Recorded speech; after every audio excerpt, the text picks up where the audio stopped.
In fact, their worries weren't unfounded. In the second half of the night, Xingxing really did have nightmares. Not only that, he developed a fever, murmuring, "Papa, Mama, yeah, Lei Ting," in his sleep. Gu Jianing hurried to give him medicine. Shang Zishi kept wiping him down to reduce his fever. He held Xingxing in his arms, pacing around the room to comfort him.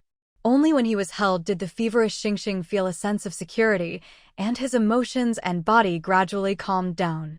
But he couldn't be put down. If he was, Xingxing would start having nightmares again, feeling unsafe. So Shang Zishi kept holding him, walking around, soothing and comforting him. Ningning wanted to take over, but Shang Zishi refused. "You go to sleep, I'm fine. I'll hold him. You're pregnant and have to work tomorrow, get some rest," Shang Zishi said. In the late stages of her pregnancy, Gu Jianing really was more prone to drowsiness. Especially after everything that happened during the day, her nerves had been stretched tight. It was only when Xingxing and Shang Zishi returned home in the evening that she finally started to relax. And once she let her guard down, sleepiness hit her even harder. So, at this point, Gu Jianing really couldn't hold out any longer. "All right, I'll leave Xingxing to you." After Shang Zishi's repeated persuasion, Gu Jianing finally gave in. She had been forcing herself to stay awake, but the moment she lay down, she fell fast asleep. Shang Zishi held Xingxing and walked over to check on her, gently touching her forehead. Only after making sure she didn't have a fever did he finally breathe a sigh of relief. He tucked her in carefully. In truth, he wasn't just worried about Xingxing, he was worried about her too. After all, it wasn't only Xingxing who had been frightened today, Ningning had been scared as well. Especially since she was pregnant. How could Shang Zishi not worry? That's why he'd been in such a hurry to get home. So, in the second half of the night, Shang Zishi held Xingxing, soothing him, checking if his fever had gone down. At the same time, he kept checking on Ningning and Yaya. Unknowingly, dawn arrived. When Gu Jianing opened her eyes, the first thing she saw was Xingxing lying on the bed. She reached out to touch him. The little one finally didn't have a fever anymore, nor was he having nightmares. But where was her Zishi?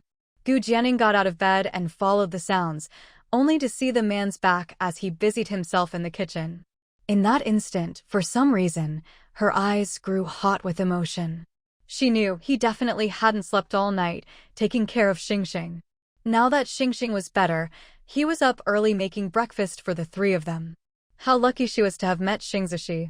She thought she really needed to love this man a little more. After Shang Zishi's care through the night, Xingxing's fever was completely gone by morning. Once the little one recovered, he seemed to become more attached and affectionate toward his father.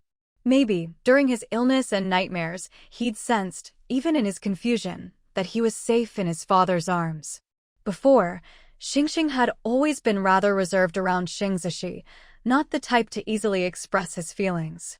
And Shang Zishi had to admit, he did treat his daughter and son a bit differently. He doted on his daughter, was more affectionate with her. With his son, he was stricter, more focused on discipline. As a result, Xingxing hadn't been especially close to his father. But after what happened and after that long night, Xingxing seemed to understand something. He realized that his father just had different ways of educating him and his sister. But the love his father had for both him and Yaya was the same. When he was in danger, his father worried just as much. When he was sick, his father stayed up all night to care for him, giving him a sense of security. Once he figured this out, Xingxing let go of his reservations and became much closer to Shang Zishi. Gu Jianing was happy to see this. And with Xingxing's recovery, the rewards for their recent deeds were finally announced. First, there was a reward for Shang Zishi. "You're being officially commended," Chen Han said happily. "Originally, we were going to promote you, but considering you'll be transferring to the Beijing military district soon, and you haven't been a regimental officer for very long. So, the promotion will probably wait until you're in Beijing." Shang Zishi nodded. He was quite satisfied with this reward. In the past, Shang Zishi might not have cared much about rewards or promotions. Even if he did, it was only to prove himself. But now he was increasingly aware that only by attaining higher status could he truly protect his family. Especially since Ningning still had her secret. He needed to reach a position where, even if Ningning's secret was exposed, he'd have the power to protect her. So, there was still a long road ahead. But he would work hard. Oh, and there was supposed to be a cash bonus for you, not just for you, but for Xingxing and Yaya as well. But funds are tight, so you'll have to choose between land or property. These are the available plots and houses either in Huqing or Beijing. You can take this home and let your son and daughter each pick one. Chen Han handed Shang Zishi a map with several locations circled. Shang Zishi raised an eyebrow and accepted it. He thought this was great. He remembered that Ningning preferred land and property over money. Oh, and there'll be an award ceremony for this incident. You, Xingxing, Yaya, and Lei Ting, Honging, all of you are being honored. Your family is the most important, so you have to bring everyone along. All right, Xing Zishi agreed. And one more thing, Chen Han paused. Zishi, have you considered letting Amber's pups become military dogs? Xing Zishi was silent, looking at him. This time, your dog's performance was outstanding. They're amazing, perfect for military work. Honestly, it would be a real shame if they didn't become military dogs. If they join, I guarantee they'll excel. You have no idea how many soldiers in our unit envy Lei Ting and the others. Shang Zishi pursed his lips. I'm not sure. I'll have to ask them. Sure, go ask. I'll wait for your answer. That evening, after dinner, Shang Zishi told Gu Jianing about it. Gu Jianing thought for a moment. I can't make that decision on my own. I'll have to ask Amber and her pups. Gu Jianing wasn't the type to force her will on others, not even dogs. Everyone's wishes mattered most. All right, then go ask them. So, Gu Jianing went out into the yard. Amber and her 4 pups had just finished eating. Seeing Gu Jianing wave, Amber led her pups over. Sis, is there something you need? Amber asked. Yes, there is. Gu Jianing explained the military district's invitation for Lei Ting and the others to become military dogs. It's entirely up to you. Neither I nor Zishi will force you.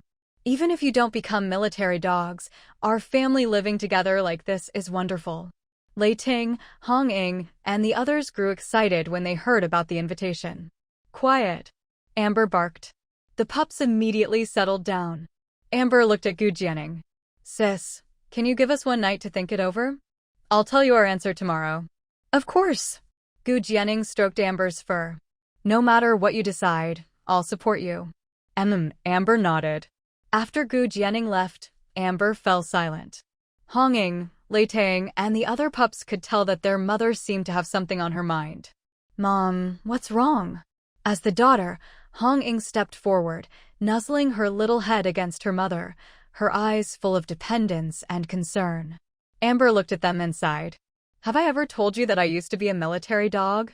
The pups all shook their heads. No, Mom had never mentioned that before. Mom, if you used to be a military dog, why are you living with our mistress now? Did you retire? Hong Ying asked, puzzled. Amber shook her head. Not exactly. It was because of something that happened. I haven't told you how I met Xingxing's mom, have I? Let me tell you now. The memory wasn't that long ago, just a few years, but to Amber, it was something she would never forget, no matter how much time passed. The day I met Xingxing's mom, I was trapped under a huge rock, about to be abandoned. Amber slowly recounted what happened that day. She had been pregnant with them at the time, insisting on going to save people. But she was buried under a boulder, and her partner at the time chose to save others, leaving her behind. Mom. At this point, the pup's eyes turned red with emotion. If Mom had died back then, maybe they would never have been born. It was Xingxing's mom who saved me, and also saved you, who were still in my belly at the time. It was also because of this that I started thinking about retiring. At first, I blamed him, but later I realized his choice wasn't really wrong. In the eyes of humans, people and dogs are both lives, but there's still a difference. How many people would think a dog's life is more important than a human's? No, it doesn't have to be more important. Just equal would be enough. I know his choice wasn't wrong, but I was disappointed in him. I realized my mindset had changed, and I was no longer suited to be a military dog. So I chose to retire and to follow Xingxing's mom. The whole family treats dogs and people as equals. It's rare to find people like that. In Ningning's eyes, I'm her friend. So now, when it's time to make a decision, she doesn't decide for us, but asks us, letting us choose for ourselves, according to our own wishes. How could I not want to protect someone like Ningning? And Xingxing too. As Amber spoke, Leitang suddenly remembered how, earlier that night, when someone's knife came at him, Xingxing didn't hesitate at all. She leapt to shield him from the blade. Yeah, it's because Xingxing sees you as a friend, as family, that she would risk her life like that. But how many others would do the same? When the knife comes, it's already good enough if they don't use us as shields. Amber was clearly moved when she heard Leitang mention Xingxing taking the knife for him. But those are my experiences and thoughts. I'm telling you all this not to stop you from becoming military dogs, nor to interfere with your decisions. I just want you to see reality clearly before you make your choice.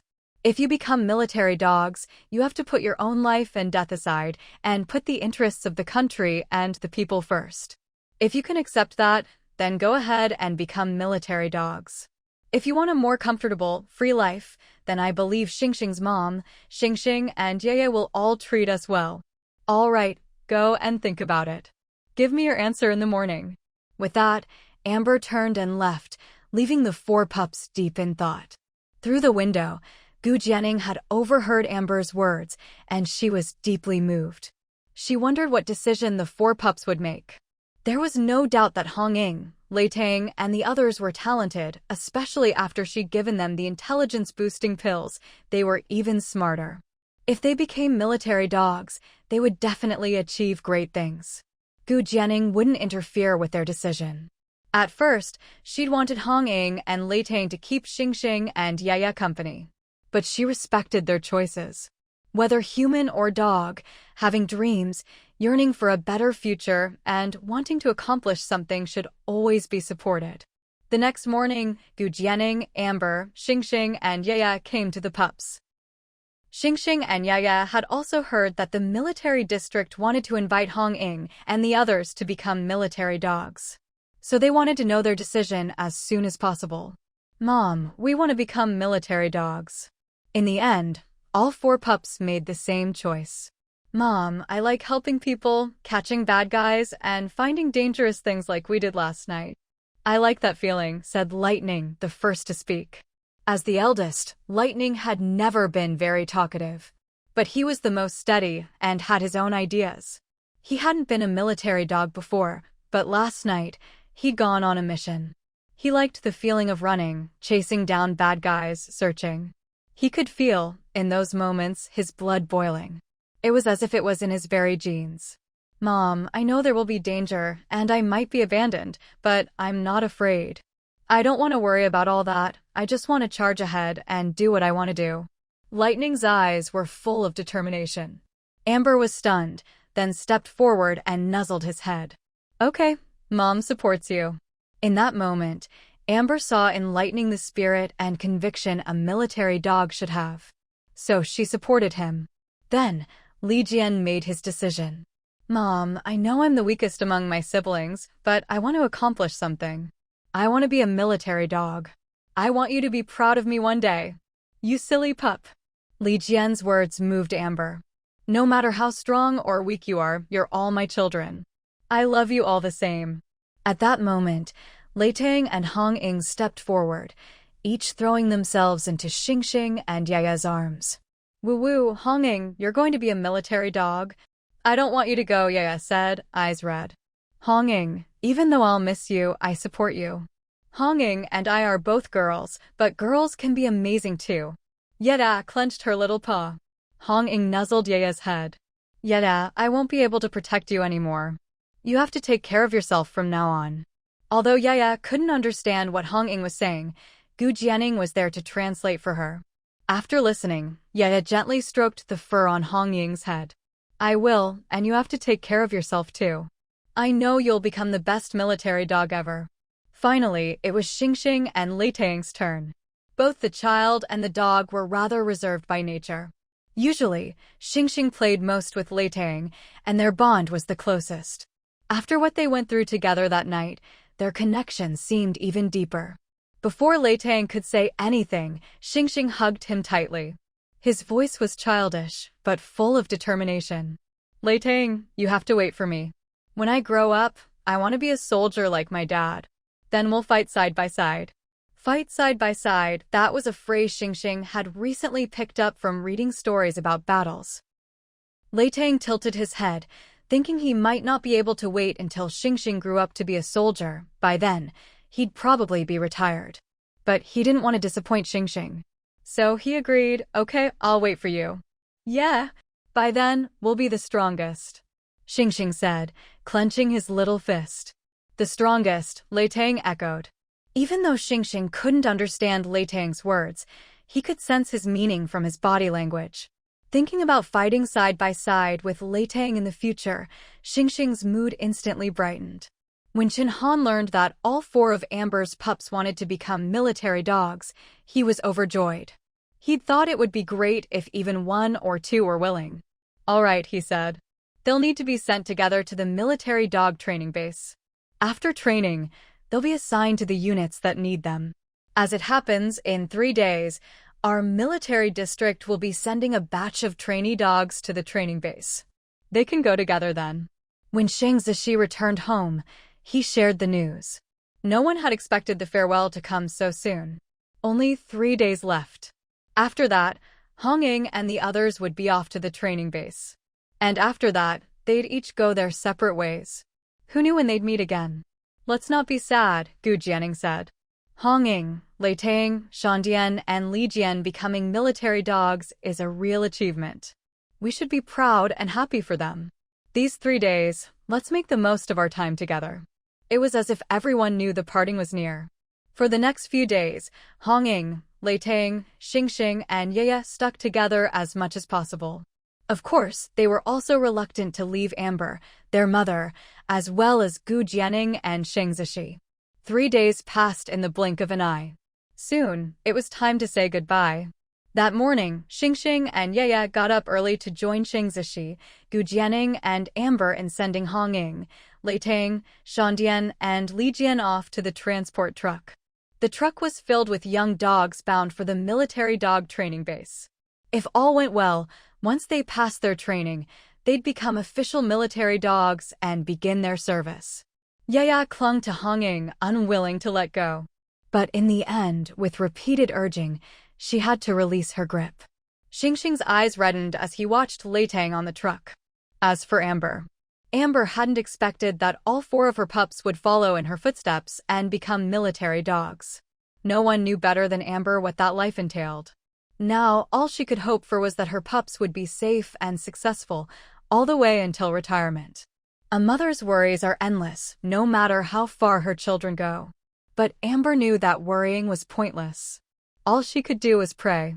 As the doors closed and the truck started up, Yeye finally couldn't hold back anymore and burst into tears. Gu Jianing pulled her daughter into her arms, gently patting her back. Shang Zishi also hugged Xingxing, who was trying hard not to cry, but couldn't stop his tears once he was in his father's embrace. Amber stood gazing after the truck, her eyes lingering long after it was gone. In life, we all have to face many farewells. May every parting be met with reunion, perhaps that is the best we can hope for. The departure of Hong Ying, Lei Tang, and the other 2 pups cast a shadow over the whole family. Even Gu Jianing and Shang Zishi felt the house was much quieter whenever they came home. Before, they'd always find Xingxing and Yeye playing with the pups, filling the house with laughter and noise. It was Xingxing and Yeye who struggled the most to adjust. Every day, it had always been Hong Ying, Lei Tang, or the others who took turns walking them to and from preschool. Now, without their little companions, Xingxing and Yeye found it hard to get used to the change. The 2 little ones even cried in secret. Amber, as their mother, seemed to handle it better. Maybe she'd long realized that children are like kites in your hand. One day, you have to let go and watch them soar. The gloomy mood in the house only began to lift on the day of the award ceremony. It's worth mentioning that Shang Zishi brought home a map that day.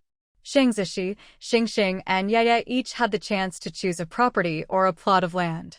Shang Zishi's share, of course, was left for Gu Jianing to choose. Gu Jianing picked a plot in Pudong, Shanghai. She could have chosen one in Puxi, too, but the Pudong plot was much larger and entire mu, about 666 square meters. The reason, perhaps, was that Pudong was still quite desolate at the time.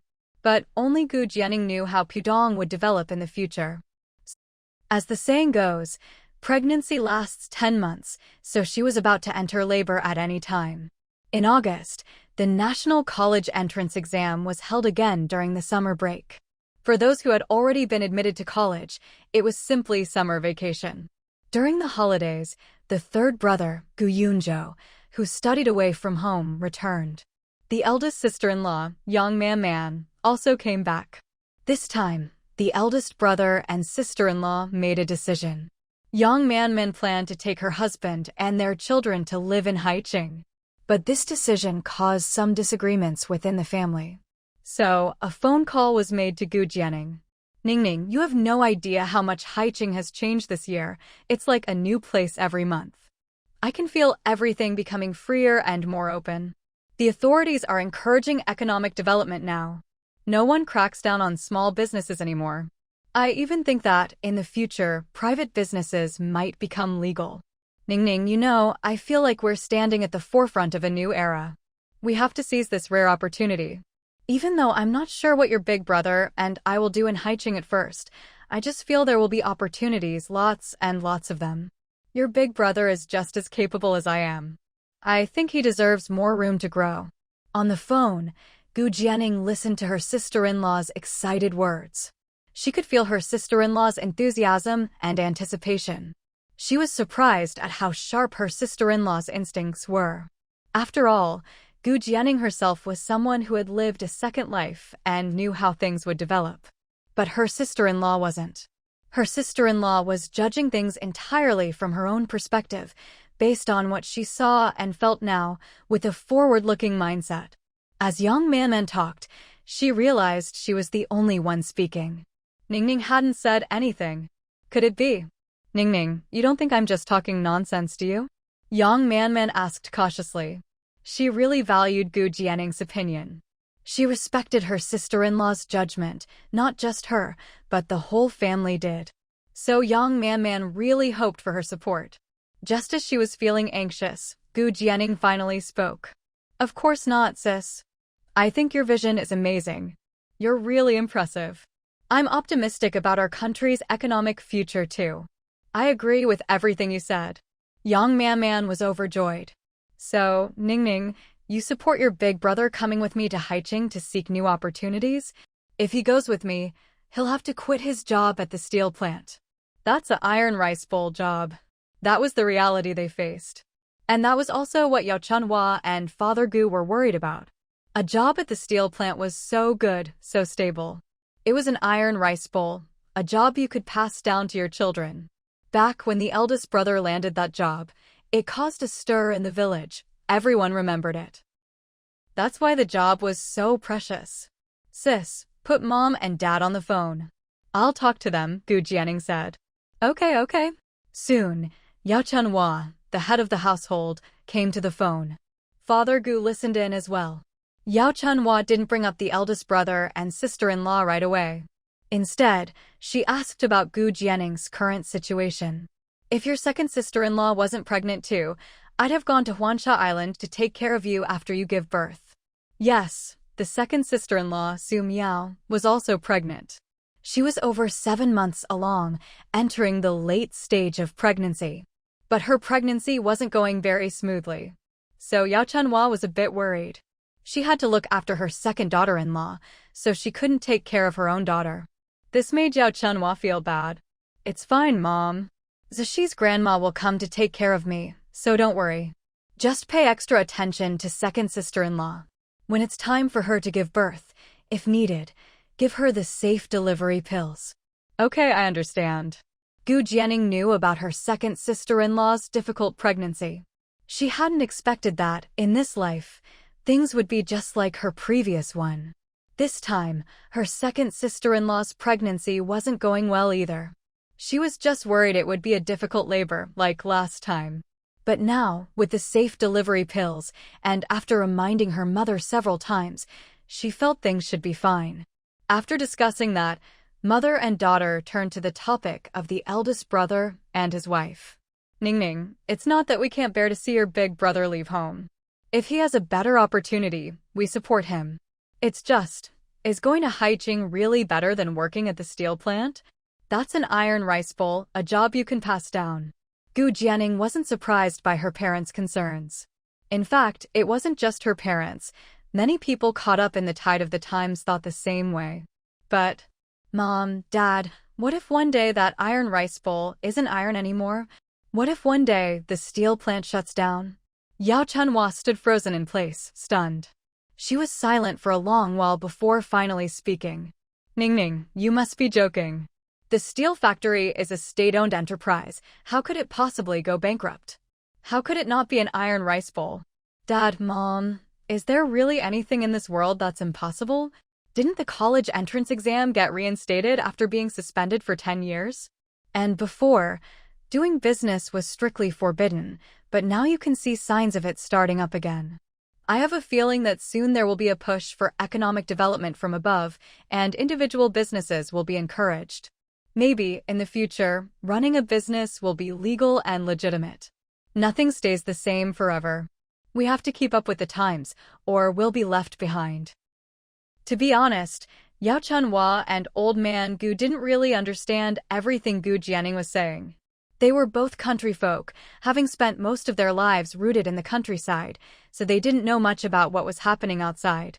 But they did have one strength: they were good at listening to advice. They knew that Ningning was out in the world now, and with her current status and experience, she was bound to have more knowledge and foresight than they did. What Ningning said was definitely more reasonable than anything they could come up with themselves. And besides, Ningning would never do anything to harm her own big brother. In the end, Yao Chunhua and Old Man Gu exchanged a glance and made their decision. All right, Ningning, we'll listen to you. A faint smile appeared on Gu Jianing's lips. She knew her parents would agree. Her parents had never been domineering, nor did they ever try to force their own ideas and wishes onto their children. They were also willing to admit that they weren't as capable as their kids, and never tried to pull rank just because they were older or the parents. They were always the best at listening to their children's opinions. So, when Yang Maman called again, what she heard was that her sister-in-law had already convinced her parents-in-law. They agreed to let her take her husband to Haiching to seek new opportunities. Man, you can take your husband with you, Yao Chunhua suggested. Leave Shirt too and the others at home for now. Your dad and I will help take care of them. You'll be studying, and your husband will probably be busy too. How would you have time to look after the kids? Yang Man was a little surprised. Really? Wouldn't that be too much trouble for you and Dad? Actually, Yang Man knew that not taking the kids would definitely be better. After all, the 3 children were still so young. If they had to split their attention to look after them, it would definitely affect everything else. She had thought about asking her parents-in-law to take care of the kids. Once they were settled in Haiching, they could bring the children over, and the kids could get their education in the city. Yang Man believed that education in a big city would definitely be better than in the countryside. But her parents-in-law were already helping look after her brother-in-law's kids, and they were getting older too. She was worried it would be too much for them. So she didn't dare bring it up. She hadn't expected her mother-in-law to suggest it first. Seeing how sincere and genuine her mother-in-law was, Yang Man couldn't help but be moved. It's no trouble. It's settled then.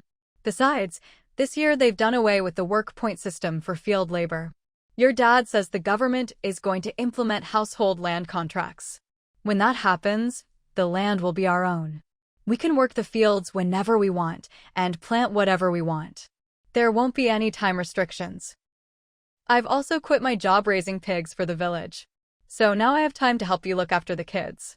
Yao Chunhua and Old Man Gu knew that as parents and in-laws, if they wanted their sons, daughters-in-law, daughters, and sons-in-law to be filial, they needed to help out when they were needed. After all, People have feelings. Those who are ungrateful are always the minority. Most people know how to appreciate kindness. So now, with their eldest son and his wife heading out to seek new opportunities, the old couple would help by taking care of the kids. It was a good arrangement. For old folks, having children and grandchildren around, even if it's noisy and chaotic, is still a kind of happiness. Don't worry about a thing and just go to Haicheng, Yao Chunhua said, waving her hand. Young Man's eyes grew hot with emotion. She hugged her mother-in-law, resting her head on Yao Chunhua's shoulder. Mom, thank you. Honestly, I think the luckiest thing in my life was marrying Yunting and joining the Gu family. Yao Chunhua smiled, stroking young Man's hair with motherly affection in her eyes. Silly girl.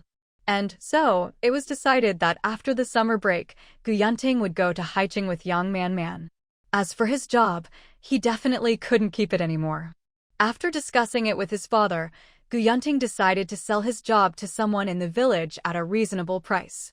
After all, right now, this job was still considered excellent. With such a good opportunity, of course they'd offer it to someone in the village first. When the people of Huaihua village heard that the Gu family's eldest was going to sell his job and follow young Man to Haicheng, the whole village was in an uproar. That's a job at the steel factory. Gu Yunting is really willing to give that up? And old Gu and Aunt Chunhua aren't against it. Hey, if we're hearing about it, it means the Gu family has already discussed it thoroughly. Do you think Gu Yunting is giving up his job at the steel factory just because he doesn't want to leave his wife alone in Haicheng? Honestly, that's possible. Look, a lot of married, educated youths who went off to study never came back, or ended up getting divorced. Gu Yunting probably wants to keep a close eye on young Man. Makes sense, that must be it. Although everyone speculated like this in private, they wouldn't say it in front of the Gu family. Even though they thought it was a pity for Gu Yunting to give up such a good job, in the end, if the Gu family was going to sell it, they'd offer it to the villagers first. So everyone still had a very good impression of the Gu family. But a few sharp-minded people were whispering, the Gu family has made so much progress these past years, and they're all smart people. How could they do something foolish? Gu Yunting must think that going to Haicheng with his wife is better, that's why he's giving up the steel factory job. Of course, as for what exactly Gu Yunting was going to do in Haicheng, nobody knew. But as it turned out, those people were right. Only very few could see that far ahead. In the end, Gu Yunting's job went to the village secretary's son. The reasons were simple. First, the steel factory job was indeed a good one, and even if the Gu family sold it at a reasonable price, it was still expensive, at least several hundred yuan. That kind of money wasn't easy to come by, not just for villagers, but even for city folks. Second, even though Gu Yunting was selling the job, the position itself required certain qualifications. To be a clerk at the steel factory, you needed some education. But very few people in the village had even a junior high school education. The village secretary's son happened to have only a junior high school education. He'd taken the college entrance exam twice, but failed both times. Knowing his own limitations, he gave up. Now, being able to buy Gu Yunting's job wasn't a bad outcome. Once the job was sold and the handover completed, young Man and Gu Yunting began preparing for their move to Haicheng. At the end of August, Gu Yunting and young Man said goodbye to their parents and boarded the train to Haicheng. On the train, a trace of confusion flickered in Gu Yunting's eyes. After all, the road ahead in Haicheng was uncertain. But beneath that confusion was a firm resolve. He held his wife's hand tightly. He was determined to make something of himself in Haicheng. Meanwhile, the third brother, Gu Yunzhou, also took a train, heading off to university in Beijing. Everyone has their own journey in life. Everyone is working hard to move forward, hoping to go farther and do better. At the beginning of September, Gu Jianing was about to give birth. Shang Zishi suddenly received a call from Beijing. When Gu Jianing saw Shang Zishi return after the call with a frown, she couldn't help but ask, "What's wrong? Did something happen?" Shang Zishi took her hand and sat down, looking at her large belly. "Ning, that was a call from Grandpa. Grandma might not be able to come this time." Gu Jianing's heart tightened. "What happened to Grandma?" "Grandma accidentally fell. She's in the hospital now." Worry immediately filled Gu Jianning's eyes. She grabbed Sheng Zishi's hand and asked anxiously, "How did she fall? Is it serious? Is her life in danger?" She asked because Grandma Sang was getting on in years. Although she usually seemed healthy, age catches up with everyone. For elderly people, falls are the most dangerous thing. Many elders seem fine, but a single fall can be disastrous. So Gu Jianning was truly worried. Sheng Zishi quickly squeezed her hand to comfort her. "Don't worry, she's not in any danger. She just drank too much water at night, got up to use the bathroom, and slipped.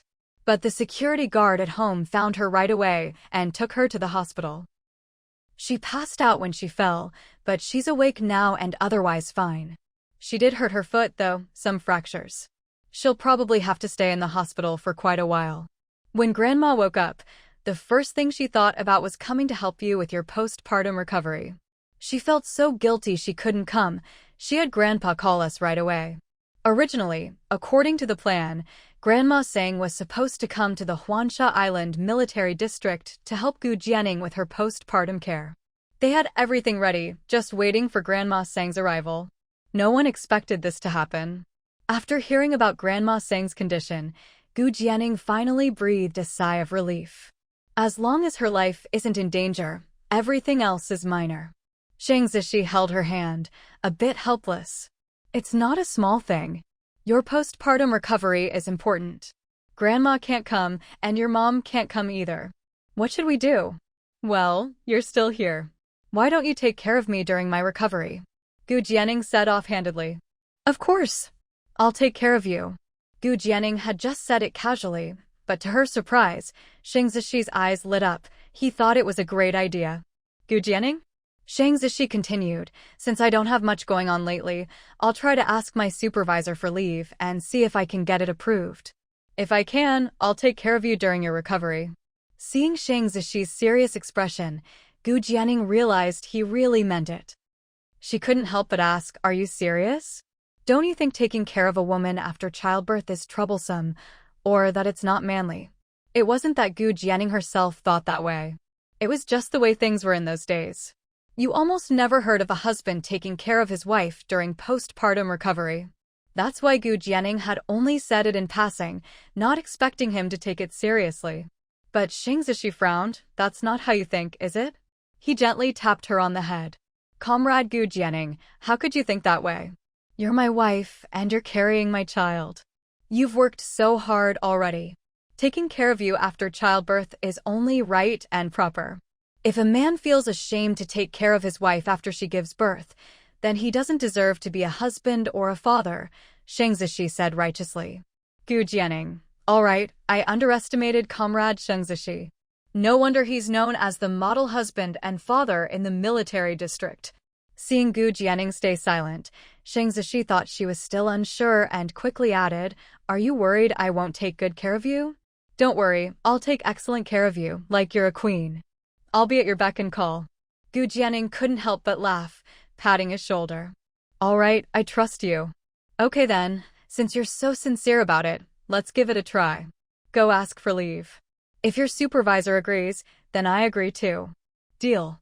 Sheng Zishi agreed immediately. That afternoon, Sheng Zishi went to request leave. Chen Han knew that Sheng Zishi's wife, Dr. Gu Jianning, was about to give birth. Since she was due soon, Dr. Gu had already taken leave from the county hospital. But because Dr. Gu was so skilled and well-known, even after she took leave, anxious patients still came looking for her at the military district. After all, everyone knew Dr. Gu was a military wife. But Chen Han hadn't expected Sheng Zishi to ask for leave to take care of his wife after childbirth. It was a bold idea. But then again, that's just the kind of person Sheng Zishi was: bold, unyielding, always up for a challenge. Let me think. There really aren't any major tasks coming up. And since you made a big contribution recently, all right, I'll approve a month's leave for you. Chen Han agreed. Sheng Zishi was delighted. Thank you, sir. That night, Sheng Zishi brought the good news home to Gu Jianning. All right, then I'll wait for you to take care of me after the baby comes. Looking at the blue sky and white clouds outside, Gu Jianning couldn't help but hope, may the next month go smoothly. Unfortunately, just as Gu Jianing finished her prayer, heaven had other plans. That morning, after breakfast, Gu Jianing watched Xingxing and Yaya head off to daycare. She was walking home when suddenly, the system started blaring in her mind. Alert, alert. In the next 3 days, a Category 13 super typhoon will make landfall on Huansha Island. Host, please be aware. Host, please be aware. Gu Jianing froze in her tracks, her heart leaping into her throat. No, this can't happen. I have to stop it, I must stop it. Gu Jianing muttered to herself as she came to her senses. 3 days. A Category 13 super typhoon will make landfall. Every single word sent chills down Gu Jianing's spine. She quickened her pace and hurried home. As soon as she walked in and shut the door, she immediately opened the system's weather forecast. That's right, the voice she'd just heard was an alert from the weather forecast function the system had previously rewarded her with. When she first received this weather forecast, Gu Jianing knew it wasn't just for checking the daily local weather. It could also warn her about severe weather events in the near future. Now, as soon as she opened it, she saw that starting from the 4th day from today, there would be 3 consecutive days marked with a super typhoon symbol. After that, it would downgrade to a regular typhoon and then to a tropical depression. Gu Jianing's face grew grim. What exactly is a super typhoon?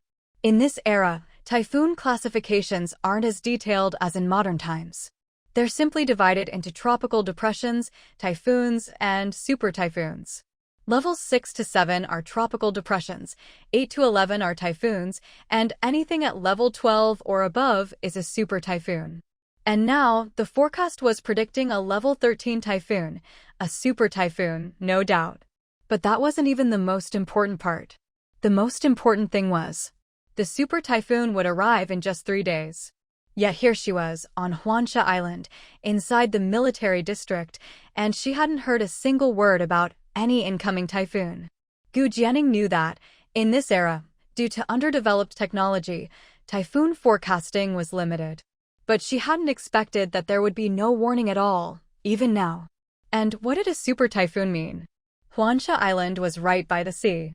A level 13 super typhoon could bring violent winds and monstrous waves, uproot trees, destroy houses, cut off transportation, and even cause seawater to flood inland. The more she thought about it, the paler Gu Jianing's face became. What should I do? What should I do? She muttered anxiously, when suddenly, she remembered something. System, I chose the future newspaper before. It has 3 uses, right? Can I use it this time? Host, the future newspaper is triggered automatically by major events. A super typhoon is coming. How is that not a major event? Gu Jianing said, almost frantic. Ding. Host's request detected. Checking if conditions for the future newspaper are met. Ding. Conditions met. Future newspaper has been issued. Gu Jianing's heart skipped a beat. In truth, she'd been hoping the future newspaper wouldn't be triggered. If it wasn't triggered, at least it would mean this super typhoon wouldn't cause major casualties or losses on Huansha Island. But now, the future newspaper had been triggered. The implication was obvious. Gu Jianing could only watch as the future newspaper materialized before her and slowly drifted down. Let soldiers come to block the enemy. Let Earth come to stop the water. Gu Jianing took a deep breath, then reached out and caught the newspaper. But as soon as she saw what was written on it, her heart sank completely. 3 days later, the level 13 super typhoon still arrived. The newspaper said that the military district on Huansha Island only detected it the day before landfall. And even then, what they detected wasn't a super typhoon, just a tropical depression. The newspaper explained that the super typhoon had formed rapidly in a short period of time. Because they thought it was just a tropical depression, and since Huansha Island experienced those every year, no one took it too seriously. They only made some basic preparations. No one expected that, in the end, it would actually be a super typhoon making landfall. By the time they realized, it was already too late. Although the fishermen hadn't gone out to sea, they also hadn't evacuated from dangerous areas. As a result, where the super typhoon made landfall, houses were destroyed, trees were uprooted, and then When Gu Jianing saw the numbers of soldiers lost, civilians killed, and the enormous damage caused, her face went completely bloodless. Previously, Gu Jianing thought the casualties and losses from the bombs planted by that gang of drug traffickers had been bad enough. She hadn't expected that it was nothing compared to the devastation the super typhoon would bring to Huansha Island. It was like comparing a child's trick to a true disaster. No, this can't happen. I have to stop it. I must stop it. Gu Jianing muttered with determination as she snapped out of her daze. For a moment, Gu Jianing didn't know what to do, but she knew she had to tell Xing Zishi about this immediately. Maybe her Shiji would have a solution. Because of this, Gu Jianing was anxious and distracted the entire day. That afternoon, when Xingxing and Yaya came home, they immediately sensed that something was wrong with their mother. They tried their best to cheer her up. But with this problem unresolved, Gu Jianing simply couldn't smile. She kept glancing out the window, hoping Xing Zishi would come home soon. Finally, after waiting and waiting, Xing Zishi returned at dusk. He brought dinner back from the cafeteria. Today was his last day of training. Starting tomorrow, he'd officially be on leave. But as soon as Xing Zishi entered the courtyard, he sensed something was off. The house was too quiet. Did something happen? His heart tightened. Then he saw Xingxing coming out. "Dad, Mom seems upset," Xingxing said, worry in his eyes. Xing Zishi patted his head. "Okay, Daddy knows. I'll go check on her. Daddy, you have to make Mom happy again." "All right." Xing Zishi ruffled his hair. Soon, Xing Zishi entered the house and saw Gu Jianing and Yaya. Although Gu Jianing looked the same as always, he could clearly sense a trace of worry between her brows. After setting down the dinner he'd brought, he pulled Gu Jianing into their room. "Ningning, did something happen?" He hadn't expected that, as soon as he asked, Gu Jianing's face would show panic and confusion. She gripped his hand tightly and said, "Shiji, this is serious. I don't know what to do." Xing Zishi rarely saw Gu Jianing so flustered. "Don't be afraid. Tell me, and I'll handle it." Gu Jianing tried to calm herself. "Do you remember the newspaper I showed you after Xingxing ran into those drug traffickers?" "I remember." Of course Xing Zishi remembered. That was a newspaper from the future. It could provide information about what was to come. The value of a future newspaper was self-evident. Because of its special nature, after reading it, Xing Zishi had immediately told Gu Jianing to destroy it, not letting anyone else see it. "Is this about the future newspaper?" Xing Zishi asked. The next moment, Gu Jianing slowly took out a newspaper and handed it to him. "Take a look at this." Xing Zishi hadn't expected that Ningning would be able to produce another newspaper from the future. Just what could this future newspaper be reporting that had Ningning so worried? With doubts in his mind, Xing Zishi quickly took the newspaper and began to read. By the time he finished, his heart had sunk as well. A Category 13 super typhoon, with such devastating casualties and property losses. No wonder Ningning was so anxious. Xing Zishi knew that this wasn't something they could just ignore. They had to prepare. But this typhoon was coming at the worst possible time. In just a few days, Ningning was due to give birth. In such difficult circumstances. "Zishi, what should we do?" Gu Jianing asked. "We definitely can't let this newspaper get out," Xing Zishi replied. Of course, even if they did show it to the higher-ups, there was no guarantee they'd believe it. He couldn't risk exposing Ningning. "The only thing we can do now is to issue an early warning." They needed to inform the local leaders as soon as possible that a powerful typhoon was approaching and that it would be extremely destructive. They had to get the authorities to evacuate residents from dangerous areas on the island within the next 3 days. Minimize casualties and property loss as much as possible. That was the only way. But will the leaders believe us? Gu Jianing asked. Xing Zishi fell silent. That was exactly what he was worried about. Right now, typhoon detection technology wasn't very advanced. At best, they could only predict a typhoon a day or 2 in advance. Not only that, but because the technology lagged behind, it was hard to monitor things like the typhoon's direction, changes in its path, wind speed, and so on. If it was hard to monitor, disaster prevention became even harder. Just like the future newspaper said, this was clearly a super typhoon, a Category 13, but the meteorological staff at the military district had only detected a tropical depression. As a result, disaster prevention measures weren't thorough enough. And that led to so many casualties and such massive property losses.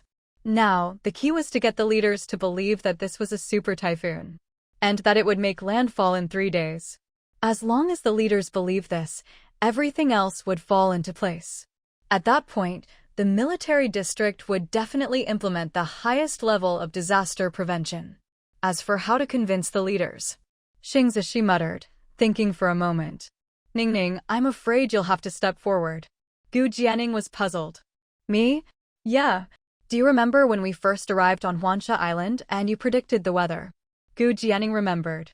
Back then, she'd checked the weather forecast, saw there would be a storm at sea, and decided to rest at the hotel and wait until the next day to go to the island.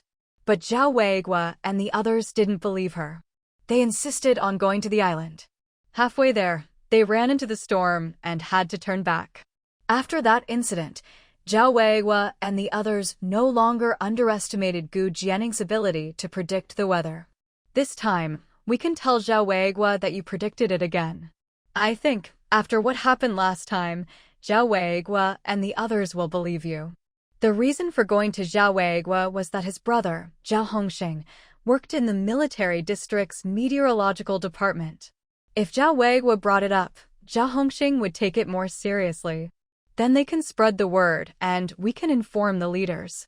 That way, the leaders will be more likely to believe it. Plus, this time we can go directly to Officer Liu. After the last incident, Xing Zishi had a very good impression of Officer Liu. And now, Officer Liu had the most authority in the military district. He was in charge of all of Huansha Island. So as long as Officer Liu believed them, everything would be much easier. Gu Jianing nodded. That's probably the only way. All right, then we'll do that tomorrow. The couple huddled together, carefully discussing how to proceed. After a long discussion, they finally settled on a plan. All right, it's decided. Ningning, don't worry too much. Now that we know about it, there's hope. No matter what, things won't turn out the way the future newspaper said. You're right. With Xing Zishi's arrangements and reassurance, Gu Jianing finally felt her anxiety ease after a whole day of worry. I just wonder how it will all turn out. Gu Jianing murmured. Xing Zishi took her hand. Ningning, all we can do is our best once we know what's coming. If we give it our all and still can't change things, at least we'll have a clear conscience. Gu Jianing, all right. Right now, I'm more worried about you, Xing Zishi said, gently stroking her head. Then he placed a hand on her swollen belly. Your due date is just a few days away, and that's exactly when the typhoon is supposed to hit. I've taken leave, but I'm worried that if the military district is short-handed, I'll still have to help out. If that happens, I won't be able to stay by your side, or with Xingxing and Yaya. That was what worried Xing Zishi the most. If he wasn't there, the only ones at home would be Ningning, about to give birth, and the two little ones, Xingxing and Yaya. Even with Amber there. Amber was smart, but at the end of the day, he was still just a dog. If something happened, no one would understand what Amber was trying to say. And there was only one Amber, but three of them, Ningning, Xingxing, and Yaya. At this moment, Xing Zishi regretted letting Hongying and Leitang go to serve as military dogs. If they were still at home, he wouldn't be so worried. Or if Grandma or his mother-in-law were here, he'd feel more at ease. But now, how about I find someone to come take care of you? Xing Zishi suggested. If they were still in the Northwest Military District, there'd be neighbors and friends like Zhang Shuan who were close to Ningning, but here on Huansha Island, there was no one else to help. Xing Zishi could only try to find someone. Gu Jianing wanted to refuse. But she knew Xing Zishi's worries weren't unfounded. If the typhoon hit and Xing Zishi had to help out, and she happened to go into labor, things could get really bad. All right, go ahead and find someone. And once the leaders believe the typhoon is coming, I'll check into the hospital. I'll wait to give birth there. At least if you're not around, I won't be so flustered, Gu Jianing suggested. All right, let's do that. Meanwhile, Xingxing and Yaya had been watching ever since their parents went into the room. When they saw their parents come out and noticed that their mother seemed much better, the two little ones finally breathed a sigh of relief. It was only then that Gu Jianing realized the kids hadn't eaten dinner yet. They'd been waiting for her all this time. She felt a little guilty. She hugged the two children, one on each side. "I'm sorry, I made you worry. But I'm fine now. Let's eat together. The storm is coming." The next day, Sheng Zishi officially started his vacation. He didn't need to go to training. But he knew there was still a task for him today. After breakfast, he went to look for Zhao Weiguo. Zhao Weiguo worked in logistics. When Sheng Zishi arrived, Zhao Weiguo was busy making arrangements and was planning to leave the island that day. Seeing Sheng Zishi show up, Zhao Weiguo was quite surprised. Although they knew each other, they weren't particularly close. Usually, Sheng Zishi was busy with training, and Zhao Weiguo was tied up with logistics, so they rarely had the chance to meet. So Zhao Weiguo was genuinely surprised to see Sheng Zishi coming to him. "Well, this is rare. What brings you here today? Are you here just to see me?" Zhao Weiguo joked. "Yes, I'm here specifically to see you." Zhao Weiguo had only been joking, but to his surprise, Sheng Zishi answered seriously. And his expression was very earnest. Zhao Weiguo thought, "I really don't want you coming to me. Whenever you do, it's never for anything good." After having his men finish moving things, Zhao Weiguo clapped his hands, walked over with Sheng Zishi, and invited him to sit down. "All right, what's up?" Zhao Weiguo asked, looking at Sheng Zishi. "Actually, I'm not the one looking for you today, it's my wife. But she's about to give birth, so she can't come herself." Sheng Zishi's wife was none other than Dr. Gu. Zhao Weiguo had a deep impression of Dr. Gu. After all, he could never forget that torrential rain incident. Back then, Zhao Weiguo had thought that such a beautiful young woman must just be tagging along with Sheng Zishi. He'd also thought her weather predictions were just nonsense. But facts proved that Gu Jianing was truly capable. Not only had she predicted the weather that day with pinpoint accuracy, she was also an outstanding doctor. Since then, Zhao Weiguo never dared to underestimate Gu Jianing again. So now, hearing that Sheng Zishi's wife wanted to see him, Zhao Weiguo's instincts told him this was no simple matter. "What does Dr. Gu want with me? Don't tell me I've got some illness she can't cure, or is there some big problem with the weather again?" Those were the only two possibilities Zhao Weiguo could think of. And when he saw Sheng Zishi nod, Zhao Weiguo almost blurted out a curse. "Come on, what is it exactly? Just spit it out." Sheng Zishi stopped beating around the bush. "My wife says there will be a major typhoon making landfall on Huansha Island the day after tomorrow." "What?" Zhao Weiguo shot to his feet. "A major typhoon?" He glanced at the clear skies outside. "Captain Sheng, are you sure Dr. Gu isn't joking?" Sheng Zishi's expression was steady as he countered. "Do you think my wife and I would joke about something like this?" Zhao Weiguo, fair point. The two of them do seem like serious people. But still. "Captain Sheng, just look at the weather right now. Do you really think there's going to be a typhoon? And a major one at that? Besides, I haven't heard a peep from the military's meteorological department." Zhao Weiguo's younger brother, Zhao Hongxing, worked in the military meteorological department, and he was in a leadership position. Since Zhao Weiguo handled logistics, he often had to go out to sea to procure supplies. If there were any changes in the weather, his brother would definitely let him know right away. But recently, his brother hadn't mentioned anything. "Our current meteorological technology can only forecast a day or two ahead. It's normal not to have data for the day after tomorrow," Sheng Zishi said. "But I trust my wife's judgment and experience." "Weiguo, tell me, if a major typhoon really does hit Huansha Island suddenly, what would happen?"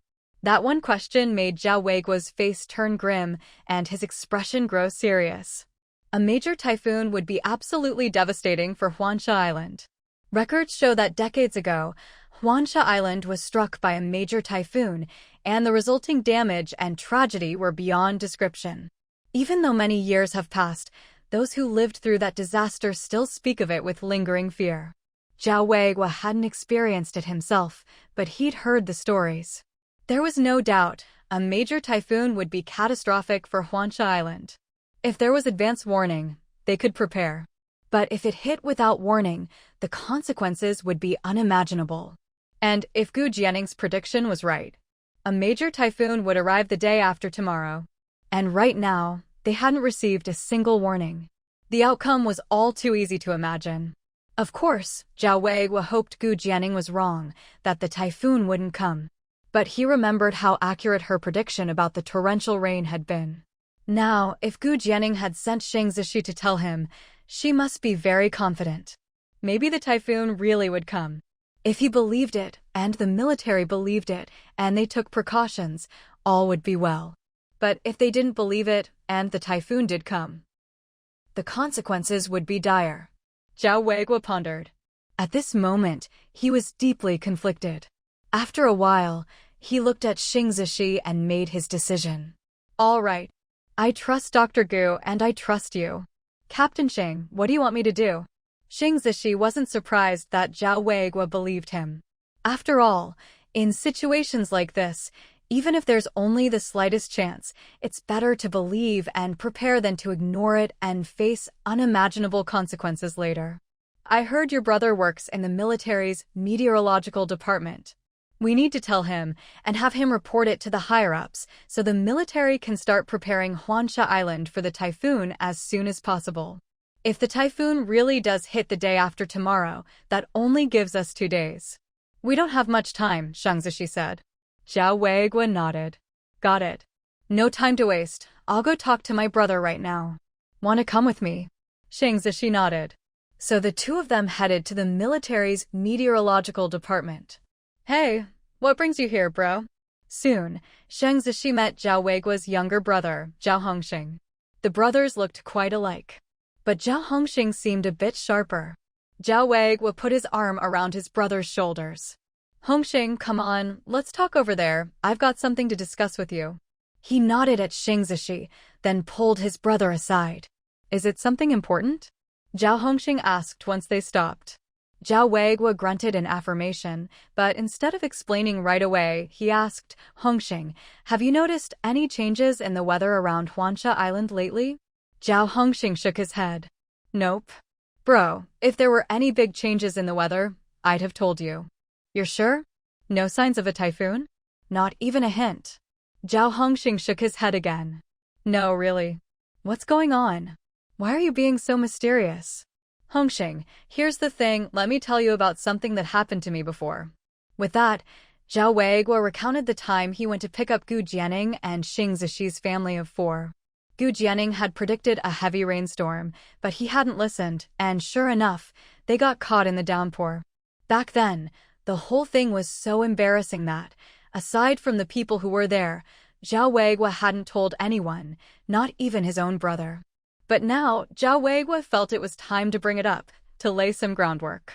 Zhao Hongxing hadn't expected to hear a story like this.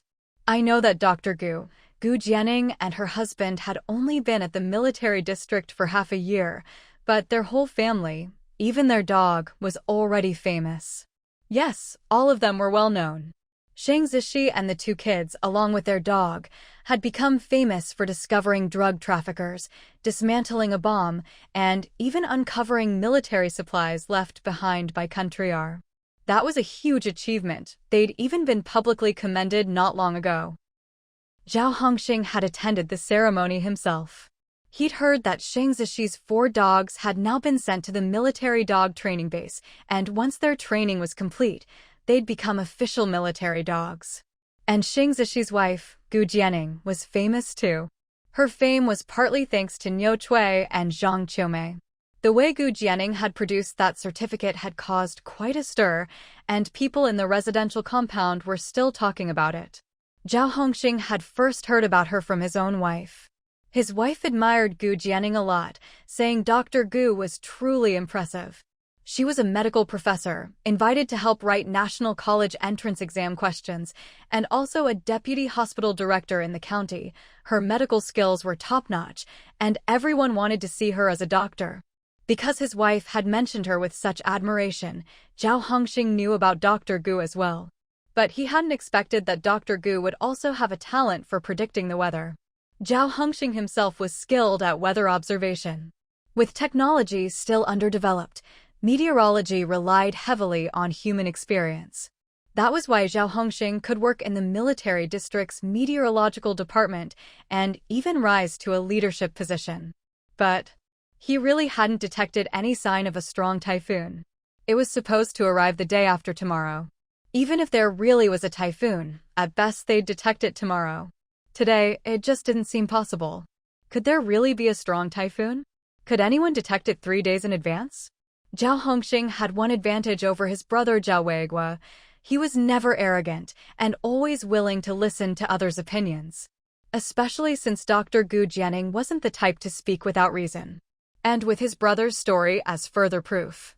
There was no doubt Dr. Gu had a real talent for weather observation. Zhao Hongxing pondered what to do. Finally, he made up his mind. Brother, thank you for coming to warn me. How about this? I'll keep monitoring things today and tomorrow.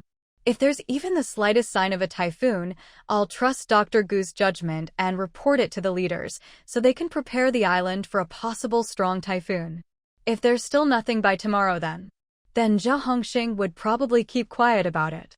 He was confident that if there really was a typhoon, they'd detect it tomorrow for sure.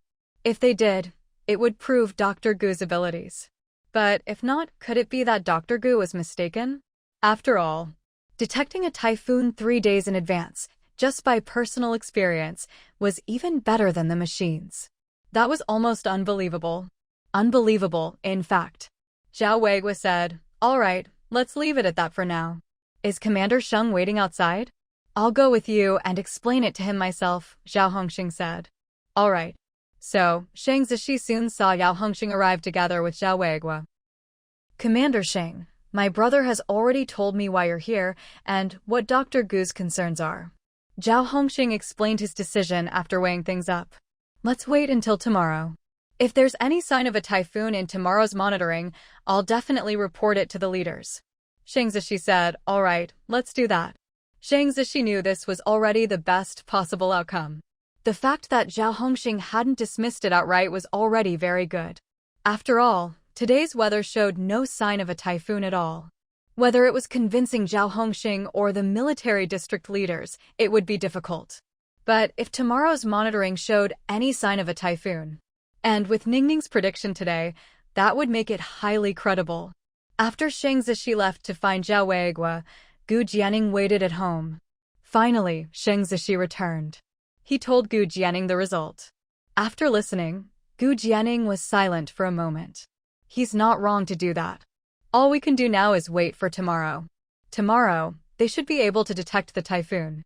After all, according to the Future newspaper, 2 days before the typhoon hit, they did detect something. It wasn't the typhoon itself, but a tropical depression. Because they let their guard down, that's what led to such a tragic outcome. But now, with her warning, even if tomorrow's monitoring only showed a tropical depression, they'd definitely take her opinion into account. So for now, all they could do was wait. What Gu Jianing didn't expect was that when Sheng Zishi went to warn Zhao Weigua, and then Zhao Hongxing, a passing military wife happened to overhear. This military wife was named Qinmei. Qinmei's husband was up for a promotion, and his direct superior was Lin Chushi. So, to help her husband, Qinmei had been buttering up Lin Chushi's wife, Zhang Qiumei, lately. Of course, she also knew about the history between Zhang Qiumei and Gu Jianing. Now, hearing this news, something involving Gu Jianing and Sheng Zishi, she thought for a moment, then went to tell Zhang Qiumei. Zhang Qiumei, stroking her slightly rounded belly, looked thoughtful, then smiled and said to Qinmei, "Sister Qin, I think you might be misunderstanding something. As for what happened before, I've long forgotten it. So, I'm really not concerned about them anymore. Right now, I just want to take care of the baby I'm carrying." Qinmei had planned to use this to curry favor with Zhang Qiumei, hoping she'd put in a good word with her husband.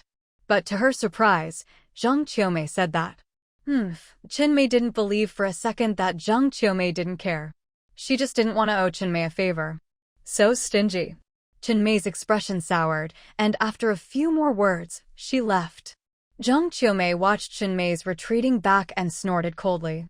Of course she knew what Qinmei was up to. But these days, Zhang Qiumei enjoyed watching others beg her for help, only to be disappointed. She knew Lin Chushi liked her. If she asked, he'd definitely listen. But she didn't want to do that. She didn't want to get too involved in these matters. However, the news Chinmei brought this time wasn't bad. Actually, Zhang Qiumei knew very well that even though she was now married to Lin Chushi, she still couldn't let go of what happened between Gu Jianing and Xing Zishi back then. Even though Lin Chushi treated her well, she would never forget that she was forced into this marriage, nor would she forget the old man's smell that clung to Lin Chushi, while she herself was still a young and beautiful woman. So, when it came to Xing Zishi and Gu Jianing, she hated them. Why did she agree to marry Lin Chushi? One reason was that she had no choice, otherwise, she would have no value to her brother.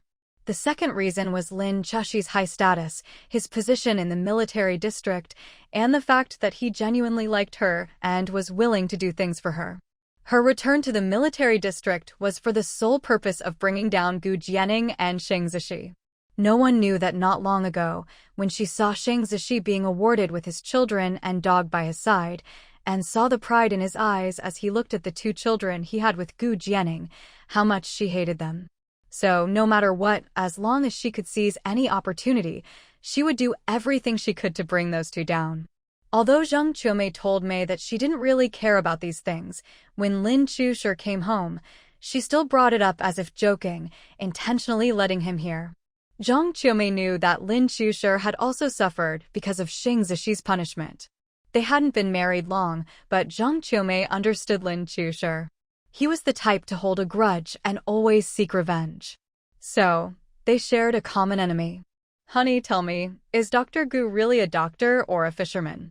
How could her ability to predict the weather be better than the fishermen's, or even the professional meteorologists?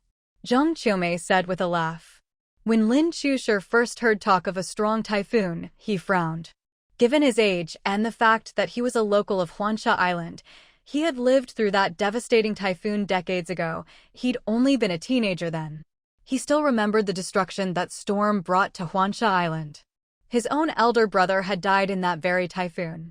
So, at the mention of a strong typhoon, Lin Chushi couldn't help but shiver. But then, he heard Zhang Qiumei say that it was Gu Jianing and her husband who predicted it, and that it was Gu Jianing, a doctor, who brought it up. His frown deepened. Clearly, his thoughts were the same as Zhang Qiumei's. He could admit that Gu Jianing was a good doctor, but could she really be skilled in everything? And weather forecasting. Even professionals and experienced people often couldn't get it right. Gu Jianing was a doctor in her 20s. Could she really predict the weather that accurately? Lin Chushi found it hard to believe. He already thought it was remarkable that someone so young could be so skilled in medicine. If she was also better than professionals at meteorology, that would be too extraordinary. Could such a person even exist? No, impossible. If Gu Jianing could hear Lin Chushi's thoughts, she would definitely say, "Of course I'm not that amazing. But I have a system. My system is the truly extraordinary one." Meanwhile, Lin Chushi paced back and forth in the living room, thinking for a moment before saying, "All right, I know about this. I'll think it over." Zhang Qiumei. She wanted to say more, but she knew that too much would be as bad as too little. So, she decided to wait and see. Lin Chushi knew that someone who was both a top doctor and a weather expert simply couldn't exist. But even though he was jealous of Xing Zishi, he also knew that this couple wasn't the type to speak without reason. Maybe they really were sure of themselves? Lin Chushi thought, maybe I'll just wait and see what happens tomorrow. Didn't Zhao Hongxing say the same thing? Wait and see tomorrow. See if the typhoon can be detected tomorrow. Lin Chushi thought, if a strong typhoon is detected tomorrow, then he definitely couldn't make any moves. But if there was no sign of a typhoon tomorrow, and Xing Zishi and Gu Jianing still insisted, then there would be room to maneuver. He needed to think carefully about how to seize this opportunity. The next day arrived quickly. Zhao Weiguo looked up at the sky. The weather was still calm and clear. Will there really be a typhoon? And a strong one at that? Zhao Weiguo muttered, feeling uneasy about the whole thing. Meanwhile, Zhao Hongxing had been up since early morning, personally monitoring the weather and asking the island's fishermen for their opinions. He watched as the fishermen continued to head out to sea. Based on his own monitoring, there was still no sign of a typhoon by noon. Is it really going to come? Or did Dr. Gu get it wrong? Zhao Hongxing muttered. Besides the Zhao brothers, Gu Jianing and Xing Zishi were also keeping a close eye on the weather. So was Lin Chushi. In the blink of an eye, it was already 3 or 4 in the afternoon. Just then, Lin Chushi received a report from the person he'd sent to keep an eye on Zhao Hongxing. Sir, there's still no sign of a typhoon on Zhao Hongxing's end. A glint flashed in Lin Chushi's eyes. All right, I understand. Now, go and do this for me. He whispered a few words in the man's ear. He knew that at this point, it was time for him to act. A strong typhoon? As if one could really come. But this was a rare opportunity, he couldn't let it slip by. Soon, rumors began to spread throughout the Huansha Island military district. Hey, did you hear? A strong typhoon is coming. What? A strong typhoon? Who said that? When did this happen? You know Dr. Gu from the family compound? She's the one who predicted it. What? Dr. Gu? You mean the one married to Commander Xing? Isn't she a doctor? How can she predict the weather? Exactly. And she sounded so confident about it, even got Commander Xing to warn the military's meteorology department. But guess what happened? What? Well, since yesterday, the meteorology department hasn't detected a single sign of a typhoon. So, there's no typhoon? Of course not. Dr. Gu said there'd be a strong typhoon the day after tomorrow. If that were true, they would have detected it by now. But there's been nothing, so there's no way a typhoon is coming. That's good, that's good. You have no idea how much damage that typhoon decades ago did to Huansha Island, how many people died. But seriously, if there's no typhoon, why would Dr. Gu make things up like that? Not only is this nonsense, it's just fearmongering. You all have no idea how scared I was when I first heard a super typhoon was coming. Sigh, how could Dr. Gu act like this? She's a perfectly good doctor, yet she's out there doing weather observations and spreading rumors. Exactly. She really shouldn't be doing this. A super typhoon is terrifying. I admit Dr. Gu is amazing when it comes to medicine, but in other areas, the military wife shook her head as she spoke. Very quickly, rumors like these spread throughout the military compound. Everyone knew that Dr. Gu from the Shang family was fearmongering, spreading talk everywhere about a super typhoon coming. People began to criticize Gu Jianing, thinking her behavior was highly unethical. Meanwhile, Xingxing and Yeye were on their way home from kindergarten. Previously, Lei Ting and the others had been responsible for picking them up. But now, Lei Ting and his team had gone to the military dog training base. Gu Jianing was about to give birth, and although Xing Zishi was on leave, he was sometimes still busy. So, these days, Xingxing and Yeye went to and from school on their own. On their way home after school, Xingxing and Yeye suddenly overheard people gossiping about their mother.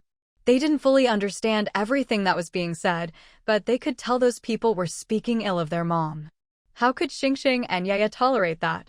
Yeye, who was hot-tempered and impulsive, marched right up with her hands on her hips and said, "You're not allowed to say bad things about my mom. My mom never talks nonsense." Xingxing, usually quiet, nodded in agreement. That's right. My mom never fearmongers. If she says a super typhoon is coming, then it will definitely come. The military wives who had been gossiping hadn't expected to be overheard by the two little ones from the Gu and Sheng family. Not only did they hear, but they even stood up to defend their mom. Looking at the two tiny kids, one of the wives scoffed, "What do you two little brats know?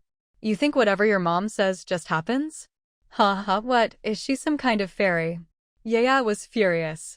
"My mom is a fairy." Xingxing nodded too. At that, all the military wives burst out laughing. Did you hear that? They actually think their mom is a fairy. Well, in that case, I'm the Jade Emperor, and she's the Queen Mother of Heaven. Ha ha. Brother, they're so mean. How can they say bad things about mom and laugh at us? Ye's eyes turned red with tears. Xingxing took her hand. It's okay. If they say bad things about mom, it just means they have bad mouths. Let's go home and tell Dad. Dad will know what to do. To Xingxing and Yeye, their mom, Gu Jianing, really was a fairy. After all, They knew she could understand what Amber and the other dogs said. Whose mom can talk to dogs? So, their mom was special. Especially Xingxing. After the incident with the drug traffickers, he knew the power of that safety talisman. It had protected him directly. If it weren't for that talisman, he and Lei Ting would have been in grave danger. Smart as he was, Xingxing knew not every mom could produce such a talisman. Both mom and dad had told them never to tell anyone about the talisman. Xingxing and Yaya had promised. So, to them, a mom with such magical things had to be a fairy. Their mom was a fairy mom. This was something Xingxing and Yaya had secretly agreed on in their hearts. So, whatever fairy mom said had to be right. Anyone who badmouthed their mom and laughed at them was just mean. Yaya clenched her little fists, fuming with anger. Xingxing, on the other hand, was calmer. He took his sister's hand and started walking home. Yaya, we're just kids. Let's not argue with them. We'll go home and tell mom and dad. They'll handle it. From what happened last time, Xingxing knew that as kids, they shouldn't try to handle everything themselves. When necessary, it was okay to avoid confrontation and ask mom and dad for help. It's not shameful for children to ask their parents for help. Come on, let's go home. With that, Xingxing ignored the women and led Yaya away. When the siblings got home, both Gu Jianing and Xing Zishi were there. The two adults were talking about the typhoon. Looking up, they saw the two kids coming home from school, clearly not in a good mood, especially Yaya, whose eyes were still red. Yaya, what's wrong? Did someone bully you? Gu Jianing pulled Yaya into her arms and spoke gently. Mom, someone was saying bad things about you. Yaya looked up and tattled. Xing Zishi frowned and turned to the silent Xingxing. What happened? Xingxing clenched his fists. Someone said you were making things up.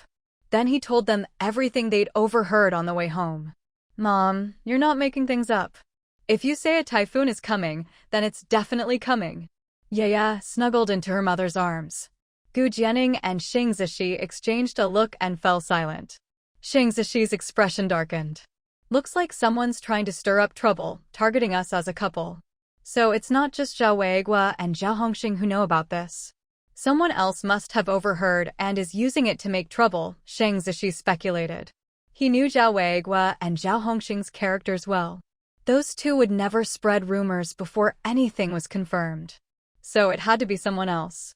Almost instantly, Xing Zishi thought of Lin Chushi. Could it be him? Whether it was or not, someone was clearly spreading these rumors on purpose. Xing Zishi took Gu Jianing's hand. Don't worry. Whoever it is, if they're doing this, they'll show themselves soon enough. But there was still no sign of the typhoon. It wasn't that Xing Zishi didn't trust Gu Jianing's abilities, but the later the super typhoon was detected, the less time they'd have to prepare. That made Xing Zishi uneasy. Meanwhile, even Zhao Hongxing had heard the rumors. He frowned, wondering who had started them. But Zhao Hongxing checked the monitoring equipment again. Still no sign of anything. On the other side, the leadership had also heard the rumors. Commander Lu even called Xing Zishi in to ask about it. I trust Dr. Gu wouldn't say something without reason. Keep a close eye on the typhoon situation and report any changes to me immediately. In fact, Commander Lu had already received complaints about Gu Jianing and Xing Zishi supposedly spreading rumors about a super typhoon and was being pressured to discipline them. But Commander Lu suppressed all of it. At the Military Meteorological Department, just as Zhao Hongxing was about to hand over his shift, he suddenly noticed a change on the monitoring instruments. Brother, there are signs of a tropical depression. There are signs of a tropical depression.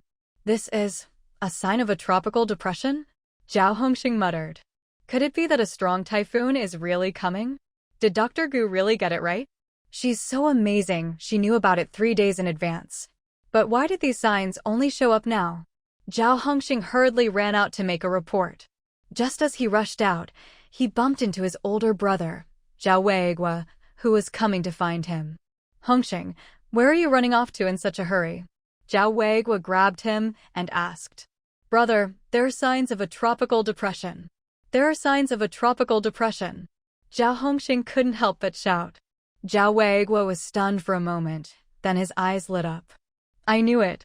Dr. Gu couldn't have been wrong. She was right. She really was right. Come on, let's go report to the leadership right away. Meanwhile, Chief Lu had already found out that the main person behind the rumors was most likely Lin Chu-shur. Even Lin's father might be involved, but there was no evidence. For the time being, Chief Lu couldn't do anything about them. All he could do was suppress the rumors targeting Shang Zishi and Gu Jianing for now, and remind Shang Zishi to keep a close eye on the weather. As long as the typhoon really came, all the rumors and accusations would collapse on their own. Of course, as the administrator of Huansha Island, Chief Lu would much rather the strong typhoon didn't come at all. After all, a strong typhoon, even with preparations, would definitely cause major damage to Huansha Island, and could even result in casualties.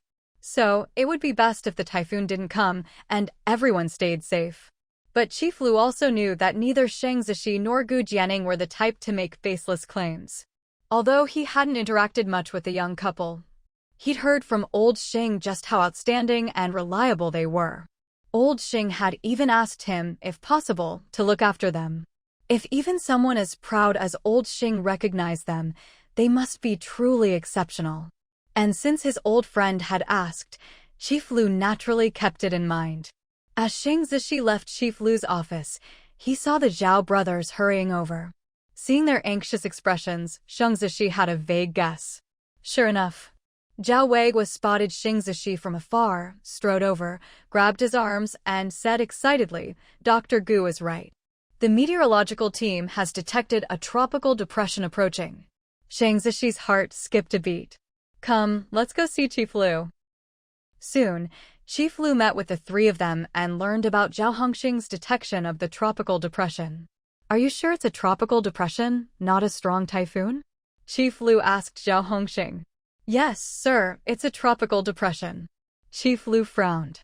A tropical depression and a strong typhoon are both types of typhoons. But the difference in intensity is huge. Some tropical depressions don't even make landfall, and their impact is minor. But a strong typhoon is a different story. Chief Lu had hoped they could detect a strong typhoon directly, but it turned out to be just a tropical depression. This put him in a difficult position. Should they prepare for a strong typhoon, or just a tropical depression? Was Gu Jianing right or not? Shang Zishi saw the chief's hesitation and remembered the future newspaper he'd seen. That newspaper had also reported a tropical depression being detected, exactly like the current situation. So, the Huansha Island military leadership had only made minimal preparations for a tropical depression. But in the end, a strong typhoon really did hit. The resulting casualties and property losses were enormous. At this moment, Shang Zishi also understood Chief Lu's hesitation. He immediately guessed the reason and said, Sir, although it's only a tropical depression now, it could strengthen into a strong typhoon. We have to prepare as if a strong typhoon is coming. If it really is a strong typhoon, and we only prepare for a tropical depression, the consequences would be unimaginable. Just then, a voice suddenly rang out from outside. Xiao Sheng, you're so sure there'll be a strong typhoon, just because your wife said so? With those words, two people walked in, Lin's father and Lin Chu-shur. The speaker was Lin's father. Dr. Gu is certainly skilled in medicine, but when it comes to meteorology, can you really guarantee she knows what she's talking about? Is she more capable than the meteorological department? Shang Zishi wasn't surprised at all to see Lin's father and Lin Chu-shur. At this point, he was sure that the ones spreading rumors about his wife were this father and son. They really did see him and Ningning as enemies. No matter what the couple did, they would oppose and question it. But this behavior made Shang Zishi deeply disgusted. If it were normal competition, that would be understandable. But the Lin family's actions showed complete disregard for the people of the island. It was just too selfish. Shang Zishi was thoroughly repulsed. Facing the aggressive Lin father and son, Shang Zishi replied firmly, Yes, I can guarantee it. My wife, Comrade Gu Jianing, is right, a strong typhoon will definitely come. You dare take that risk? What will you risk? Are you willing to sign a military pledge as a regimental officer? Lin Chu-shur pressed, eyes shining, trying to provoke him. Chief Lu was about to say something when Shang Zishi answered. Why wouldn't I dare? Chief Lu thought. This kid Xing is still too young. How could he fall for Lin Chushi's provocation? He's got such a bright future, why risk it all? What Chief Lu didn't know was that Shang Zishi truly believed in Gu Jianing. Especially after seeing that future newspaper, even if he doubted it before, he was now certain a strong typhoon would come. After all, it wasn't the first time he'd seen a future newspaper. Last time, the news about those drug traffickers had been proven true. Lin Chusher hadn't expected Shang Zishi to be provoked so easily, agreeing to sign a military pledge without hesitation. So young and impulsive. Lin Chusher wasn't about to let this chance slip by. All right, then sign the pledge. At this point, Lin's father played the good cop. Chusher, what are you saying? A military pledge isn't something you sign lightly. Military orders are absolute. Do you know what the consequences are if you sign one? But he turned to Chief Lu. Chief Lu, I think Shaoxing is making a mountain out of a molehill. Look, even the meteorological staff have only detected a tropical depression. You tell me, if it's just a tropical depression, but we prepare for it like it's a severe typhoon, how much extra work and resources would that take? And of course, we'd have to evacuate the civilians. You know how much disruption and inconvenience a severe typhoon warning causes for the people. If it turns out to be just a tropical depression, it could even make the public lose trust in us. As he spoke, he turned to Shang Zishi. Shaoxing, can you take full responsibility for all these consequences and losses? It was clear he wanted to completely crush Shang Zishi this time. His words sounded gentle, but they were even more aggressive than Lin Chushi's. Facing such questioning from Lin's father, Shang Zishi showed no fear. He even looked him straight in the eye. Yes, if the severe typhoon doesn't come, I, Shang Zishi, am willing to make a military pledge and take full responsibility. But, Shang Zishi paused, Commander Lin, Colonel Lin, if you keep blocking this over and over. If the severe typhoon really does come in the end, and you treat it as just a tropical depression, can you take responsibility for the consequences and losses? Are you willing to make a military pledge as well? The Lin father and son had been so aggressive, how could Shang Zishi let them off easily? Since they wanted to drag him down, he dragged them down with him. He wanted to see if the Lin family really had the guts. Shang Zishi's retort left the Lin father and son momentarily stunned. Lin Chusher immediately grew angry. Shang Zishi, what do you mean? How dare you ask your superior to make a military pledge? What right do you have? If Shang Zishi doesn't have the right, then I do, don't I? At that moment, Chief Lu stepped forward again, once more siding with Shang Zishi.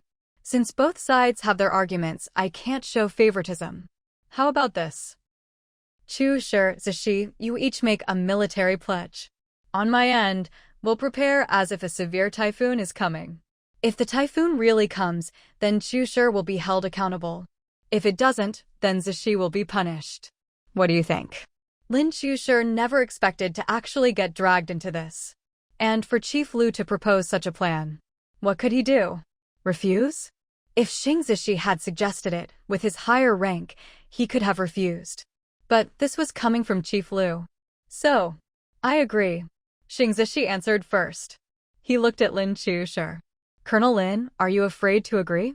Is it because you lack confidence in yourself? Or is it that you're only willing to accept promotions, but not take responsibility? Lin Chusher was now riding a tiger and couldn't get off. Facing Shang Zishi's challenge, what could he say? He gritted his teeth, forcing a smile. Of course I have confidence in myself. Fine, I'll make the pledge. Lin's father frowned. Their original plan was just to drag Shang Zishi down, but now Chusher had been pulled in by Chief Lu as well. He looked at Chief Lu with suspicion and doubt. Could it be that Lu knows something? But no matter how many doubts or complaints he had, Lin's father couldn't say anything now. So, in front of everyone, Shang Zishi and Lin Chusher each made their military pledges. Since it's settled, I'll take care of the arrangements, Chief Lu said. Zhao Hongxing, keep monitoring the weather. Report any changes immediately. Also, on Huansha Island, start preparing tomorrow as if a severe typhoon is coming. Evacuate the civilians as needed. Chief Lu gave out the orders. No one objected. Once everything was arranged, everyone left. After leaving Chief Lu's office, Lin Chusher turned to Shang Zishi. Xiaosheng, you really trust your wife that much? You believe what a woman says? Aren't you afraid you'll ruin your career over this? His tone was full of disdain for women, which made Shang Zishi feel nothing but disgust. If I don't trust my wife, who should I trust? Colonel Lin. In my eyes, my wife is the best. Whatever she says is right. Lin Chushi burst out laughing, thinking Shang Zishi was completely under his wife's thumb. Pathetic. He sneered inwardly, but said nothing more. Shang Zishi didn't want to waste words with someone like Lin Chushi and quickly left. Zhao Weigua and Zhao Hongxing followed Shang Zishi. After they'd walked a distance, Zhao Weigua asked, Commander Shang, are you serious? You really trust Dr. Gu that much? Shang Zishi's tone didn't change as he glanced at him. You've seen my wife's abilities for yourself. Zhao Weigua, fair enough, he had. Still, even having seen it, if it were him, he couldn't be as confident as Shang Zishi. Commander Shing, I'll keep monitoring. If anything changes, I'll let you know right away, Zhao Hongxing said. Good, thank you. Meanwhile, the Lin father and son watched Shang Zishi's departing figure, their eyes cold. You let Shang Zishi provoke you into making a military pledge.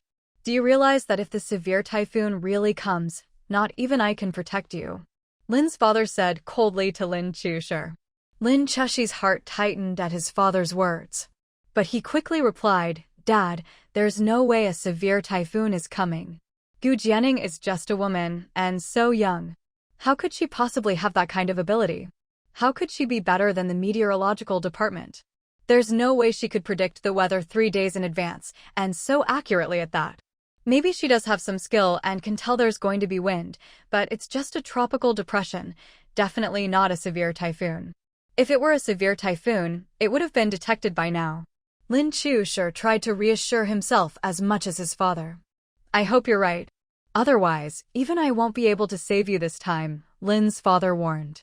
After all, the military pledge had been made. Orders were orders, there was no going back. But, since things have come to this, let's add some fuel to the fire. He signaled to Lin Chushi. You handled those rumors well before, didn't you? Do it again. As long as the severe typhoon doesn't come, we'll bring down that wild horse Shang Zishi for good. Anyone who sided with Lu was an obstacle to the Lin family. If they kept cutting off Lu's supporters, eventually, they'd bring Lu down too. And make sure everyone knows that Shang Zishi is being protected by Chief Lu. A sly look flashed in Lin Chushi's eyes. Don't worry, father. I understand. The next day, the day before the typhoon that Gu Jianing had predicted was supposed to arrive. On this end, Zhao Hongxing had detected that the tropical depression was gradually intensifying, but it was still just a tropical depression. However, Zhao Hongxing noticed that the temperature of the sea surface was rising rapidly, now reaching over 20 degrees Celsius. Zhao Hongxing knew that such high temperatures were one of the factors in the formation of a strong typhoon. But for a strong typhoon to form quickly, other conditions were also needed. At the moment, it was still uncertain. Meanwhile, Lin Chushi, upon learning that today's monitoring still only showed a tropical depression, was a bit skeptical at first. But now he was more confident. On Huansha Island, after waking up, the islanders were preparing to go out to sea as usual. But the military district forbade them from doing so. They were informed that a strong typhoon might arrive tomorrow. The islanders were not allowed to go out to sea, and some of them even needed to evacuate their homes and move to safer places. What? A strong typhoon might be coming? That's serious. We'd better leave quickly. Some of the older folks still remembered the devastating typhoon from decades ago. They had told their children and grandchildren about it, so the people of Huansha Island knew very well how much damage a strong typhoon could bring. If there was advance warning, it was manageable, but if not, the casualties and losses could be catastrophic. So, upon hearing that a typhoon might arrive, and as soon as tomorrow, the islanders immediately panicked. They hurried to cooperate with the military's evacuation orders. However, as the evacuation began, rumors started to quietly spread among the islanders. Hey, did you hear? This so-called strong typhoon the military is talking about wasn't predicted by their meteorological department. It was actually a female doctor who said so. What? A female doctor? What does she know about this? You all know her, actually. She's that famous deputy director from the county hospital, Dr. Gu. Apparently, 2 days ago, before the meteorological department had detected any sign of a typhoon, she said there would be a strong typhoon in 3 days. Do you really think anyone can predict a typhoon 3 days in advance? And be so sure it'll be a strong one. But the military's meteorological department only detected a tropical depression yesterday, and it's still just a tropical depression now. For all we know, this strong typhoon might never come. What? If there's no strong typhoon, why are we being evacuated? Honestly, there's no place like home. I really don't want to leave. I've got a few old hens at home to look after. Yeah, and what if some thief sneaks in while we're gone? You know, the people of Huansha Island are terrified of strong typhoons. But right now, there's no sign of one, just a tropical depression. There's no real need to evacuate, so why are we being forced out? Are we supposed to believe whatever this female doctor says? I heard that this doctor and her husband are connected to the highest-ranking officer in the military district, so he's biased toward them. Whatever they say, he believes. I also heard that the Lin family has been trying to persuade them to stop spreading rumors and scaring the people, but it's no use. The Lin family's status is lower than that Officer Liu's, so they have no choice but to go along. The Lin family are locals. They care about us. How could an outsider like that officer care more about us than our own people? No way. If it's just a tropical depression, I'm not leaving. I'm staying home. Me too, I'm staying.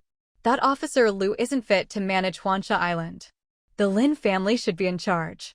And so, as the rumor spread, the islanders began to question the decisions made by Gu Jianing and her husband, as well as Officer Liu. They were no longer willing to cooperate with the evacuation. This situation was quickly reported to Officer Liu. At that moment, Xing Zishi was with Officer Liu. Upon hearing the news, both men frowned. It looks like the Lin family is stirring up trouble again. There was no need to investigate. These rumors were just like the ones that had spread in the family compound before. Officer Liu was certain that the Lin family was behind it. Guilt flashed in Xing Zishi's eyes. Sir, I've dragged you into this.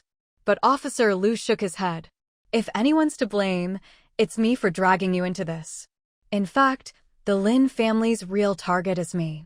Officer Liu had long known that Father Lin didn't like him.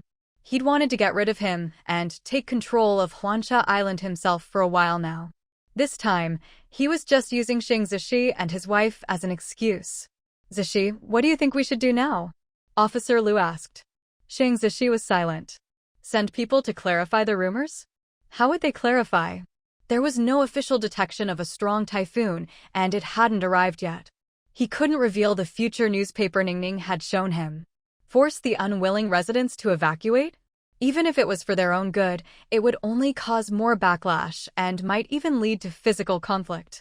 The Lin family would only seize the opportunity to escalate the situation. After thinking it over, Xing Zishi said, Sir, let's do this.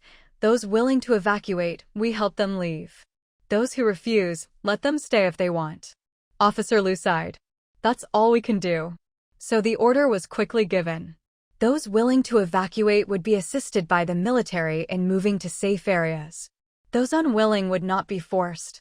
Once the order was out, a considerable number of people chose to stay. But there were also quite a few who agreed to evacuate, many of them former patients of Gu Jianing. Even though Dr. Gu is a doctor, and it seems strange for her to predict the weather, there are all kinds of talented people in this world. Dr. Gu has always been outstanding. It's not impossible for her to be able to predict the weather. I trust her. I've only been treated by Dr. Gu a few times, but I can tell she's a good and kind person. She'd never make things up. So if she says there's a strong typhoon coming, I'll cooperate with the evacuation. If the typhoon really comes, my family will be safe. If it doesn't, we haven't lost anything. Better safe than sorry. That's right. It's always better to be cautious. Besides, I really think Dr. Gu must have detected something. She truly cares about us. If she didn't, she could just ignore it. Even if the typhoon came and there were casualties, it wouldn't affect her. But she still spoke up, even at the risk of being slandered and doubted. I think she's genuinely a good person. Although Officer Liu is from out of town, He's been managing our Huansha Island for many years now. Over these years, the island has developed better and better, and Officer Lu deserves some of the credit for that. As for the Lin family, the Lin family might not be good people. For all we know, these rumors were started by the Lin father and son themselves. Clearly, there were still quite a few sensible people who were able to look past the gossip and see the true nature of things. And later, these people would be grateful for their clear-sightedness. Meanwhile, after leaving Officer Lu's place, Xing Zishi went home. He told Gu Jianing about the rumors outside and the orders that had been given. After listening, Gu Jianing was silent for a moment, then said calmly, "This is fine too." Gu Jianing didn't agree with issuing mandatory orders or forcing people to evacuate. Over the years, she'd come to understand one thing. If you know someone is in danger and you can help, you should. But if you offer a helping hand and the other person doesn't appreciate it for whatever reason, then it's best not to interfere any further. Brother Shi, being able to see the future newspaper is a gift from heaven, a chance we've been given. But opportunities like this aren't something you can have just because you want them. Once is a blessing. More than that isn't necessary. We can help others, but we don't need to interfere with their fate. Everyone has their own destiny. Let's respect that. There's no need to carry all that karma. As long as we have a clear conscience, that's enough. Gu Jianing was comforting Xing Zishi, but she was also reminding herself. She wasn't a saint, and she didn't need to be responsible for everyone's fate. Xing Zishi pulled Gu Jianing into his arms. You're right. In fact, Xing Zishi felt the same way as Gu Jianing. Although he was a soldier and a soldier's duty is to protect the country and its people, he was also human with feelings and emotions of his own. You can't force everything in life. Do your best and have a clear conscience, that's enough. All right, let's not talk about this anymore. I'll keep an eye on the typhoon. For now, I'll take you to the hospital, Xing Zishi said. Gu Jianing's due date was in the next few days. But with the typhoon arriving tomorrow, Xing Zishi was worried he wouldn't be able to take care of her when the time came, so it was safer to get her to the hospital early. I've already hired an auntie to help out. She's a local woman from the island. Quite good. She'll take care of you. Okay. What about Xingxing and Yeye? The kindergarten is closed because of the coming typhoon. I don't feel comfortable leaving them home alone, but it's not ideal to bring them to the hospital either. So I asked Zhao Weiguo's wife to help look after them. They'll stay at the Zhao's for the next few days during the typhoon. What do you think? Zhao Weiguo and his wife have already agreed. Gu Jianing thought for a moment, then nodded. That should be fine, but we should ask Xingxing and Yaya how they feel about it first. Okay, I'll go ask them now. Soon, Xing Zishi found Xingxing and Yaya and told them the plan. Daddy might have to go on duty, and Mommy has to go to the hospital to have the baby. We might not be able to take care of you, so you'll stay at Uncle Zhao Weiguo's house for a few days, and his wife will look after you. Is that okay? Xingxing and Yaya fell silent, glancing at each other. With the typhoon coming, Xing Zishi would probably be very busy and might not even be able to come home. Even if he had time, he'd go to the hospital first to check on Gu Jianing. So if Xingxing and Yaya stayed home, there'd be no one to look after them except Amber. If Amber were a person, that would be fine, but Amber was a dog. He could protect them, but not take care of them. Xingxing and Yaya understood this.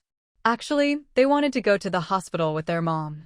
The two little ones felt that, since Mommy was going to have a baby and Daddy would be busy, they should be at the hospital to keep Mommy company and protect her. But they also knew they were only a bit over 2 years old, just little kids. They wouldn't be much help and might even distract Mommy or make things harder for her. So, even though they didn't want to be separated from their mom, the siblings nodded and agreed. So, before taking Gu Jianing to the hospital, Xing Zishi first brought Xingxing and Yaya to Zhao Weiguo's house, along with a bag of food, some ration coupons, and the kids' clothes and toiletries. Zhao Weiguo's wife was a gentle woman and welcomed Xingxing and Yaya warmly. The Zhao family had 3 children, 2 girls and a boy, all older than Xingxing and Yaya. The 3 Zhao kids were a bit obsessed with looks, so they were delighted to have the adorable Xingxing and Yaya staying with them. Stay at Uncle Zhao's house for now. When daddy's done with work and mommy has had the baby, we'll come pick you up and bring you home. Be good, okay? Xing Zishi reminded them before leaving. Xingxing and Yaya nodded. Though they were reluctant, they said, Daddy, we remember. We'll be good. Good. Xing Zishi patted their heads and gave them a hug before leaving. Back home, Xing Zishi packed Gu Jianning's things for the hospital and her delivery, and set off for the county hospital.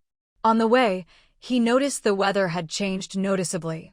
It was getting hotter and more humid, the air pressure was low, and it was hard to breathe. After Gu Jianning settled into a private room at the county hospital, the wind picked up. Xing Zishi looked out at the swaying trees. It was clear the wind had gotten much stronger. Just then, a woman in her late 40s or early 50s walked in. She was plainly dressed, with a kind face, and gave a good impression. This was Aunt Zhou, the woman Xing Zishi had hired to look after Gu Jianning. Aunt Zhou was a local from Huansha Island.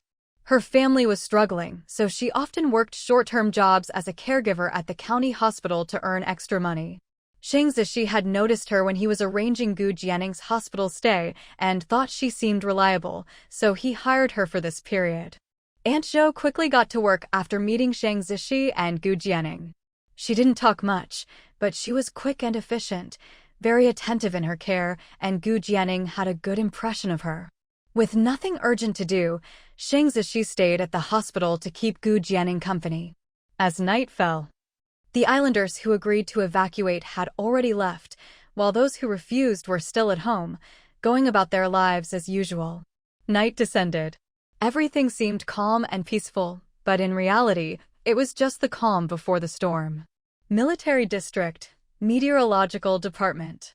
Since tomorrow was the day the typhoon was expected to make landfall, no one dared to sleep that night, not Zhao Hongxing, nor anyone else in the meteorological department. Everyone stayed up, closely monitoring the situation with the tropical depression. They watched as, though it had only been a tropical depression during the day, it kept strengthening after nightfall, almost as if racing against the clock, rapidly intensifying. This is strengthening way too fast. At this rate, it'll become a typhoon very soon, Zhao Hongxing said, frowning as he looked at the recorded data. There are specific classifications and intensity thresholds between a tropical depression and a typhoon, and also between a typhoon and a severe typhoon. As it turned out, Zhao Hongxing's instincts were right. Not long after. It's a typhoon. It's already become a typhoon. Yes, it had intensified into a typhoon. Zhao Hongxing didn't dare delay and immediately notified the leadership. Previously, everyone had hoped it would remain just a tropical depression. After all, the power of a severe typhoon was terrifying. But now it had already become a typhoon. Could it really be, just as Dr. Gu had predicted, that by tomorrow it would become a severe typhoon? At this thought, everyone's expressions grew grave. There was admiration for Gu Jianning's seemingly prophetic foresight, but also deep worry about the possible arrival of a severe typhoon. That night, hardly anyone in the military district slept well. Since yesterday, preparations had been underway. Evacuating the islanders was only the first step. There was still much to do. For example, reinforcing houses, boarding up doors and windows with planks or sandbags, removing anything that could fall. If there were livestock, they needed to be moved to safety as well. And then there was stockpiling drinking water, food, and lighting supplies, candles, matches, kerosene lamps, and so on. After all, a severe typhoon doesn't just pass quickly. It could take several days before it fully moves on. The military also had to prepare for rescue operations. Ropes, raincoats, boots, machetes, these were all needed. Although many residents had cooperated and evacuated, some stubborn ones, influenced by rumors, still refused to leave their homes. While they couldn't force people to evacuate, they couldn't just ignore them either. At this moment, Xing Zishi wasn't at the hospital. He'd been called in overnight to help. Now, together with his comrades, he was stacking sandbags along the shore. Bag after bag formed a defensive line. After all, if a severe typhoon really hit, it would surely bring huge waves. And if those waves crashed ashore, casualties would be inevitable. So, they had to use the sandbags to block the waves whipped up by the typhoon. It had started to drizzle. Rainwater streamed down Shang Zishi's face, but he didn't have a moment to wipe it away. Feeling the wind growing stronger, Shang Zishi's brows furrowed, his face full of concern. This wind, it doesn't feel like just a tropical depression anymore. Could a severe typhoon really be coming? A comrade nearby muttered. Yeah, if it is a severe typhoon, we'll have to be even more prepared, others chimed in. They kept talking, but their hands never stopped moving. In fact, Shang Zishi thought the same. It probably wasn't just a tropical depression anymore. Sure enough, soon the leadership came with an update. According to the meteorological department's monitoring, the tropical depression had already intensified into a typhoon. Shang Zishi felt a sense of grim confirmation. But his brows never relaxed. He worried about Gu Jianing, who was waiting to give birth in the hospital. And he was concerned about the current state of their preparations. Their defenses still weren't quite in place. He feared that when the severe typhoon arrived, the island would still suffer significant damage. Meanwhile, the Lin family, father and son, had also learned that the tropical depression had become a typhoon. In the middle of the night, neither of them slept. Father Lin looked at Lin Chushi with a less-than-pleased expression. Chushi, do you think this typhoon will strengthen into a severe typhoon? Father Lin asked, his face expressionless. Lin Chushi shivered at the question. Dad, how could that be? There's no way. But now, it's not a tropical depression anymore, it's a typhoon. Father Lin emphasized. Yes, it's a typhoon now, but there's a big difference between a typhoon and a severe typhoon. There are so many levels in between. It's only been a few hours, how could it possibly become a severe typhoon? Lin Chushi tried desperately to explain. Father Lin also thought it was unlikely for it to become a severe typhoon in just a few hours, but not impossible. Especially, Father Lin thought back to the incident with the drug traffickers. Compared to Shang Zishi, his son had been just one step behind. So, what would happen this time? If a severe typhoon really did arrive, both Shang Zishi and Gu Jianing would be formidable opponents. Father Lin's gaze sharpened as he looked at Lin Chushi. You'd better pray it's only a typhoon. Otherwise. Lin Chushi shuddered under his father's stare. Dad, I understand.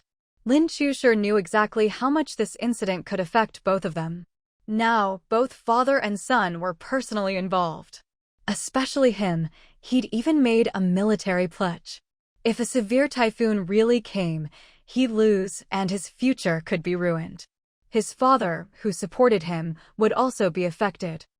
But if it was only a tropical depression, or even just a typhoon and not a severe one, then it would be Shang Zishi, Gu Jianing, and their backer, Officer Liu, who would take the fall. So, this wasn't just about a typhoon. It was a contest between the two sides. And now, the outcome was up to the heavens. At that moment, someone else in the Lin household was also awake. It was Zhang Qiumei, who was quietly eavesdropping outside the study. As she listened to their conversation, her eyes flickered with an inscrutable light, her thoughts unreadable.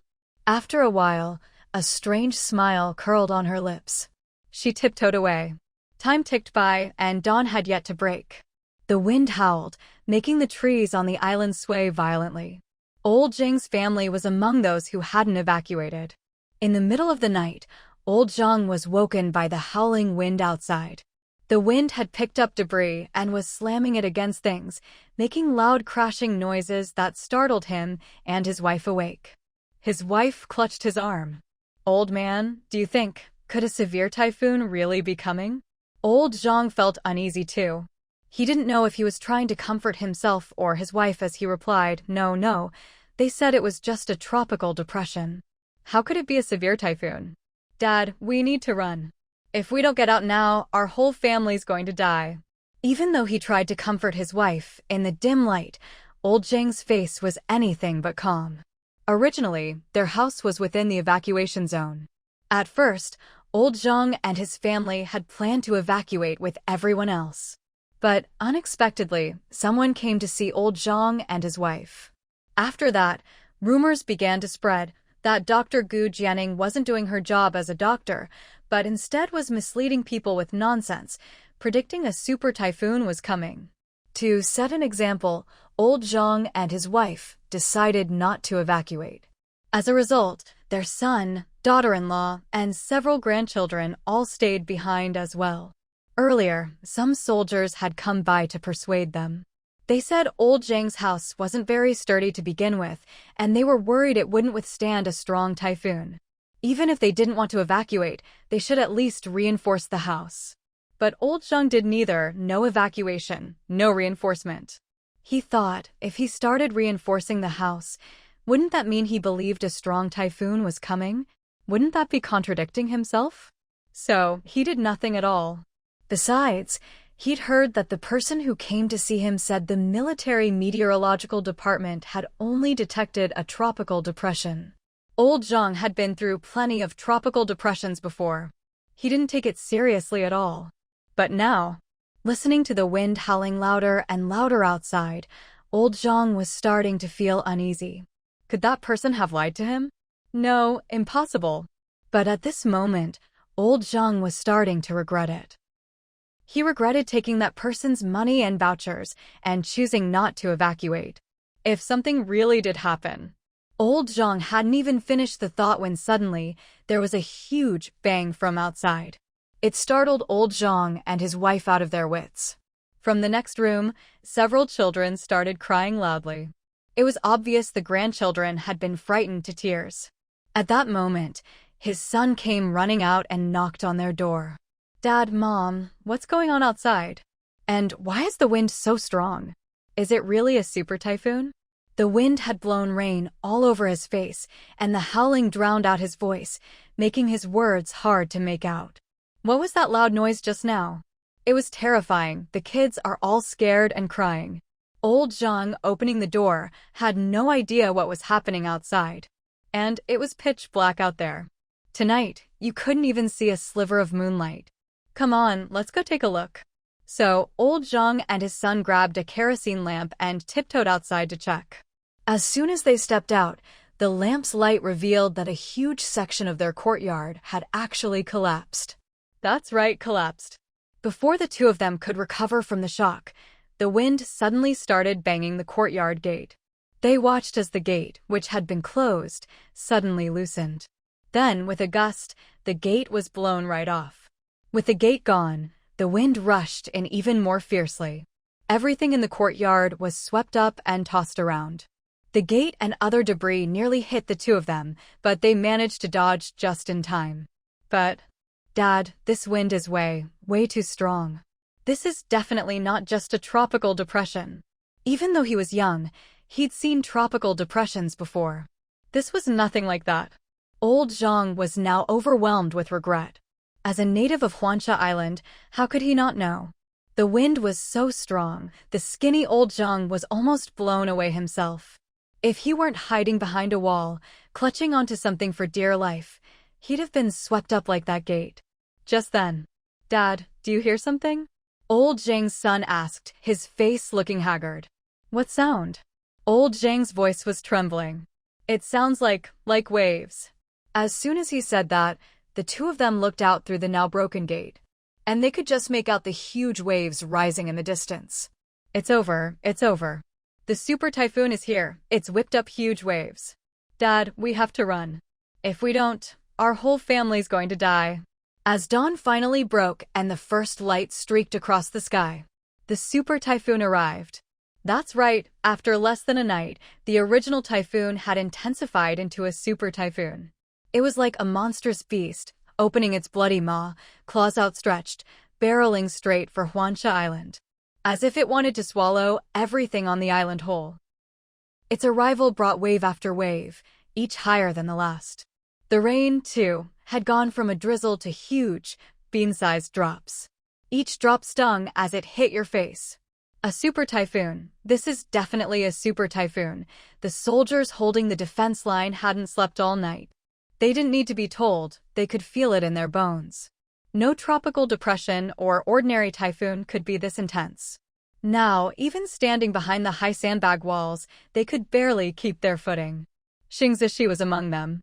The wind and rain lashed at them relentlessly. Visibility was almost zero. Even with raincoats, everyone on the front line, Xingzishi included, was soaked through. But in the midst of this torrential downpour, Shang Zishi actually felt okay. He reached up and touched his neck. There, he wore a water-repelling bead and a fire-warding bead his wife had given him. The fire-warding bead was useless right now, but the water-repelling bead was invaluable. Normally, in such heavy rain, the air would feel thin and breathing would be difficult. But maybe thanks to the bead, Shang Zishi felt no discomfort at all. Sandbags were still being hauled into place. Watching the towering waves in the distance, Shang Zishi had a bad feeling. He was afraid the waves might breach the sandbags and flood Huansha Island. And then, Shang Zishi thought of Gu Jianing at the hospital. He wondered how Ningning was doing. Her due date was these very days. Who knew what would happen? At the county hospital, Gu Jianing, heavily pregnant, stood by the tightly shut window. The window had already been reinforced from the outside with wooden boards. Even so, the wind still battered the window, making it bang and rattle. Each bang sounded like someone was pounding on the window with a hammer, making everyone's heart race with fear. Rain lashed against the glass as if it might break through at any moment. Gu Jianing's eyes were filled with worry. Even without checking the weather forecast, she knew the powerful typhoon was about to make landfall. But she didn't know how Shang Zishi was doing on the front lines. He hadn't returned since leaving last night. She knew, as a soldier, he must be at the forefront of the defense. But not being able to see him, knowing how dangerous it was at the front, she couldn't help but worry. And she didn't know how Xingxing and Yaya were doing in the military district either.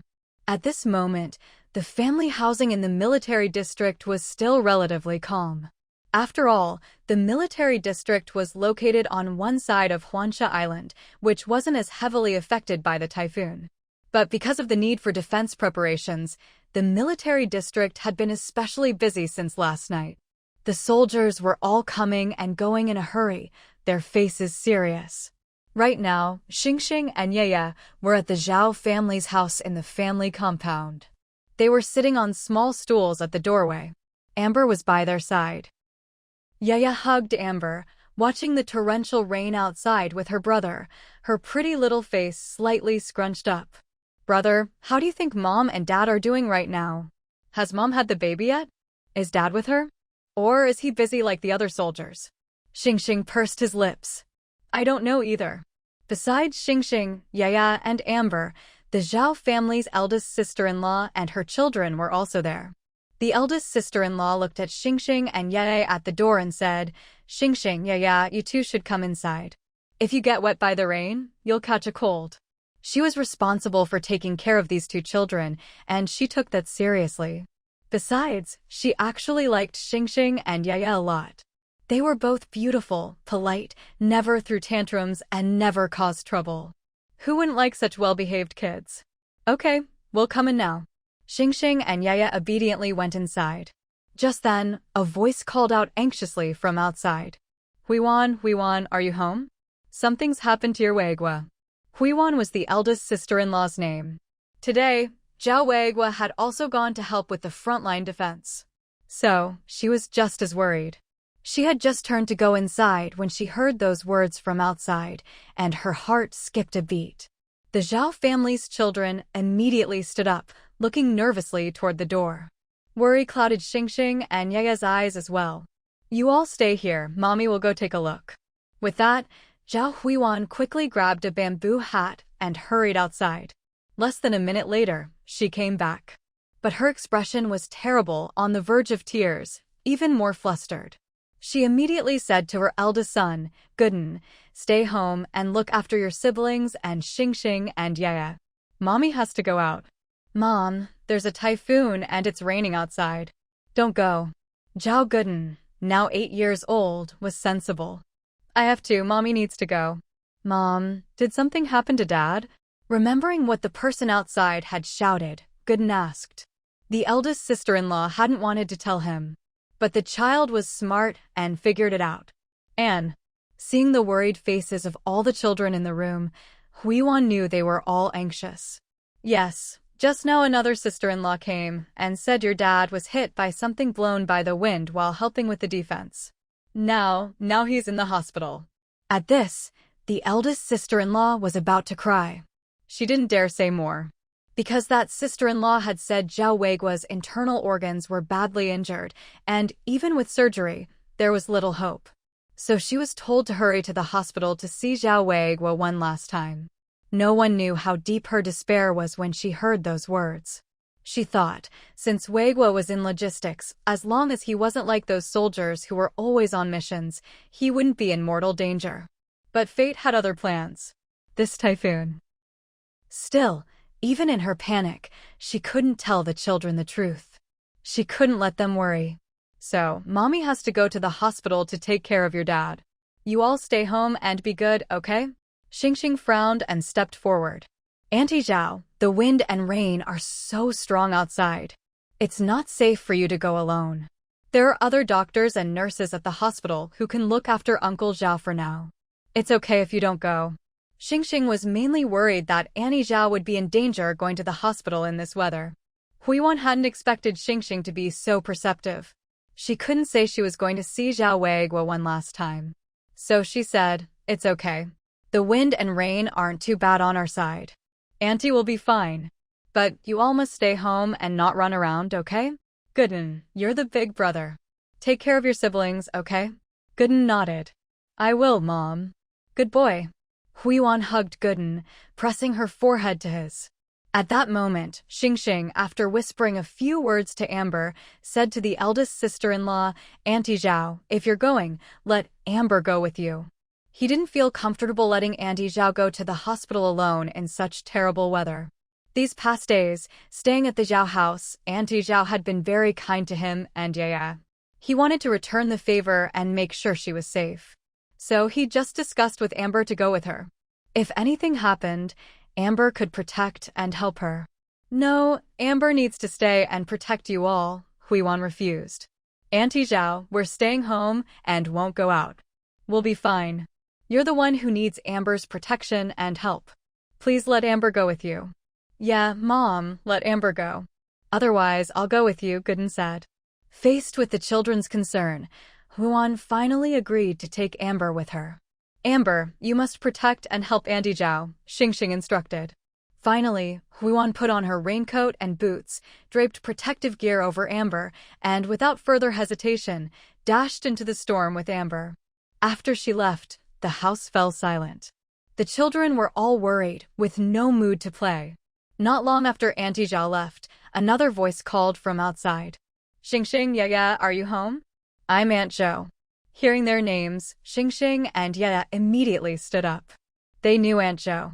She was the aunt their dad had found to take care of their mom. But wasn't Aunt Zhou supposed to be at the hospital with Mom, looking after her? Why was she here? Did something happen to Mom? Yaya couldn't help but want to run outside, her eyes turning red. Wait, it's either windy or rainy out there. Don't rush, I'll go with you. Xingxing quickly grabbed the impulsive Yaya. I have an umbrella, I'll get it for you. Godan immediately fetched an umbrella and opened it. Come on, I'll walk you to the door to have a look. Thank you, Brother Godan. Soon, Godan was holding the umbrella, with Xingxing and Yaya holding hands underneath it. When Mrs. Zhao left, she had closed the door. Now, as Godan opened it, the wind was so strong that the door was blown wide open as soon as it cracked. The wind and rain were both fierce. Godan gripped the umbrella with both hands, struggling to keep it from being blown away. Xingxing and Yaya, being just over 2 years old, were still small and light. In such strong wind, it wasn't safe for the two little kids. So Godan shielded them behind him. As the door opened, the person outside was revealed. Xingxing and Yaya saw clearly it was indeed Aunt Zhou, the one their dad had found to look after Mom. After Mom was hospitalized, Dad had taken them to visit her once. They'd met Aunt Zhou at the hospital then, so they remembered her. Aunt Zhou, why are you here? What happened to my mom? Yetta asked anxiously. Before Aunt Zhou could speak, her eyes were already red. Her silence and expression made Xingxing and Yaya's hearts sink. Even Xingxing, who had been calm, grew anxious. Aunt Zhou, please tell us, what's wrong with my mom? Is she in danger? Yeah, Aunt Zhou, please tell us. What happened to my mom? Yaya stepped forward and grabbed Aunt Zhou's sleeve. Pressed by the two children, Aunt Zhou finally spoke.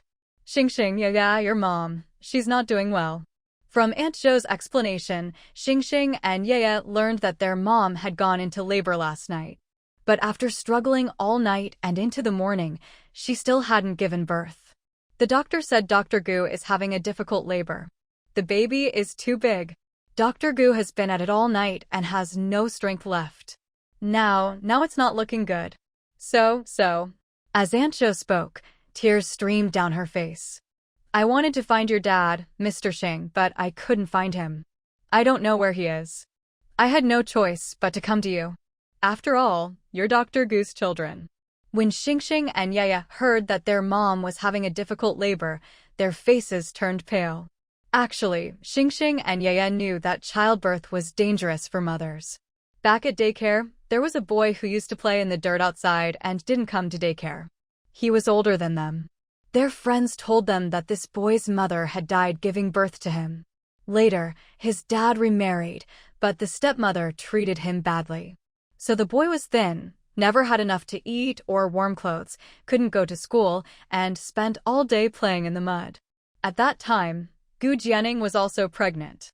Because of this, Xingxing and Yaya had been frightened. That night, they had nightmares and even ran a fever. Although they recovered the next day, the incident left a deep shadow in their hearts. So they understood how hard it was for their mom to be pregnant. How hard it was when she had them, and now how hard it was carrying their little brother or sister. They'd never told their parents about this. But ever since then, they'd been extra careful and attentive with their mom. Especially as her belly grew bigger, sometimes just looking at it made them anxious. When Mom went to the hospital to await labor, they'd wanted to go with her at first. But they were afraid that, as little kids, they'd distract Mom from giving birth and make her worry about them too. So they chose to listen to Dad and stay with Aunt Zhou. They never expected that the thing they feared most would still happen. Yaya's tears fell instantly. She grabbed her brother's sleeve. Brother, I want to see Mom. I want to see Mom. Yaya was completely panicked. All she could think about was seeing her mom. Xingxing was anxious too. Okay, let's go see her together, Xingxing said. Xingxing, yeah, you want to go to the hospital to see Aunt Gu? Godan asked. Yes, brother Godan. Mom isn't doing well and Dad isn't here. We have to go see Mom. But my mom said we can't leave. Brother Godan, I want to see Mom. Yaya cried. Godan looked at the crying Yaya and he'd heard what Aunt Zhou said too.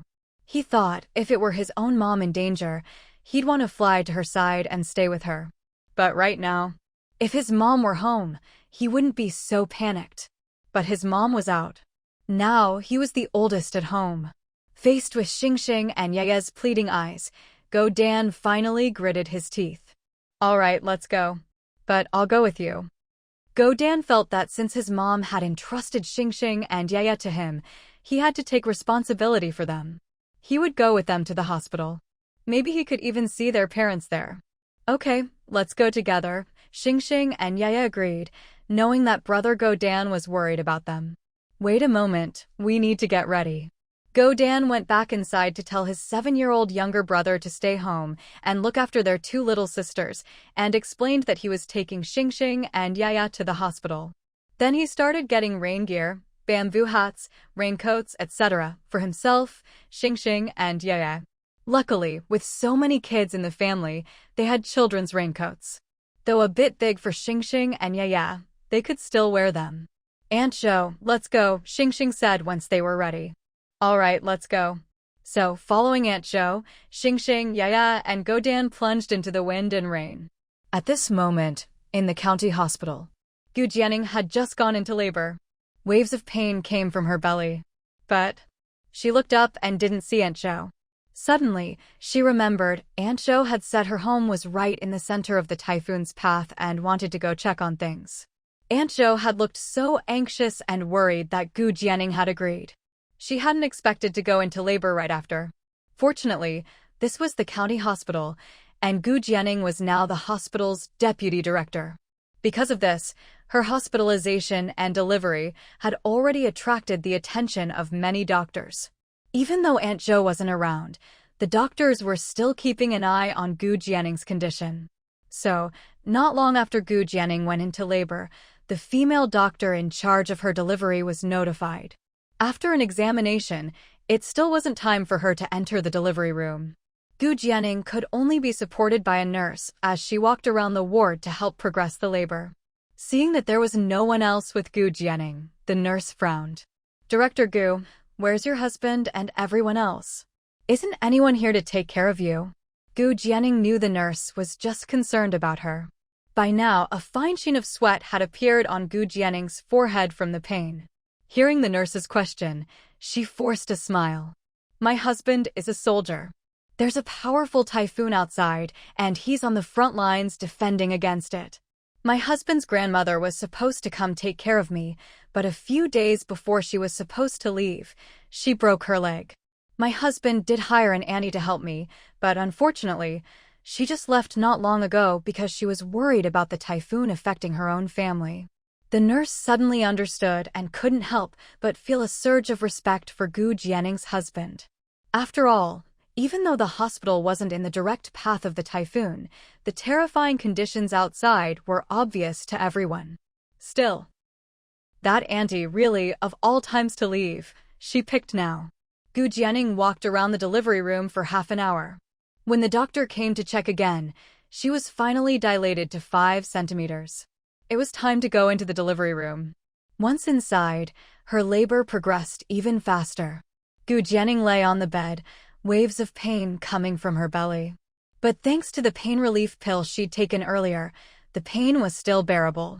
She could feel the baby inside her, slowly moving down, as if ready to come out.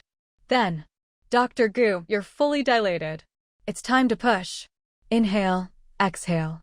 Just as Gu Jianing was preparing to give it her all and push the baby out, suddenly, a voice sounded in her mind, the system. Ding! Host's child detected to be in mortal danger. Host's child detected to be in mortal danger. Gu Jianing had never felt the system's voice so cold before. Now it felt utterly chilling. The sudden alert made Gu Jianing, who was about to push, instantly lose her momentum. "Dr. Gu, what's wrong? You need to focus and push." "System, what's going on? Is something happening to Xingxing and Yeye? What's happening?"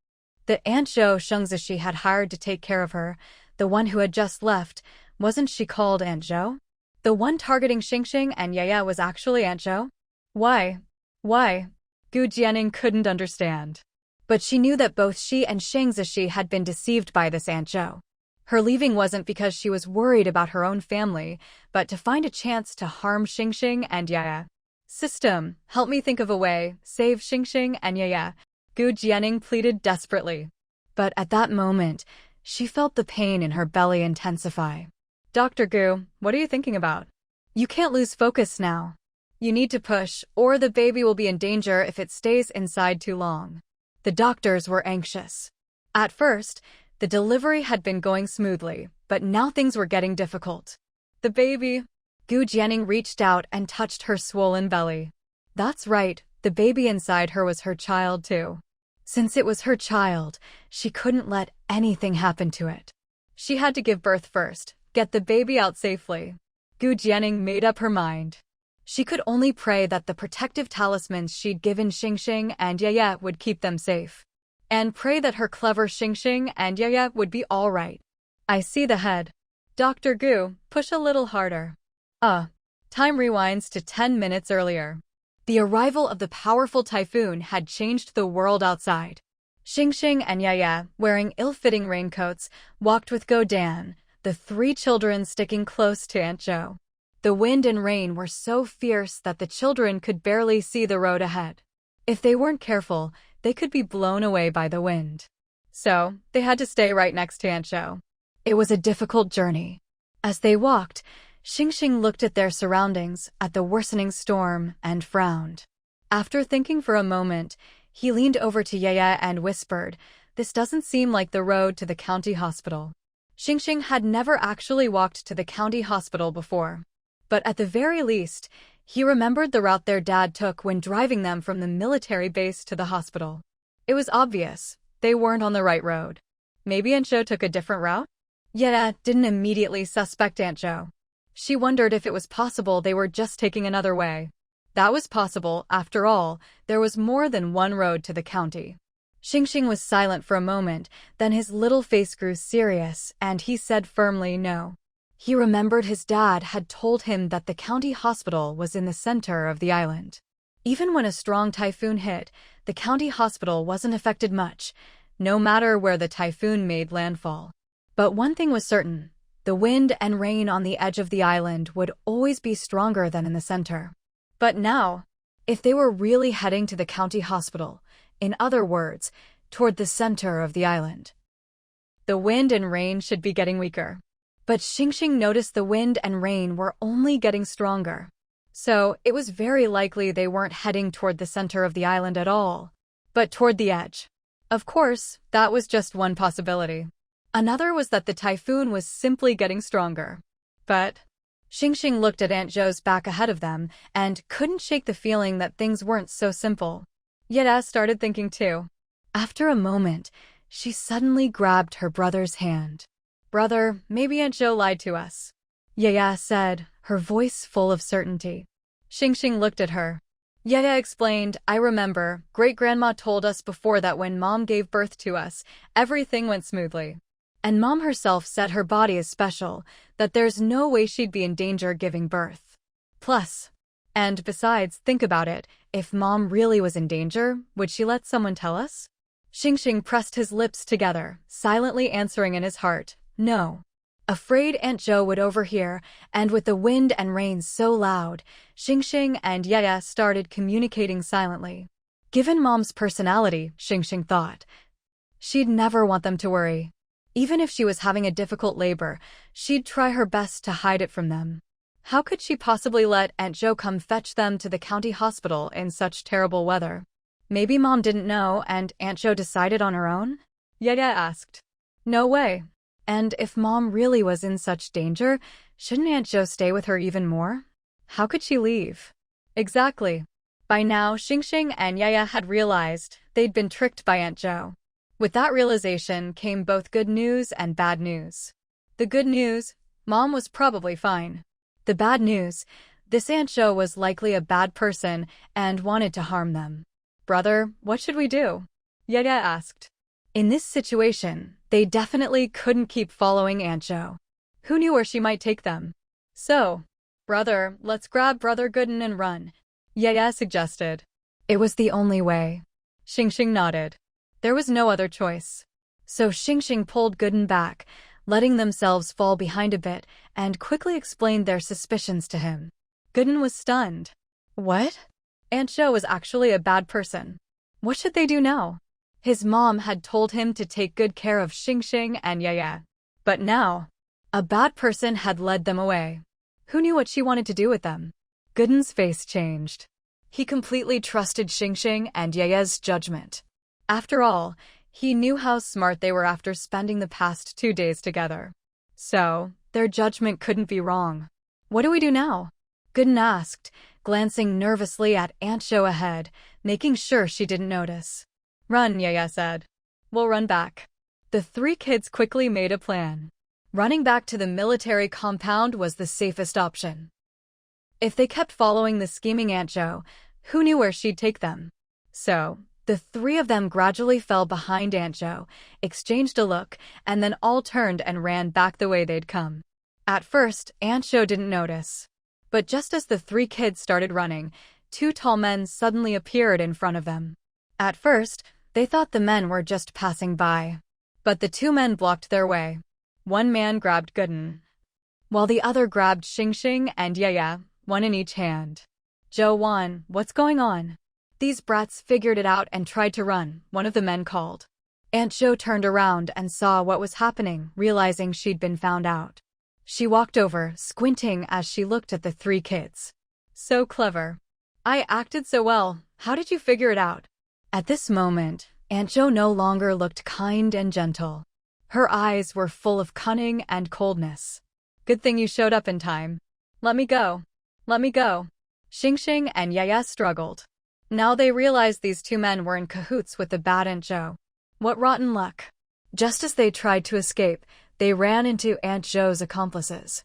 Now they were really in trouble. just as Xingxing and Yaya were desperately thinking of what to do next. One of the men pulled out a cloth from his pocket. He pressed the cloth, reeking of chemicals, over Xingxing's mouth and nose. Xingxing realized what was happening and fainted. Yaya, hearing her brother's voice in her mind. Yaya, pretend to faint. Didn't know why, but she immediately obeyed. So, when the cloth was pressed over her mouth and nose, she fainted too. The cloth was also pressed over Gooden's mouth and nose.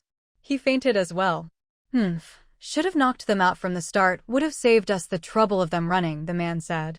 Hurry, take them, Aunt Zhou ordered. The two men seemed to take orders from Aunt Zhou. Each grabbed a child and followed her onward.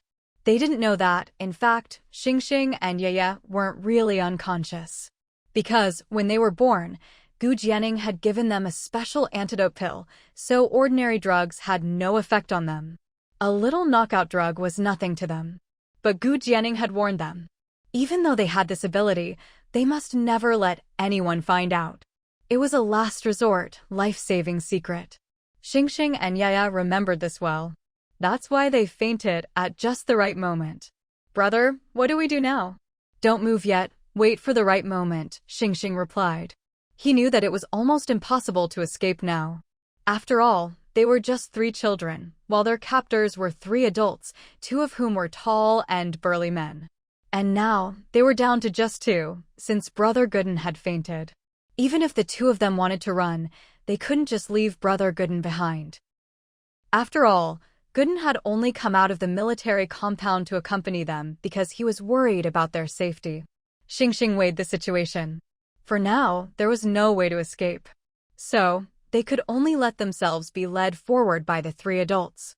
They'd have to wait until they stopped, and then look for another chance. Okay, I'll listen to you, Gidge, Yetta replied. In fact, Yaya had thought of this too. Besides, if they suddenly woke up and tried to escape now, the 3 bad guys would realize they hadn't really been drugged. That would be even worse. After all, even Gooden had been knocked out. Why hadn't they? Did they have some special ability? Their mother had told them since they were little. Anything about them that was different from ordinary people, aside from their parents and themselves, must never be told to anyone. Otherwise, not only would they be in danger, but even their parents could be at risk. Xingxing and Yaya were young, but they were smart, and they always remembered this. At this moment, in the military compound, Lin Chushi and his father both looked grim. Because the typhoon had really arrived. Everything they'd done before now seemed like the antics of a clown.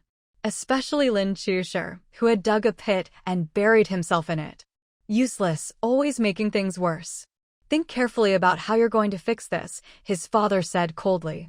If you don't, I won't be able to protect you.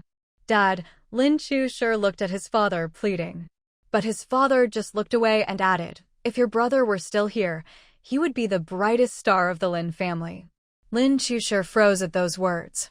He lowered his head, a mocking smile in his eyes. If your precious eldest son were still here, you probably wouldn't be sitting where you are now. Lin Chushi looked up at the stormy sky. How many years had it been? Decades ago, it was also a powerful typhoon like this. His brother, the one everyone, especially their father, considered the pride of the Lin family, had drowned at sea during a mission. From that day on, the always overlooked second son finally stepped into the spotlight and got to enjoy the family's resources. Everyone, including his father, believed his brother's death was just an accident, that he drowned. But they didn't know. His brother had actually been drowned by his own younger brother. Right after finishing his mission after saving people, his brother overheard a conversation between Lin Chushi and their father.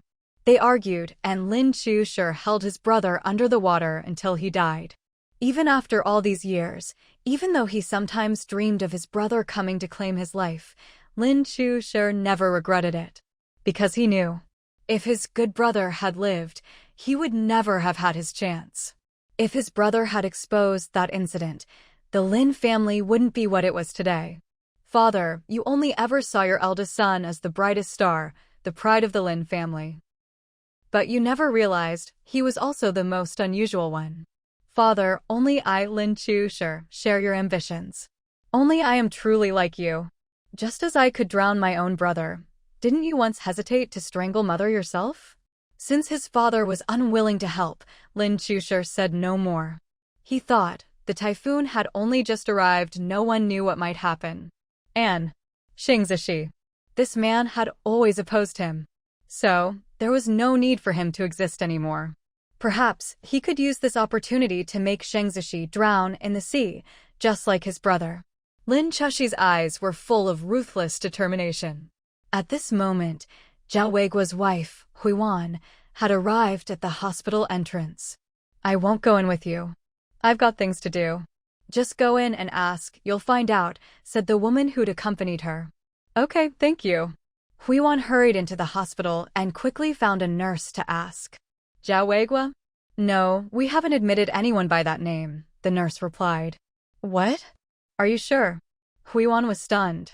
Yes, I'm sure. Could there be some mistake? Someone came to my house and told me my husband was hospitalized and in critical condition, and that I should come see him one last time. My husband is a soldier. I'm sorry, but we haven't admitted any soldiers today. Who told you this? Is it possible there's been a mistake? It was. Huiwan suddenly froze. In that moment, she realized something. As a military wife, Huiwan had some sense of vigilance. She thought of the unfamiliar woman and how she'd left just as they reached the hospital. Suddenly, Huiwan understood. So, that woman had tricked her? But why? What was her goal? Suddenly, two small figures flashed through her mind. The only change in their household recently was that Xingxing and Yeye had moved in. Could the real target be Xingxing and Yeye? If so, if she'd been lured away, didn't that mean Xingxing and Yeye could be in danger at home? At this thought, Huijuan's face went pale. Just then, a weak voice called out to her.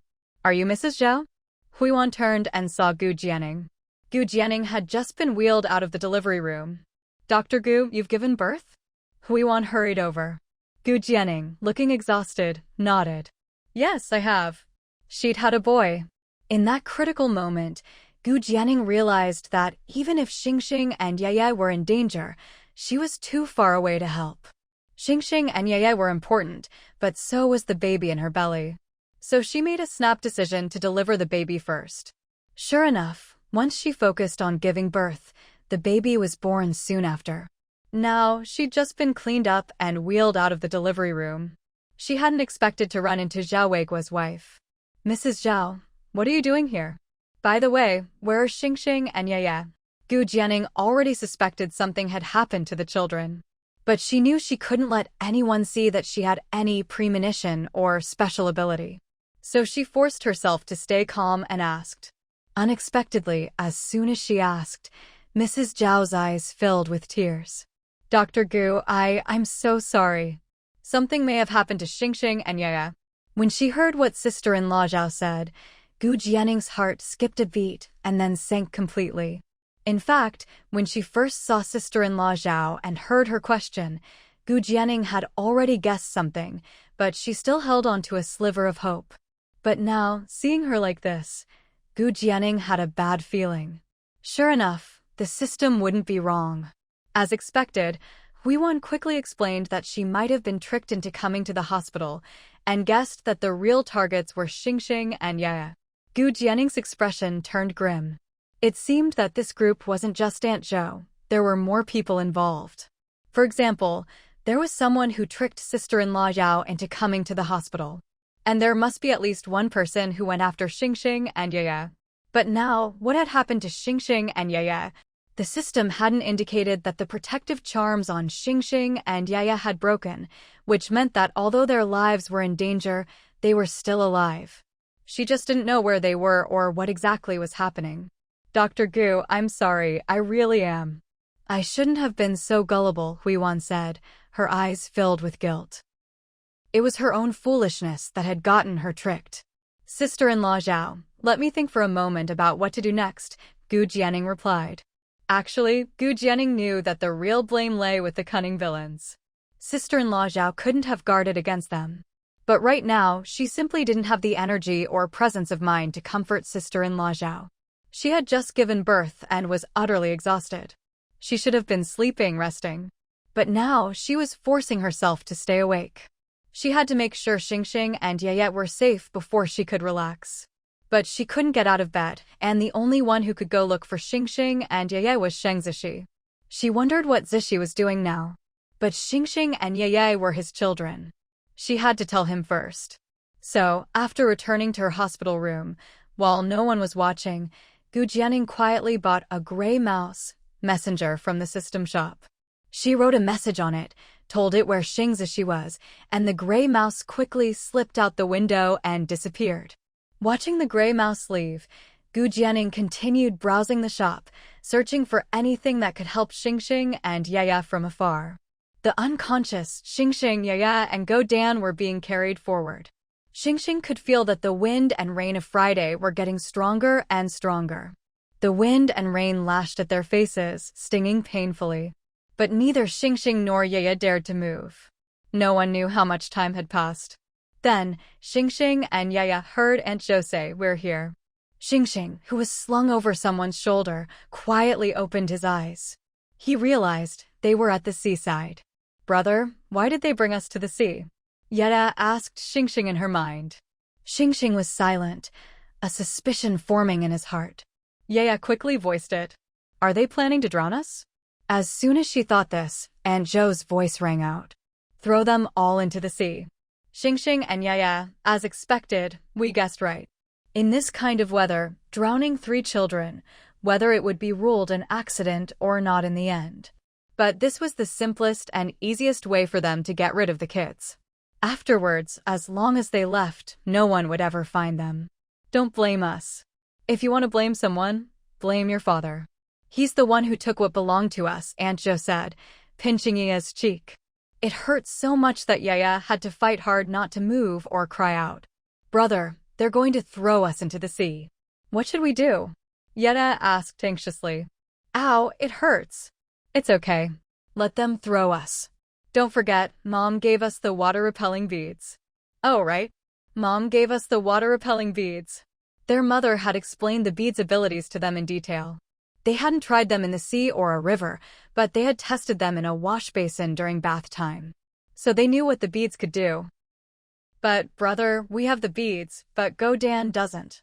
We'll have to save Go Dan later." "Okay." Aunt Jo and the others showed no mercy. Almost as soon as Xingxing and Yaya finished their mental conversation, the 3 children were thrown into the sea one after another. The moment they hit the water, Xingxing and Yaya felt something amazing. In this weather, the sea should have been icy cold. But as they entered the water, Xingxing and Yaya felt no chill at all. The moment they hit the sea, they opened their eyes. And they didn't feel any discomfort. In fact, what should have been pitch black to ordinary people was now bright and clear to them. They could see everything in the sea, every detail. Xingxing and Yaya saw that there was a transparent membrane around their bodies. This membrane wrapped around them, shielding them from any harm from the seawater. Now, in the sea, they could not only see and breathe, but also swim wherever they wanted, just like fish. It was an amazing experience for Xingxing and Yaya. Of course, the moment they were thrown into the sea was also the moment the system alerted Gu Jianing that their lives were in danger. At this point, they didn't know that their mother already knew and was very worried about them. "Yeah, let's hurry and find Go Dan." Although swimming like fish in the sea was incredible, Xingxing knew it was only thanks to the water-repelling beads. But Go Dan didn't have one. If they didn't hurry and save him, he might drown. So they had to save Go Dan as quickly as possible. "Brother, I see him. Go Dan is over there." Soon, Yaya spotted the figure sinking straight down into the sea. It was Zhao Go Dan. "Quick, let's go save him." Just as they were about to reach Go Dan, suddenly, a figure leapt into the sea. Neither Xingxing, Yaya, nor Aunt Jo and her accomplices knew that, at that very moment, someone else was there, witnessing the whole scene of the 3 children being thrown into the sea. That person was Lin Shu, the so-called madwoman of Qianya village, Lin Shu.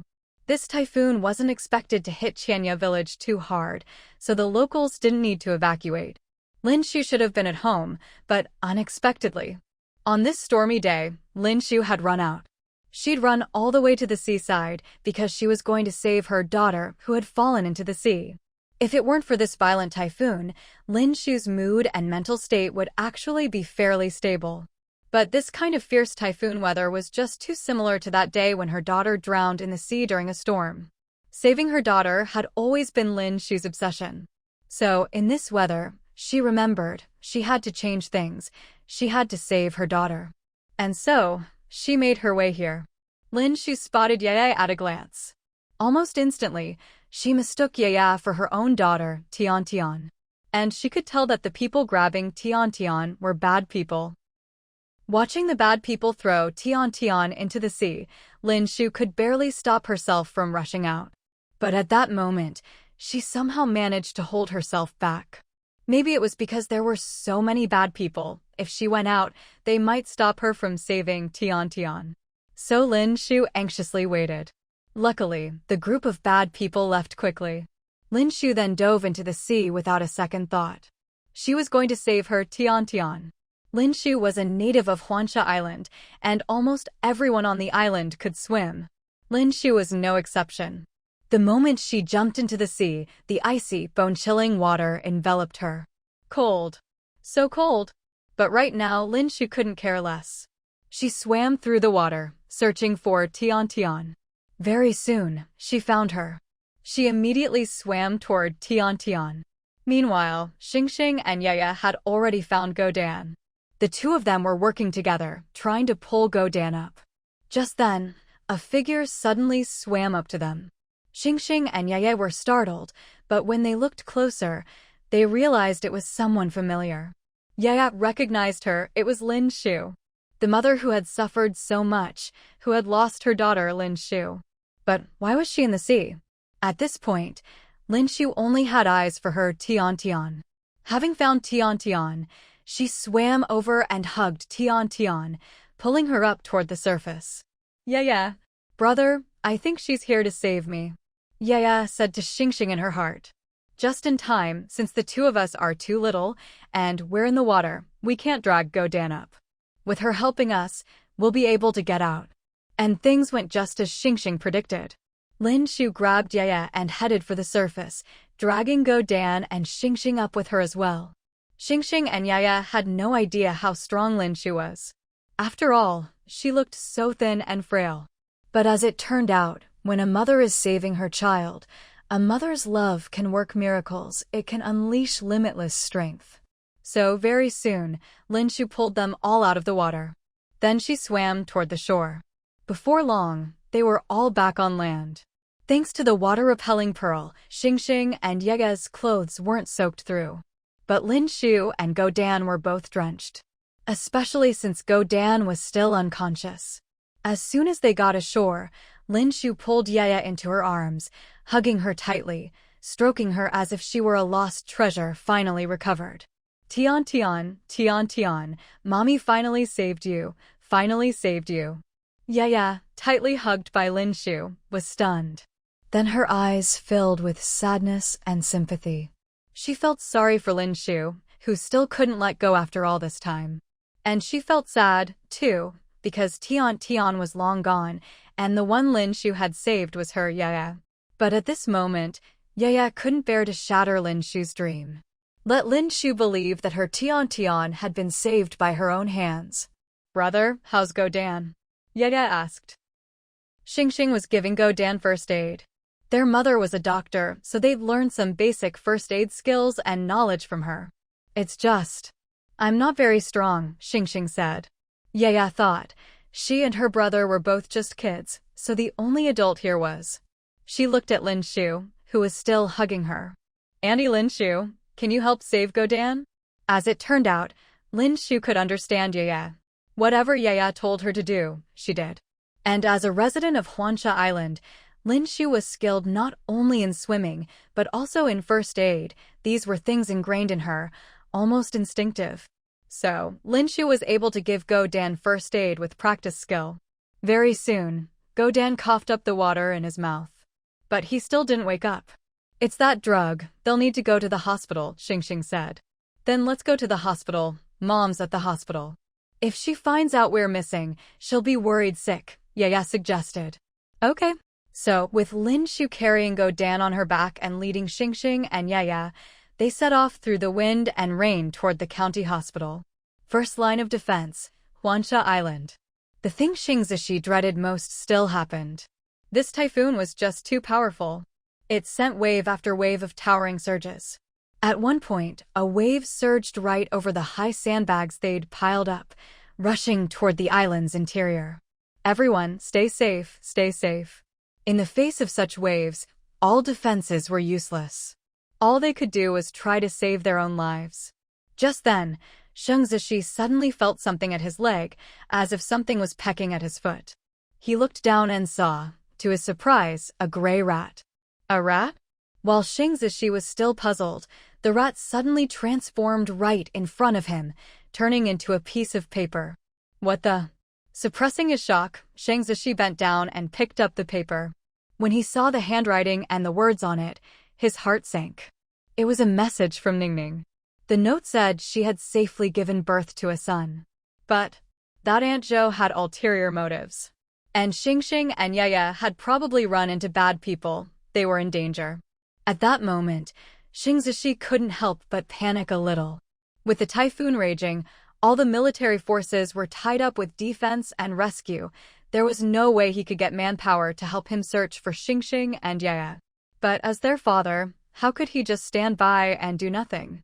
Especially since Ningning had just given birth and was in the hospital, unable to help. Without hesitation, Xing Zishi went to find his superior, Chen Han. He explained the situation. Chen Han's expression darkened. He clenched his fist and slammed it against the wall. Those scumbags, they're truly heartless. To choose such terrible weather to make a move and to target children beasts. All right, go. Make sure you bring Xingxing and Yaya back safely. Yes, thank you, sir. With permission granted, Sheng Zishi wasted no time and headed straight for the county hospital. After Sheng Zishi left, Chen Han continued organizing the rescue of islanders affected by the waves. Old Man Chen's family was among the first hit by the waves. The towering waves surged straight through the breach in their yard, flooding toward their home and sweeping them away. It's over. Old Man Chen barely had time to utter those words before he was swallowed by the waves. He was tossed and turned in the churning water. And it wasn't just him. The waves swept up his elderly wife, his son, daughter-in-law, and even his young grandson and granddaughter. Old Man Chen could hear the cries for help from his wife and grandchildren. His family were native islanders of Huansha Island, and they all knew how to swim. So, even though they were caught in the waves, they weren't in immediate danger of drowning. Despite his age, Old Man Chen was still a strong swimmer. But what worried him most was his wife and his grandchildren.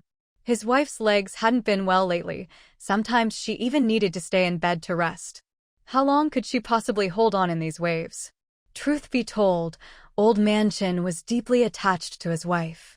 After all, she had stood by him through all the hardships of life. He had always hoped to grow old with her by his side. Nothing could happen to her. And his grandchildren. They were twins, a boy and a girl, only 4 years old. 4-year-old children, swept up in waves like these. Wasn't drowning their only fate?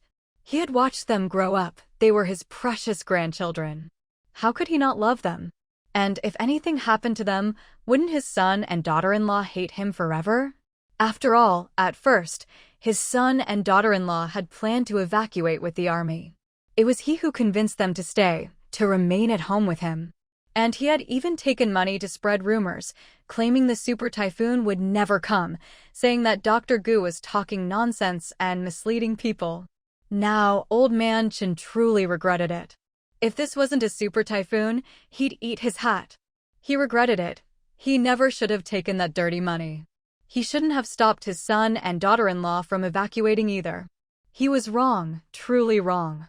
It was his own greed that led to this disaster. If anything happened to his wife or grandchildren, he could never atone for it, not even in death. No, I have to save my wife and grandchildren. With that thought, Old Man Chen swam desperately through the waves, searching for his wife and grandchildren. Just then, he suddenly saw several figures in blue and green uniforms diving into the water. Looking closer, weren't these the soldiers who had tried to persuade them to evacuate earlier? He hadn't listened to their advice. Yet, even now, these soldiers bore no grudge and risked their lives to save his family. Old Man Chin was overwhelmed with guilt. Soon, he found his grandson. Another soldier found his granddaughter. One by one, his son, daughter-in-law, and grandchildren were pulled from danger. My wife is still missing. Without hesitation, Old Man Chin plunged back into the waves. Several times, the waves tossed him far from where he started. But he refused to give up, still searching. No matter how hard he looked, he couldn't find her. Neither could the other soldiers. Old Man Chin was on the verge of tears. Could his wife have been swept away by the waves? Just as he was about to despair, a voice suddenly shouted, "Found her." Indeed, a soldier had found Old Man Chin's wife. But Old Man Chin frantically performed first aid on his wife, who lay motionless on the ground. "Roland, wake up. Please wake up. It's my fault. I never should have taken that dirty money. I shouldn't have spread those rumors. I shouldn't have stopped you all from evacuating. It's my fault, all my fault." His anxious words caught the attention of Chin Han, who was nearby.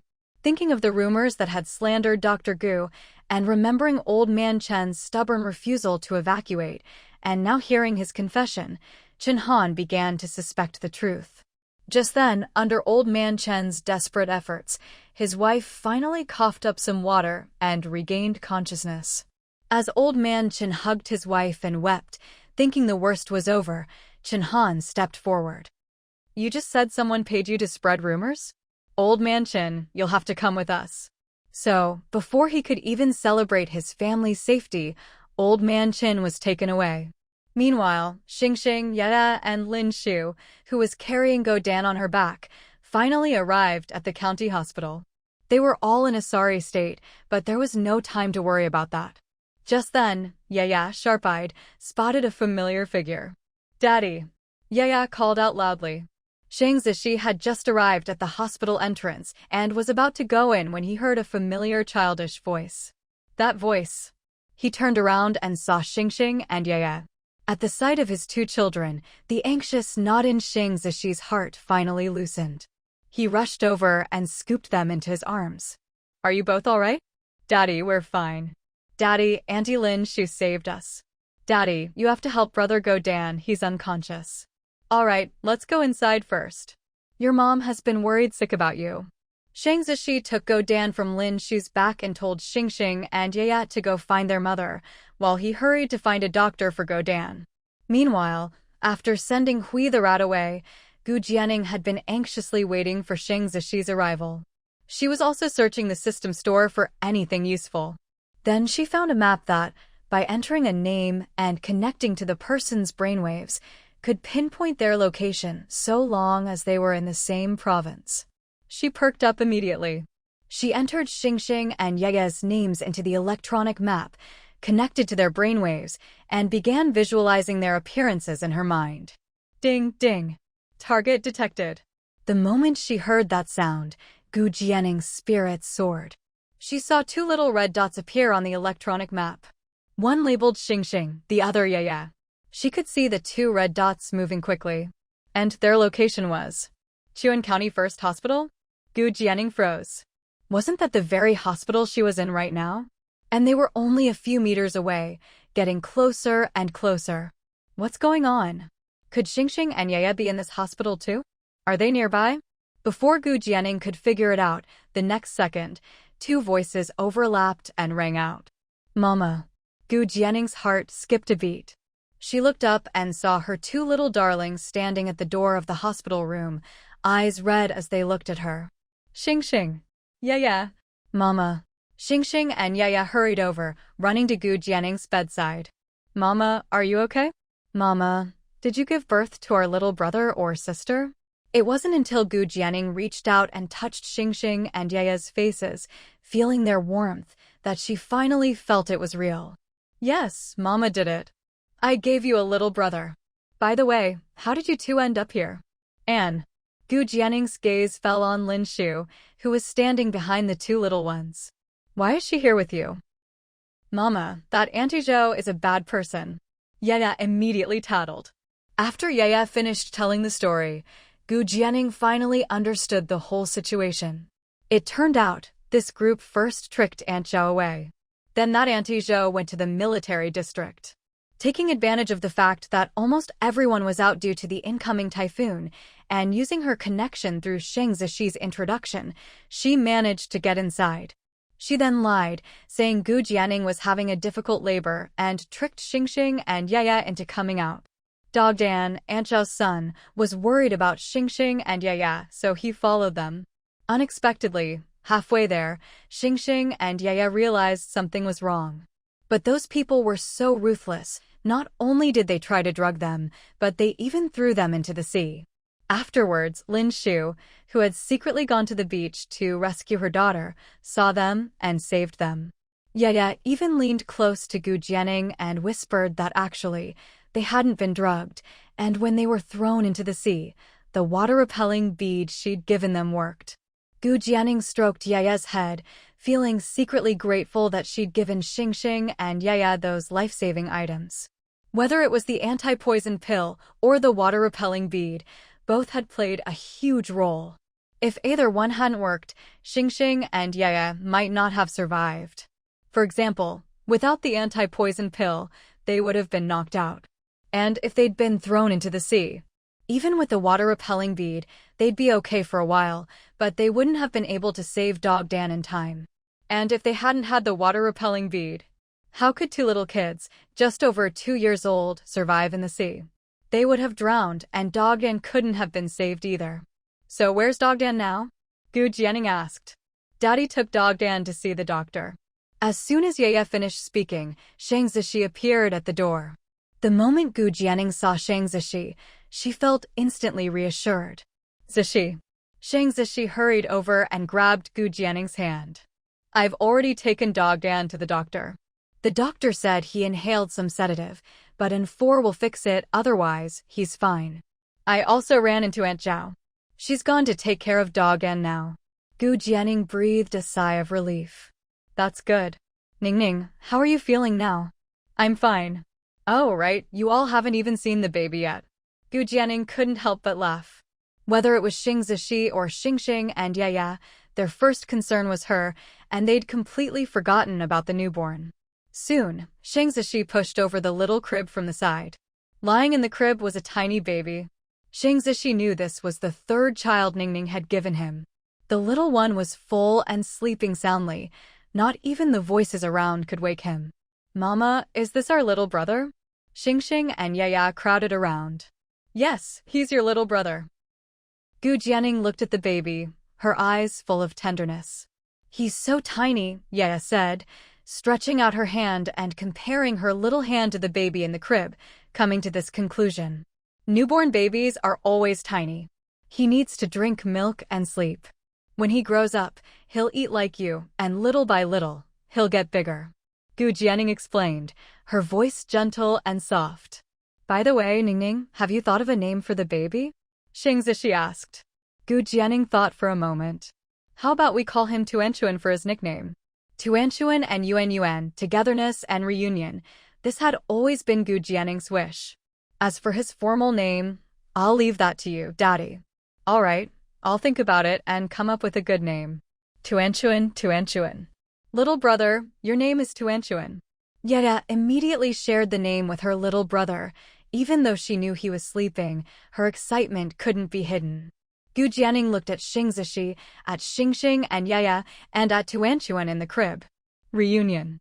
The whole family together, safe and sound. This was what she'd always wished for. Now, her husband and children were all by her side. Gu Jianning felt so happy. Maybe it was seeing Sheng Zishi return, maybe it was seeing her children safe and sound, but after giving birth and not having rested at all, Gu Jianning finally relaxed. She couldn't hold on any longer. Sleepiness washed over her, and as soon as she finished speaking, she closed her eyes and drifted off. Mama fell asleep. Xingxing had been watching his mother the whole time. Seeing her asleep, He quickly reminded Yaya to keep her voice down. Yaya immediately quieted, not wanting to wake Mama. Just then, the doctor came in. It was only now that Shangzishi, Xingxing, and Yaya realized that Mama hadn't rested at all since giving birth to their little brother. Mama must have been worried about us. Xingxing and Yaya looked at Gu Jianing, their eyes full of guilt. Yaya leaned over and gently rubbed her little face against Mama's, the movement soft and full of affection. Shangzishi patted their heads. You two need to be good from now on and don't do anything to make Mommy and Daddy worry. And you have to be filial to your mom, understand? Xingxing and Yaya nodded in unison. Daddy, we know. Let Mommy and your little brother rest. Come over here with Daddy. Shangzishi called Xingxing and Yaya over to the corner and had them tell him everything that happened. Xingxing and Yaya didn't hide anything and recounted the whole story. After listening, Shangzishi frowned. He had thought there was only one person involved, but it turned out to be a whole group. He just didn't know whether this group was an enemy force or... Daddy, that Auntie Zhou said they did all this because you took something from them. At this moment, Xingxing remembered something and told Shangzishi. Shangzishi frowned. Because of him, someone had stolen their things? Shangzishi knew he wasn't exactly a saint, but he would never stoop to petty theft. When had he ever stolen from someone else? And it was serious enough that they wanted to kill his child over it? Shangzishi pondered this, and suddenly, something flashed through his mind. A realization dawned on him. He remembered. He had indeed taken, no, not stolen, but taken something that belonged to someone else. And to those people, that thing was extremely important. It was that night those dozen or so large crates from the sea. If you insisted on saying he stole the contents of those crates, it wouldn't be entirely wrong. After all, he was the first to discover them. And those things, whether military supplies or the large yellow croakers, were all extremely valuable.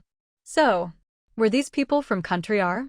Even if they weren't, they must be enemy agents instigated by Country R. If that was really the case, then this wasn't just a private family matter anymore. He had to report it immediately. There was no time to lose. With the weather so bad now, who knew what else these people might try? He had to inform the authorities as soon as possible so they could prepare. Shangzishi took out some money and ration tickets and handed them to Xingxing and Yaya. You two stay here in the hospital with Amber and watch over your mom and little brother. If any strangers come, don't go with them, understand?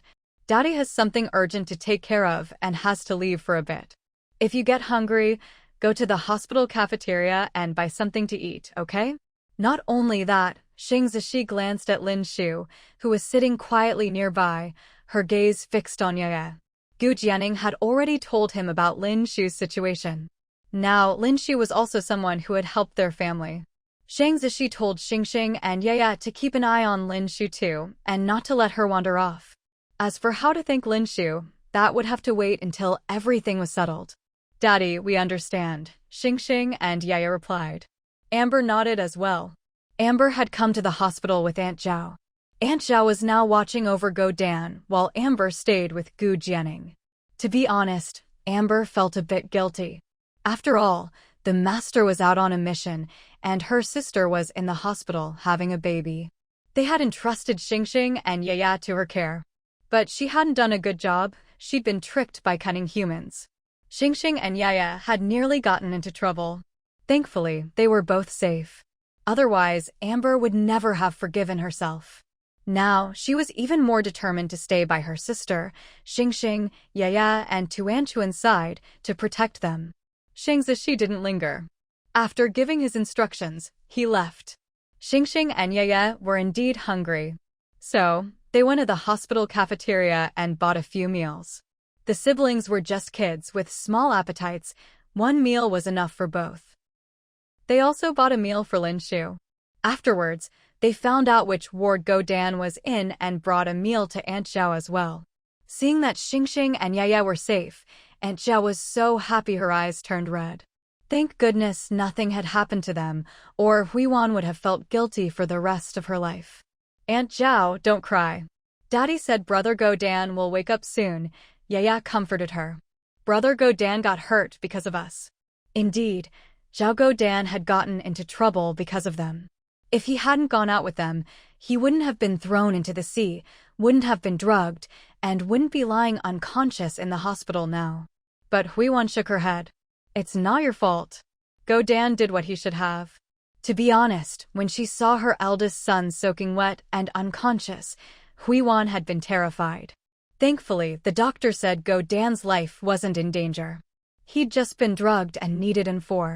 But he'd been wet for a while, so he might catch a cold. She was told to keep a close eye on him, in case he developed a fever, and to notify the doctor immediately if he did. Huiwan didn't know exactly what had happened to Go Dan, but she knew her son's character. He was honest, sincere, and responsible.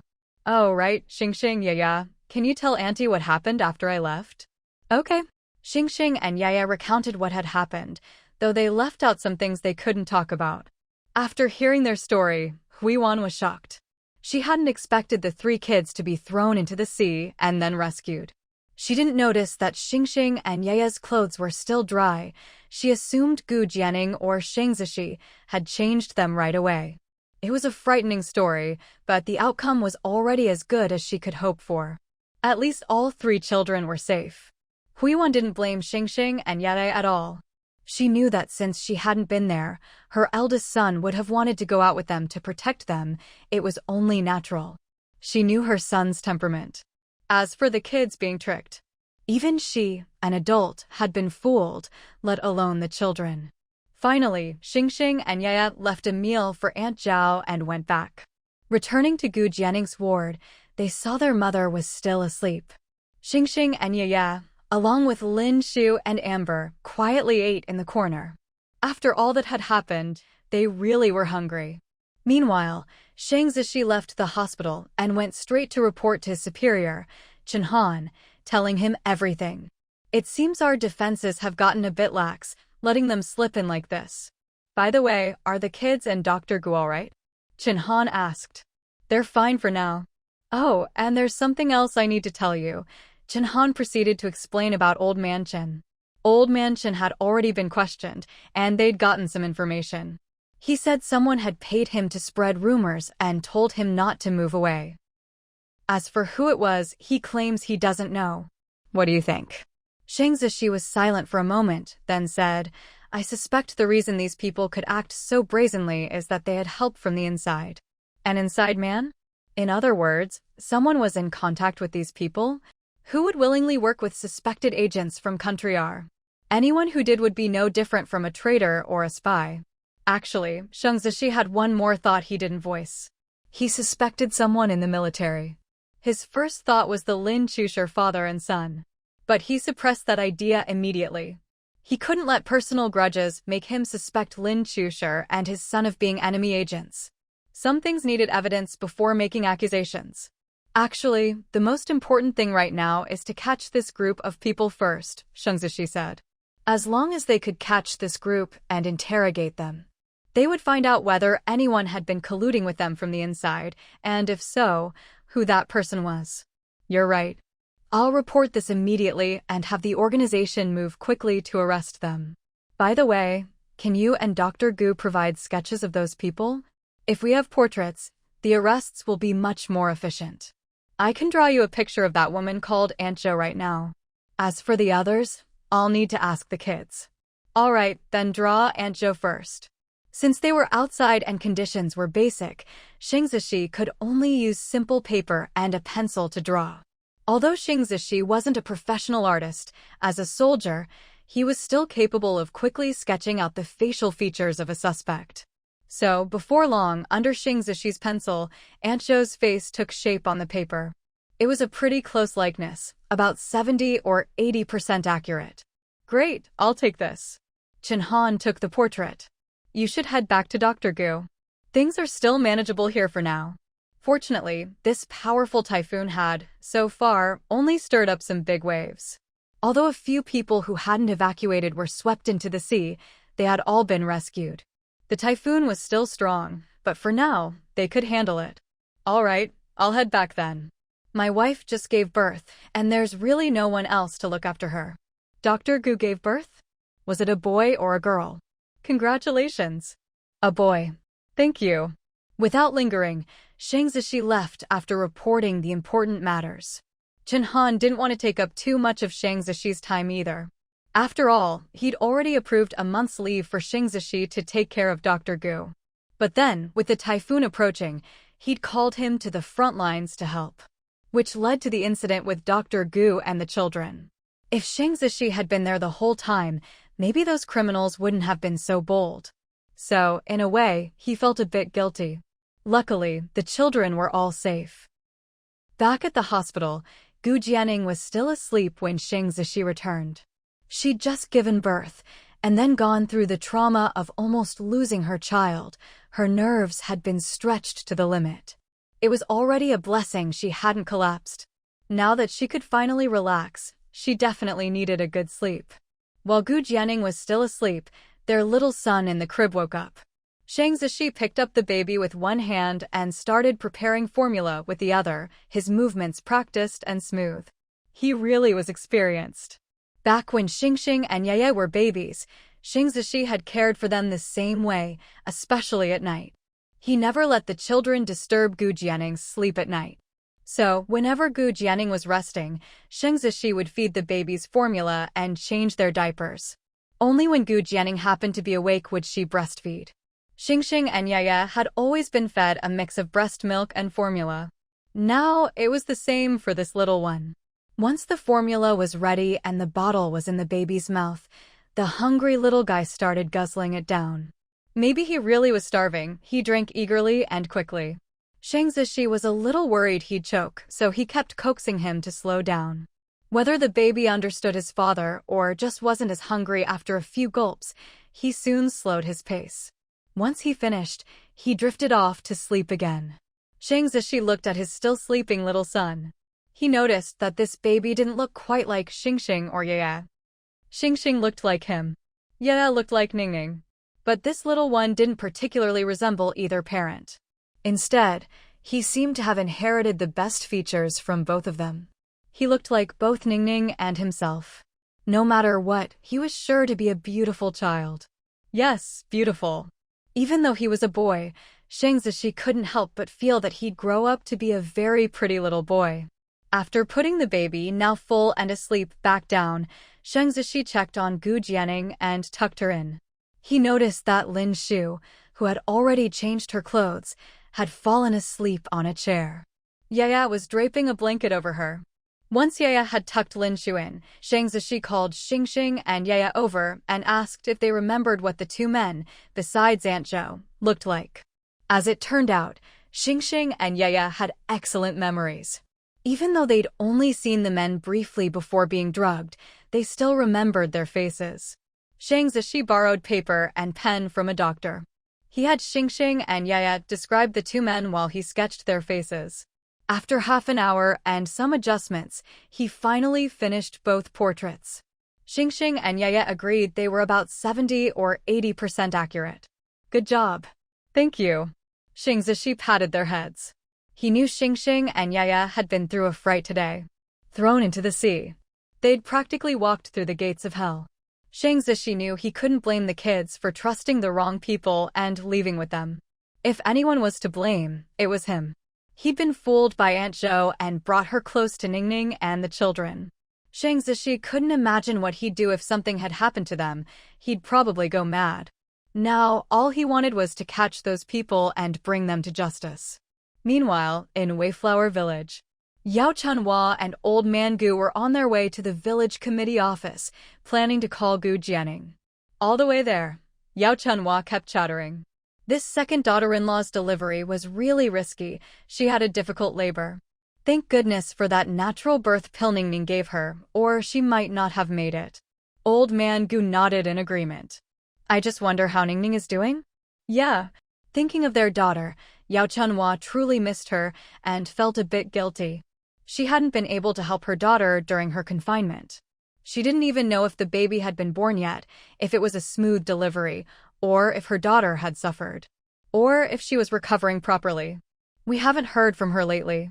I really wonder how she's doing over there. In the end, the old parents just couldn't stop worrying, so they decided to call first. Soon, They arrived at the village committee and started to make the call. Back then, all calls had to be routed through an operator. But this time, no matter what, they just couldn't get through to Huansha Island. "Please wait a moment. Let me check what's going on over here," came the response from the relay station. Meanwhile, Yao Chunhua and Old Man Gu were growing anxious. How come we can't get through? Could something have happened on the island?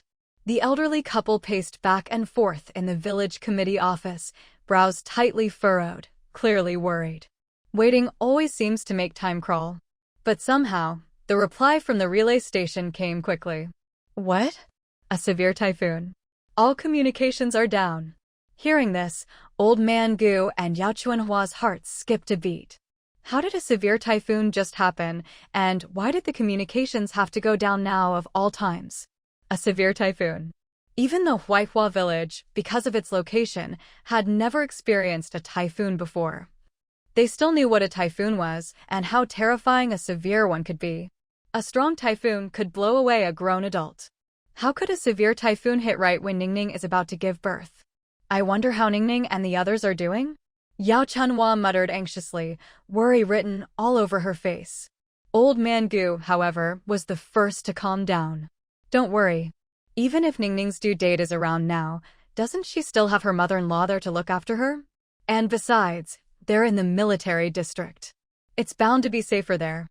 Old Man Gu's reasoning gradually helped Yao Chunhua calm down. But with communications down and no way to get in touch, Yao Chunhua just couldn't set her mind at ease. What they didn't know was that Gu Jianing hadn't told them that Grandma Sang hadn't gone because of her leg injury. Otherwise, they'd be even more worried. It was precisely because she didn't want them to worry that Gu Jianing hadn't mentioned Grandma Sang's absence. "Let's go home for now. With communications down, we won't be able to get through anytime soon," Old Man Gu said. Though they went home, the couple decided they'd come to the village committee every day to try calling until they got through. When the old couple got home, Gu Yunan and Su Miao, who was still in her postpartum confinement after giving birth, also heard about the severe typhoon on Huansha Island. The couple couldn't help but worry. "Let's hope little sister and her family are all right. And that we can get in touch soon," Su Miao said. Su Miao was deeply grateful to her sister-in-law. She could honestly say that she owed her life to her. She never imagined that even with her second child, she'd have a difficult labor. God knows how desperate she felt when the doctor said she was having complications. She knew that if it came down to it, whether it was the doctors, her husband, or her in-laws, they would choose to save her. But that meant she'd lose her child. And that was the best-case scenario. There was a real chance that both she and the baby wouldn't make it. The baby was almost certainly doomed. She at least had a sliver of hope.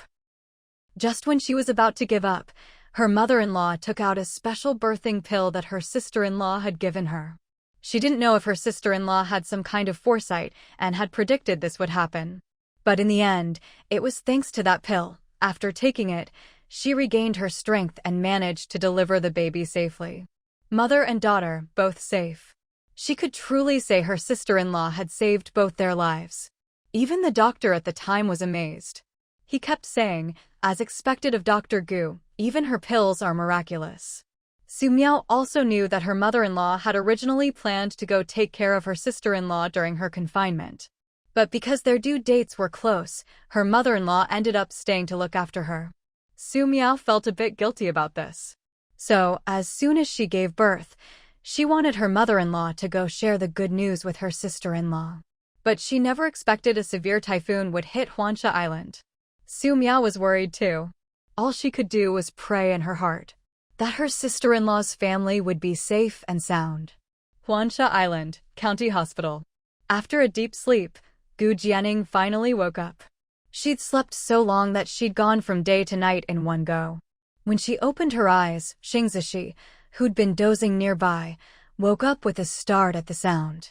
"Ningning, you're awake." Gu Jianing looked at the exhaustion on his face, the dark circles under his eyes, and couldn't help but feel sorry for him. "I'm awake now, you should get some more sleep." "It's fine."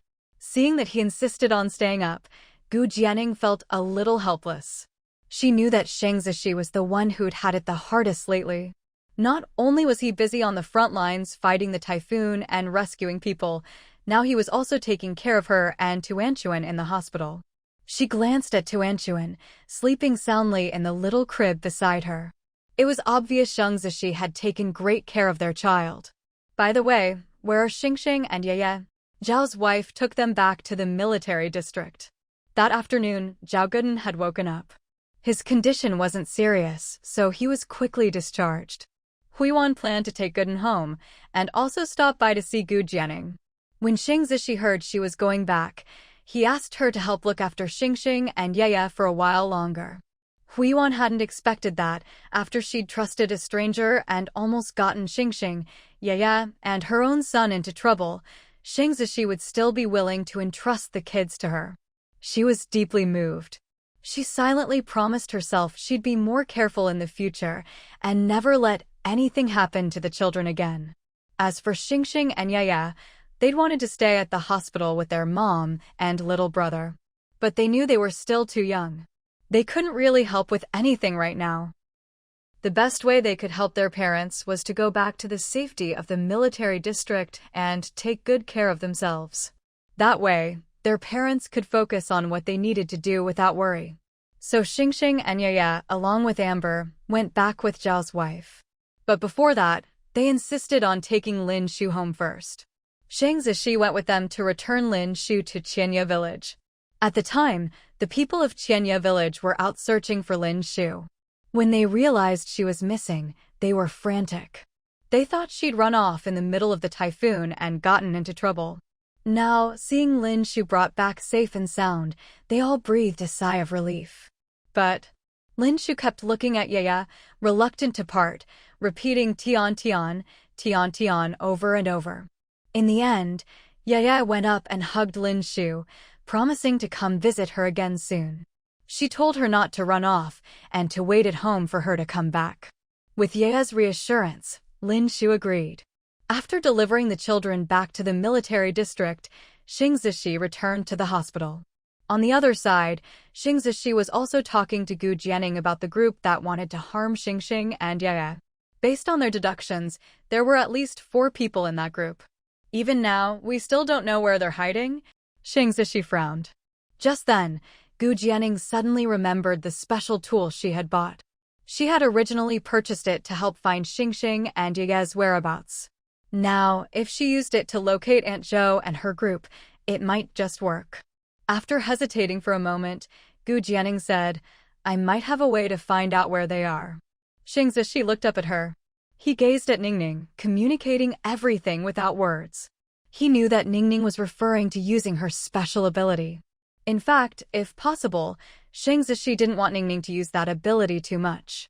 But that group was like venomous snakes lurking in the shadows. If they didn't find them soon, Ningning, Xingxing, Yeye, and even others could be in danger. And who knew if they'd try something during the typhoon? After all, if they really were from Country R, there was no telling what crazy things they might do. Will it hurt you? Shang Zishi asked. His first concern was still Gu Jianing's safety. Gu Jianing shook her head. No, it won't. All right, then give it a try. Okay. Honestly, she was a little nervous about using it. Shang Zishi watched as, after he agreed, Ningning closed her eyes. It seemed like only 10 seconds passed before Ningning opened her eyes again and gave him a very specific address. I'm not sure if the others are hiding there too, but Aunt Zhou is definitely at that location, Gu Jianing said. That electronic map required either a name or a brainwave connection to find someone. The brainwave would sketch out the person's appearance.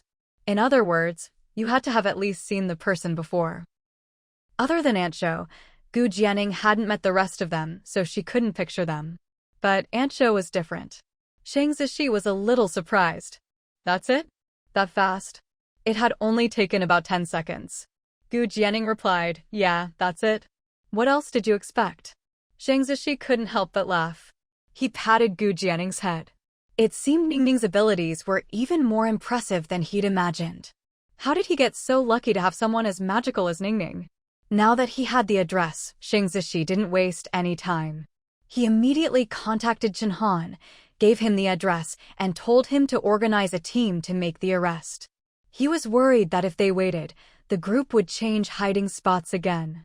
As for how Xing Zishi got the address, he wasn't about to tell Chen Han it was thanks to Ningning's special ability.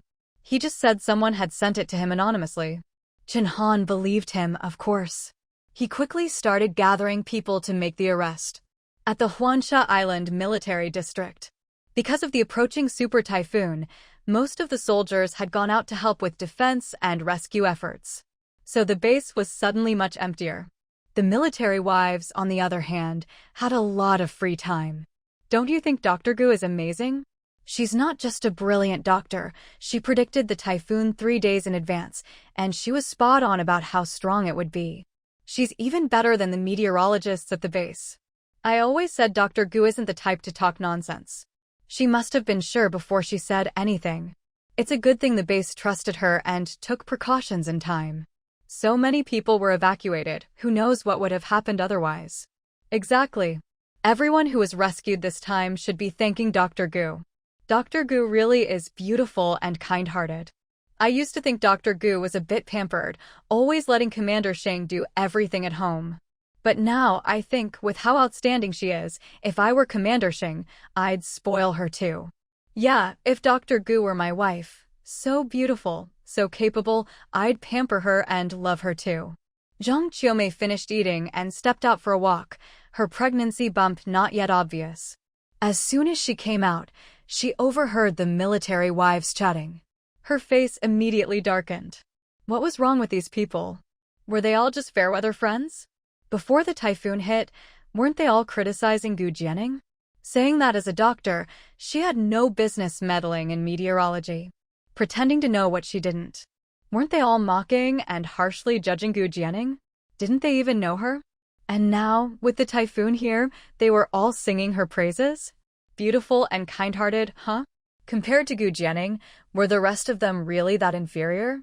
There was no doubt Zhang Qiumei was jealous of Gu Jianing, and she hated her. If it weren't for Gu Jianing, she would be a celebrated university student now, married to a promising, handsome officer.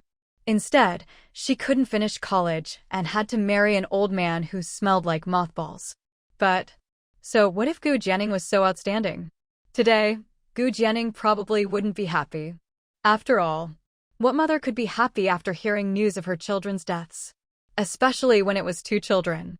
Maybe she'd be so grief-stricken she'd have a miscarriage. Best case, she'd die with the baby. That way, Xing Zishi would become a widower. If she, Zhang Qiumei, couldn't have him, why should anyone else? Xing Zishi becoming a widower would be perfect. But Zhang Qiumei was afraid of being found out, so she didn't dare ask around and didn't know how Gu Jianing was doing now. Of course, she was hoping to hear that both mother and child had died. But she didn't know what was happening with Gu Jianing at the moment. What she did know is that those 2 brats, Xingxing and Yaya, were definitely dead. After all, she had seen with her own eyes as the 2 kids were lured out of the base. She had told Aunt Zhou to take them to the seaside and drown them, then make it look like an accident. After all, in such a terrible typhoon, 2 toddlers outside could easily drown by accident. Right now, Xing Zishi was probably going crazy looking for those kids. As for Aunt Zhou, Zhang Qiumei had told her, after drowning the kids, to leave and not report back. The farther away, the better. No one should see her or know about their connection. Now that Aunt Zhou hadn't shown up, she figured things had gone as planned. Just then, Zhang Qiumei heard some familiar childish voices nearby. She looked up, and when she saw the 2 little figures walking out of the shadows not far away, her eyes widened in shock. She looked like she'd seen a ghost, screaming ghosts. It was nearing dusk, and with the typhoon raging outside and no lights around, the surroundings were quite dim. Zhang Qiumei was still thinking that Xingxing and Yeye were dead. Just imagine, one moment, you're thinking someone has died, and the next, that very person suddenly emerges from the shadows right in front of you. How could you not be startled? Zhang Qiumei was indeed frightened. She screamed out loud, gasping for breath. Her scream startled the other military wives nearby as well. It also made Xingxing and Yeye frown. Brother, this auntie is acting so strange. Is she saying we're ghosts? Yeye asked. Xingxing's eyes scrutinized Zhang Qiumei, and he gave a soft clearly deep in thought. Mrs. Lin, what are you yelling about? How could you say these two children are ghosts? They have shadows, don't they? And besides, ghosts, those are just superstitions. You shouldn't talk like that. That's right, that's right. Not ghosts? They have shadows? Zhang Qiumei immediately looked over. Even though it was dim, there was still some light in the area, enough to cast shadows behind Xingxing and Yaya. Just then, another figure emerged from the gloom, almost scaring Zhang Qiumei again. It was Amber, who had returned with Xingxing and Yaya. Amber stepped forward, shielding the siblings behind her, her cold, piercing gaze fixed on Zhang Qiumei. Zhang Qiumei clutched her chest. So, these two siblings weren't ghosts. They were alive? This was even harder for Zhang Qiumei to accept than if they had been ghosts. Because if they were ghosts, it would mean the children were dead. But now, seeing they weren't ghosts meant they were still alive. Why?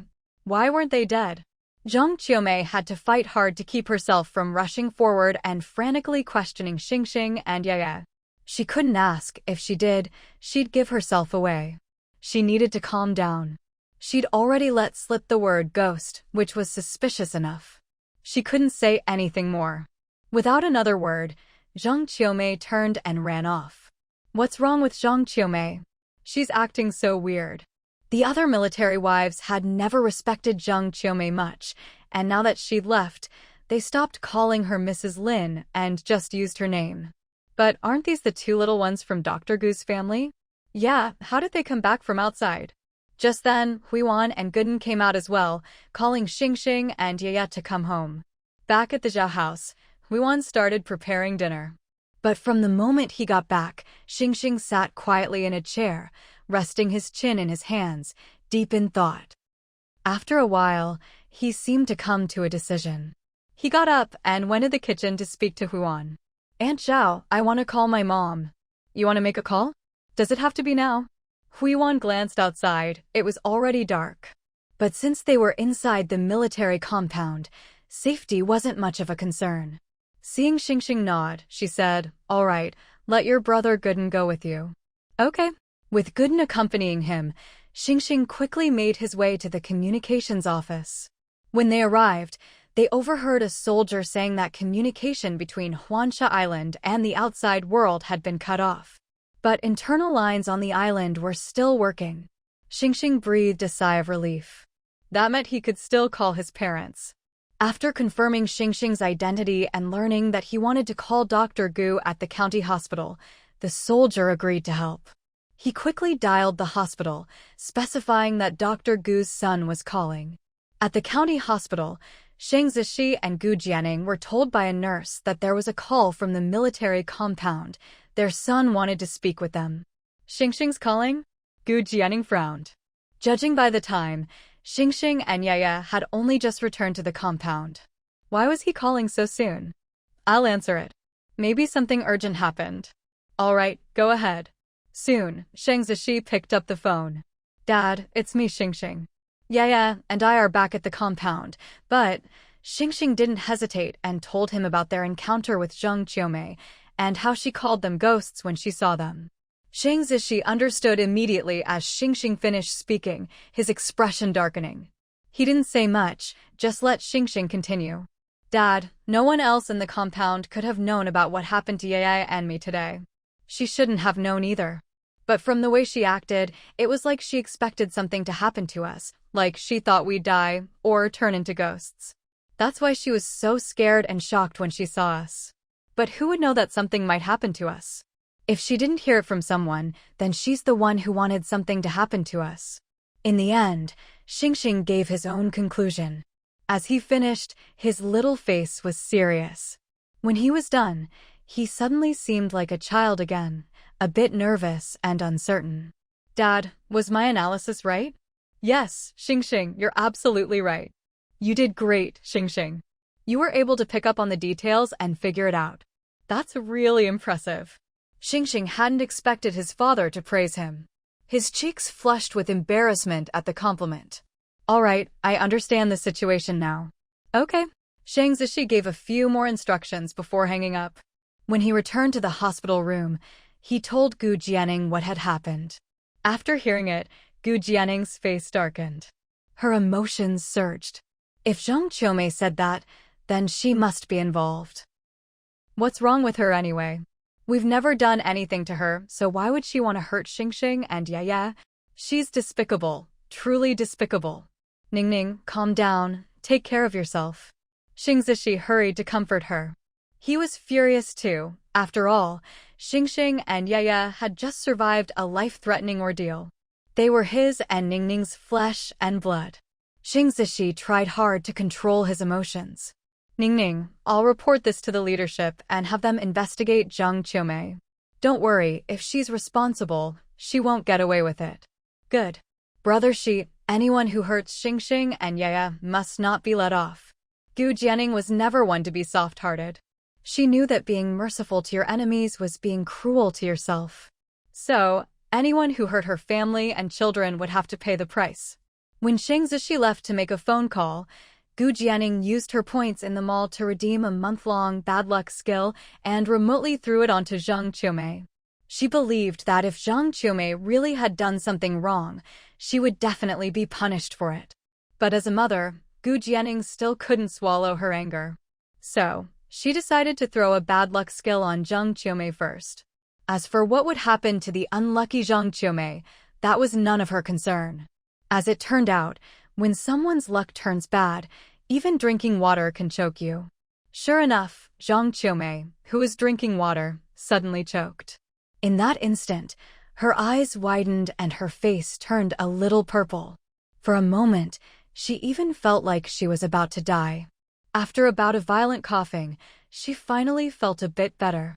But her streak of bad luck was far from over. She went to take a shower. Her foot slipped, and she fell hard. Instinctively, she reached out to break her fall, only to hear a crack, followed by a sharp pain in her right hand. She had broken her hand. Mimi, what happened? Lin Chushi, who had just come home, heard the commotion and rushed over. I think I broke my hand. Hurry, take me to the hospital. Without hesitation, Lin Chushi broke in. By then, Zhang Qiumei had already taken off all her clothes. But at this point, Lin Chushi couldn't care less. He quickly helped her get dressed and drove her to the hospital in the middle of the night. After an examination at the hospital, it was confirmed her hand was indeed broken.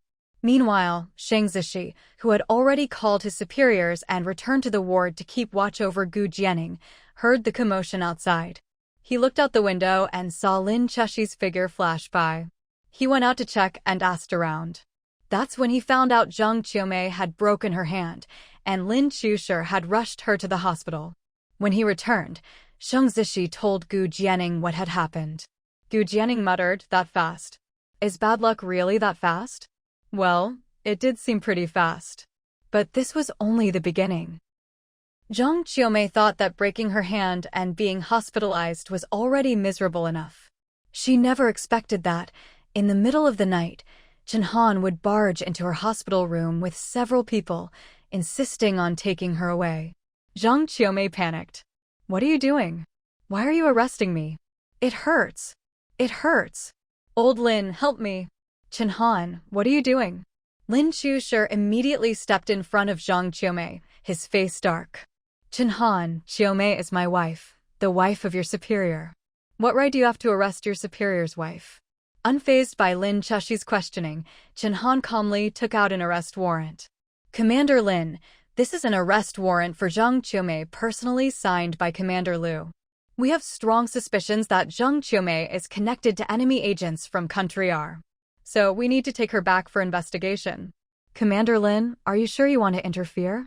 If you try to stop us, I'm afraid I'll have to suspect you're involved with this matter, and with Country R as well. Lin Chushi stared wide-eyed at Zhang Qiumei. Zhang Qiumei was also stunned. No, how could I have anything to do with people from Country R? This is slander. Old Lin, you have to save me. You must save me. But Lin Chushi knew that unless there was evidence, either physical or testimonial, Commander Liu would never have signed an arrest warrant. They must be at least 88% certain.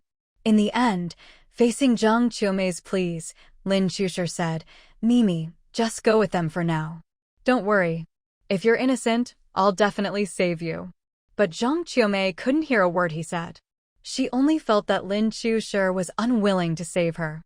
She'd already been in a bad mood tonight. Now, her mental state completely collapsed. "Lin Shusher, you coward. You can't even save your own wife.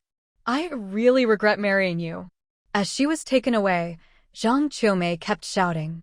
Lin Shusher listened to her accusations, fists clenched, his face full of restraint. "Mimi, I will save you. I definitely will." Shang Zishi watched as Zhang Qiumei was taken away. There was no helping it, the commotion was loud, and it came from Zhang Qiumei's direction, so of course Shang Zishi came out to look. After all, he was the one who'd reported Zhang Qiumei's suspicious behavior. Zhang Qiumei never expected to run into Shang Zishi. Seeing him, she felt as if she'd been transported to another world. Why was Shang Zishi at the hospital? Only then did she remember right, that bitch Gu Jianing was here giving birth. How lucky Gu Jianing was to have met a good man like Shang Zishi. Such a promising and proud man, yet willing to take care of a woman during her confinement. It was enough to make anyone envious and jealous. But now Zhang Qiumei lowered her head, not daring to meet Shang Zishi's eyes. She knew that, in her current state, being arrested, she was far too wretched. She didn't want Shang Zishi to see her like this. Zhang Qiumei had a lot on her mind, but she didn't know that Shang Zishi didn't care about her at all. He just glanced at her coldly, then turned and went back to the ward to tell Gu Jianing what had happened. Now we'll just have to see how the leadership investigates. Meanwhile, in Qianye village, it was late at night. Although the typhoon had weakened after making landfall, it hadn't fully passed. The rain had stopped, but the fierce wind still rattled the windows and doors. In Lin Shu's room, Lin Shu was asleep in bed, but she was trapped in a nightmare. Lin Shu dreamed. She dreamed of that typhoon years ago, of the moment her daughter Tian died. It was as if she was stuck in that nightmare, reliving it over and over, unable to wake up. Her forehead was covered in sweat, her eyes wouldn't open, and tears streamed from the corners of her eyes as she kept calling, "Tian Tian, Tian Tian." Who knows how many times this nightmare repeated. Just as she was about to lose hope, suddenly, a figure appeared in her dream. "Tian Tian?" No, it wasn't Tian Tian. "Auntie Lin Shu, I'm Yaya." The little girl smiled at Lin Shu. Yaya stepped forward and hugged Lin Shu, looking up at her. "Auntie Lin Shu, thank you for saving me." Lin Shu was stunned. She saved Yaya? Then the dream shifted. It was still a typhoon, still the sea. But this time, Lin Shu didn't have to face her daughter's cold corpse being pulled from the water. Instead, she jumped into the sea without hesitation and saved the drowning Yaya. The final scene froze on Yaya hugging her, saying, "Auntie Lin Shu, let me tell you a secret. Tian Tian told me she doesn't blame you. She said you're a good mom, and she hopes you'll live well from now on. That's what will make her happy. Aunt Lin Shu, from now on, why don't you live with Yaya? Yaya will take good care of you." In her dream, Lin Shu was stunned. In reality, on the bed, Lin Shu, who had been trapped in a dream she couldn't wake from, suddenly opened her tear-filled eyes. She sat up abruptly. At this moment, the confusion that used to cloud Lin Shu's eyes was gone, replaced by clarity. She remembered. She remembered everything. Lin Shu covered her face with both hands, unable to hold back her sobs. "Tian Tian, my Tian Tian." So it turned out, these past few years, she had been living in a daze. Was it because Tian Tian couldn't bear to see her like this? Yaya said that Tian Tian called her a good mother and wanted her to live well. How could I be a good mother? I didn't protect you. "Tian Tian, my Tian Tian."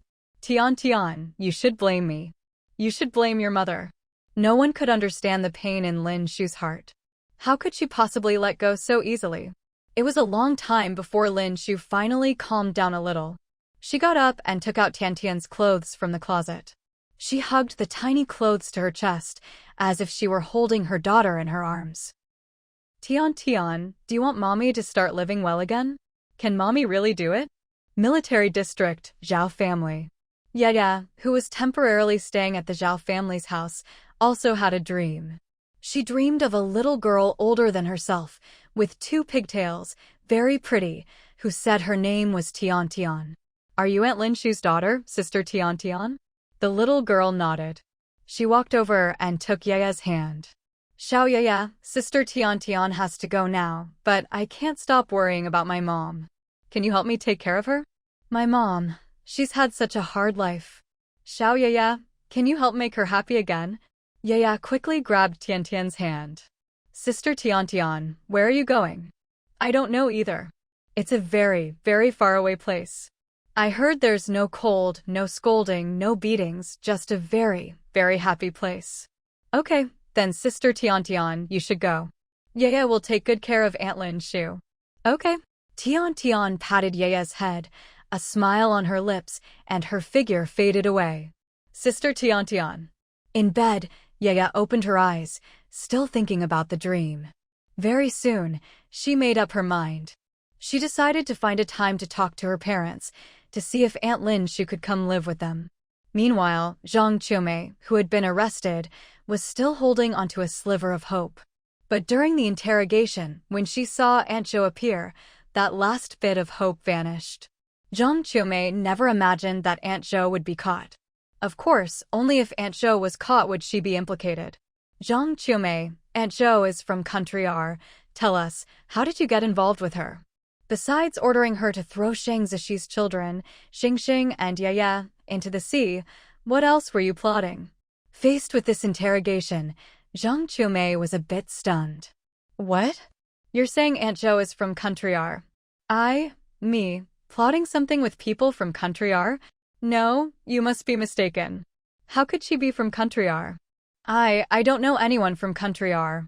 "Zhang Qiumei, according to our investigation, Aunt Zhou and her group are indeed from Country R.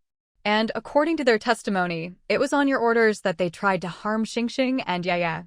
"On my orders? That's ridiculous. Zhang Qiumei, you'd better think carefully before you speak. You should know, colluding with people from Country R is treason." The word treason struck Zhang Qiumei's heart like a heavy hammer. Treason, everyone knows that's a crime far worse than murder or arson. Zhang Qiumei knew this all too well. But knowing how serious it was, how could she possibly commit treason? I'm innocent. I didn't collude with anyone from Country R. I didn't know her before, and I never plotted with them. I'm not a traitor, I swear." At first, Zhang Qiumei thought that no matter what, her best option was to say nothing and deny everything. That way, they wouldn't be able to convict her. But now, they were accusing her of treason, and all her hope was gone. "I admit it. I did tell Aunt Zhou to get rid of those 2 brats from the Gu Jianing family." Zhang Qiumei began to talk. It turned out that even after marrying Lin Chushi, Zhang Qiumei still held a grudge against Shang Zishi and Gu Jianing. In fact, her hatred for Gu Jianing was even deeper than for Shang Zishi. She had once thought about finding an opportunity to harm Gu Jianing. She wished Gu Jianing would die along with her unborn child. But she never found the chance. Later, by chance, she saw Shang Zishi's family of 4 looking so happy together. Her target quickly shifted to Xingxing and Yaya. At the time, I thought, if Gu Jianing lost her children, would she still be able to smile? Would Shang Zishi and Gu Jianing's relationship still be as good as ever? She thought, Gu Jianing loved her children so much. If something happened to both of them, if they even died, she would surely break down, maybe even go mad. And her relationship with Shang Zishi would definitely suffer. That was exactly what Zhang Qiumei wanted to see. While she was thinking about how to get rid of Xingxing and Yaya, by chance, she met Aunt Zhou. She thought she had something on Aunt Zhou and could control her. So she threatened Aunt Zhou, making her help with the plan to get rid of Xingxing and Yaya. And soon, the opportunity came. A powerful typhoon was approaching. With the typhoon, the military district's defenses were lax. It just so happened that Shang Zishi was heading to the front lines, and Gu Jianing was going to the hospital to give birth. Other than a dog, there was no one around Xingxing and Yaya. Zhang Qiumei thought it was a godsend. So, after Zhang Qiumei told Aunt Zhou it was time to act, Aunt Zhou quickly gained Shang Zishi's trust and went to take care of Gu Jianing. I never expected Aunt Zhou to be so capable, to win Shang Zishi's trust and get close to Gu Jianing. Thinking back now, it was true, Aunt Zhou was skilled, able to fool both Shang Zishi and Gu Jianing with her disguise. But Zhang Qiumei never imagined that someone so capable would be so easily controlled by her. When she learned Aunt Zhou was by Gu Jianing's side, she even wanted Aunt Zhou to make a move against Gu Jianing. But Aunt Zhou said she never found the chance. Until the day the typhoon hit. Gu Jianing went into labor, and Aunt Zhou used it as an excuse to go to the military district and trick Xingxing and Yaya Wei. I really did tell her to find a chance to get rid of those two brats. Zhang Qiumei never expected that Aunt Zhou would be so useless. She actually failed to kill them. What's more, that Aunt Zhou turned out to be from Country R, and she even got caught and ratted her out. So, I really didn't know that Aunt Zhou was from Country R. She lied to me too. I'm not a spy, I swear I'm not. No one paid any attention to Zhang Qiumei shouting. Zhang Qiumei, whether or not you're a spy, we'll investigate that thoroughly. But you hired someone to commit murder, and your targets were the family members of a soldier. That's a fact. You'll have to face the full force of the law. What? Zhang Qiumei sat there in a daze. But they didn't die, did they? They're still alive. Old Lin, save me, please. Save me. At that moment, Lin Chushi was indeed trying to figure out a way to save Zhang Qiumei. Even though she'd yelled at him so harshly when she was taken away, Lin Chushi still loved her deeply. He quickly found someone to get information about her situation. He hadn't expected that the Lu family had actually caught a group of disguised agents from Country R. And Zhang Qiumei had gotten mixed up with them, making her a suspect as their accomplice. Later, Lin Chushi found out another reason Zhang Qiumei was arrested. Not only was she connected to those agents, but she had also ordered them to harm Shang Zishi's two children. Although the children survived, it was only because they were lucky. But the fact remained, she had tried to harm them. Dad, please save Mimi. She's my wife. And she's carrying the Lin family's bloodline. At home, Lin Chushi was begging his father to help Zhang Qiumei. Father Lin looked at him with a complicated expression. Chushi, I thought you married Zhang Qiumei just because she was young and pretty. I didn't expect you to actually care about her. I never thought our Lin family would have such a lovesick fool. Chushi, do you remember what I told you when I decided to groom you as my successor? Lin Chushi froze, old memories surfacing. He remembered. After his elder brother died, he was chosen as the heir and trained by his father. He remembered everything from that time. He remembered his father saying that as the Lin family's successor, he couldn't let emotions cloud his judgment. Achieving his goals and completing his tasks were the most important things, nothing else mattered. At the time, Lin Chushi had agreed. Now, recalling those words, his face darkened. Remember now? So, Zhang Qiumei being arrested is actually a good thing. Only with her out of the way can you. Father Lin didn't finish his sentence, but Lin Chushi understood. Chushi, you can always have another wife. And don't you already have a son? Qinghao is already so big.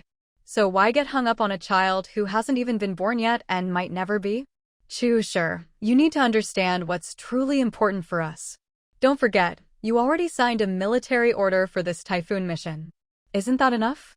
Do you want to risk your future for this? Father Lin's relentless questioning left Lin Chushi speechless and stunned. Because deep down, he knew his father was right. In the end, Father Lin patted his shoulder and said, Chushi, as long as you have power, you can have any woman or child you want. When you truly have power in your hands, you'll be able to save people, do as you please, and won't have to beg anyone. If you still have to beg me or anyone else, it just means you haven't climbed high enough yet. With that, Father Lin left, leaving Lin Chushi alone, lost in thought. Meanwhile, after Zhang Qiumei was arrested, Zhang Jianjun was also taken into custody. What did you say? The person who spread rumors twice was Zhang Jianjun. In the hospital, Shang Zishi was handling Gu Jianing's discharge paperwork. It was the 4th day after Gu Jianing gave birth, time to go home. After finishing the paperwork, Shang Zishi returned to the ward and told Gu Jianing the news. Gu Jianing was a little surprised. She knew Zhang Jianjun held a grudge against her and her husband. But she hadn't expected that Zhang Jianjun was the one spreading rumors. Zhang Jianjun is so concerned about his reputation and only cares about profit. Would he really do something like this himself? Gu Jianing wondered. Shang Zishi was packing up Gu Jianing's things in the ward. He picked up a blanket and wrapped Gu Jianing up tightly, even putting a hat on her to keep her from catching a chill. But the truth is, it was him. They'd traced the rumors back to Old Mansion, and then Chen Han investigated further and found it was Zhang Jianjun. Gu Jianing, all right then. Seems like we really are at odds with those siblings. Not just those siblings, even this whole Huansha Island. Gu Jianing felt that life back in the Northwest Military District had been much more comfortable. The other military wives were easy to get along with. But here on Huansha Island, trouble kept coming, one thing after another. Xingxing and Yaya had almost been harmed. Shang Zishi patted Gu Jianing's head. I can tell you don't really like Huansha Island, but there's nothing we can do for now. Just wait a few more months. I'll be transferred to Beijing, and then we won't have to stay here anymore. Okay. Just then, sister-in-law Zhao arrived.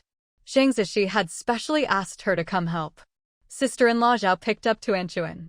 Shang Zishi loaded the luggage into the jeep. Then, he carried the tightly wrapped Gu Jianing all the way to the car. Huiyuan watched the scene and thought, Dr. Gu and Commander Shang really have a great relationship. Shang Zishi carrying Gu Jianing out attracted quite a bit of attention. Seeing sister-in-law Yao following behind, carrying a child, people quickly understood what was going on. That new mom is so pampered. She's already given birth and is being discharged, but her husband still has to carry her out. So spoiled. She's wrapped up so tightly, you can't even tell who it is. When I had my baby, I was back to work the next day. Women these days are so delicate. But I heard the doctor say that women need to rest well after giving birth, and it's best not to catch a chill. Otherwise, you could end up with postpartum illness, and that's miserable when you're older. The woman who'd been complaining at first fell silent. She watched as the man carried his tightly wrapped wife farther and farther away, and muttered, Not every woman is that lucky. Only fortunate women get that kind of protection and love from their husbands. As for those less fortunate, if their men don't care, they're left to work like beasts of burden. If they don't drop dead from exhaustion, they just keep working. Who would pity them? By the way, has communication between Huansha Island and the outside world been restored yet? On the way back, Gu Jianing suddenly remembered this and asked Shang Zishi, who was driving. Yes, it's back up. The repairs were just finished this morning. Then when we get home, could you help me call my parents? I don't know if they've tried to call these past few days, and if they did but couldn't get through, they must be really worried. Gu Jianing knew her parents well. She was sure her parents must have called. After all, they knew her due date was around this time. Of course they'd want to check in. All right, I'll remember. Shang Zishi agreed. Soon, the car arrived at the military compound and stopped in front of their home in the family quarters. The car's here. Is it Daddy, Mommy, and Tuanchuan coming back? Outside their door, Xingxing and Yaya were waiting with Amber. Ever since they heard that Daddy would bring Mommy home from the hospital today, they'd been waiting here early. Actually, they'd been doing well at the Zhao family's house. Sister-in-law Zhao and Gooden treated Xingxing and Yaya very well. But no matter how good someone else's home is, it can't compare to your own. Home is best when Daddy and Mommy are there. Soon, they saw Shang Zishi driving the car. Xingxing, Yaya, be careful, watch out for the car, Shang Zishi reminded the two little ones from inside. He slowly parked the car. The door opened. Xingxing and Yaya saw Gu Jianing inside. Mommy. Gu Jianing answered, and Shang Zishi carried her inside in his arms again. Sister-in-law Zhao carried Tuanchuan, and Xingxing, Yaya, and Amber all followed them in. Once inside, Xingxing and Yaya nestled close to Gu Jianing, full of reliance. Gu Jianing asked them how they'd been these days. Hearing that they'd been well at the Zhao families, she felt very grateful to sister-in-law Zhao. Sister-in-law, thank you. You and Gooden took care of Xingxing and Yaya for me, and today you even helped with Tuanchuan. Thank you so much. Huiyuan waved her hand. Dr. Gu, it's nothing. We're neighbors. It's only right to help each other out. And you didn't blame me for being deceived before, which almost caused something to happen to Xingxing and Yaya. I'm already very grateful. Thinking of that, Huan still felt a lingering fear. Her husband Zhao Jiangwo had given her a stern talking to after learning about it. It made Huan realize she couldn't trust others so easily anymore. After Huan left, Xing Zishi went to the communications office and called Huahua Village. In Huahua Village, Yao Chunhua, Old Man Gu, and the rest of the Gu family had been anxiously trying to call for days, but couldn't get through. They knew the typhoon had knocked out communications, but they still worried that their daughter's family might have been affected by the storm. I wonder how Ningning and the others are doing? Yao Chunhua muttered as she sewed. Yeah, Old Man Gu said, smoking, his brow furrowed. These days, they'd been unable to eat or sleep well because of this. Yao Chunhua even had nightmares about her daughter's family being swept out to sea by the wind. No one knew that when she woke up, her back was soaked in cold sweat. Just then, the village loudspeaker suddenly blared. Yao Chunhua, Gu Chongchun, your son-in-law is calling. Please come to the village office to take the call. Yao Chunhua and Old Man Gu jumped up at once. Our son-in-law? Is it Zishi? Old Man Gu said. Yao Chunhua shot him a look and ran out. We only have one daughter. If it's not Zishi, who else would it be? The communication must be back up. They'd planned to try calling again later, but didn't expect their son-in-law to call first. The old couple hurried to the village office and picked up the phone. Dad, Mom. The moment she heard her son-in-law's familiar voice, Yao Chunhua's eyes grew misty. Zishi, we heard there was a big typhoon over there. Is it true? And why did the phone stop working? We haven't been able to reach you for days. As soon as she picked up, Yao Chunhua couldn't stop talking. Old Man Gu was the first to react. Hey, if you keep talking, how can our son-in-law answer? Only then did Yao Chunhua realize and quickly stopped, but still asked one last question. Son-in-law, how are Ningning and the kids? On this end, Sheng Zishi didn't mind his mother-in-law's chatter. On the contrary, he knew it was a mother's worry. He, who had lost his own mother early, felt a pang of envy. Mom, Dad, don't worry. Ningning and the kids are all fine. There really was a big typhoon, and the phones were out. They just got fixed this morning. Ningning was thinking of you, and as soon as the phones were back, she asked me to call and let you know we're safe. Oh, good, that's right, you should let us know you're safe. Wait, why didn't Ningning call herself? Could it be? Yao Chunhua suddenly realized something was off. If her daughter was worried about them, she should have called herself. Why was it her son-in-law calling? Yao Chunhua immediately thought of something bad. Mom, don't worry. Ningning just gave birth. She's at home in confinement now. Ningning gave birth? Right, she was due around now. Look at me, I got so worried I forgot. How is Ningning? Was the delivery smooth? Is she okay now? Anyone else would have asked about the baby first, boy or girl. But for Yao Chunhua, her daughter was the most important. Her daughter's safety and health mattered more than anything. Old Man Gu nodded in agreement. Yes, he wanted to know how his daughter was, too. Ningning's delivery went well. It's a boy, 16. Shang Zishi told them everything. He also mentioned that Grandma Sang had hurt her leg and couldn't come to help with the postpartum care. What? Grandma Sang hurt her leg? Why didn't you tell us sooner? We had no idea. How is she now? And if she's hurt, what about Ningning's confinement? Oh, I should go over there, I should go. Mom, don't worry. I've taken leave to stay home and take care of Ningning. Don't worry, I'll look after her well. Yao Chunhua asked a lot of detailed questions over the phone before finally hanging up. When they got home and explained what had happened, the rest of the Gu family finally understood the situation. Old man, do you think our son-in-law can take good care of Ningning and the kids? Yao Chunhua asked. Old Man Gu puffed on his cigarette and said, he should be able to. Our son-in-law is a man of his word. Plus, when he used to visit, I watched him. He took care of Ningning just as well as we do, maybe even more attentively. Yao Chunhua thought back and realized that was true. That put her mind at ease.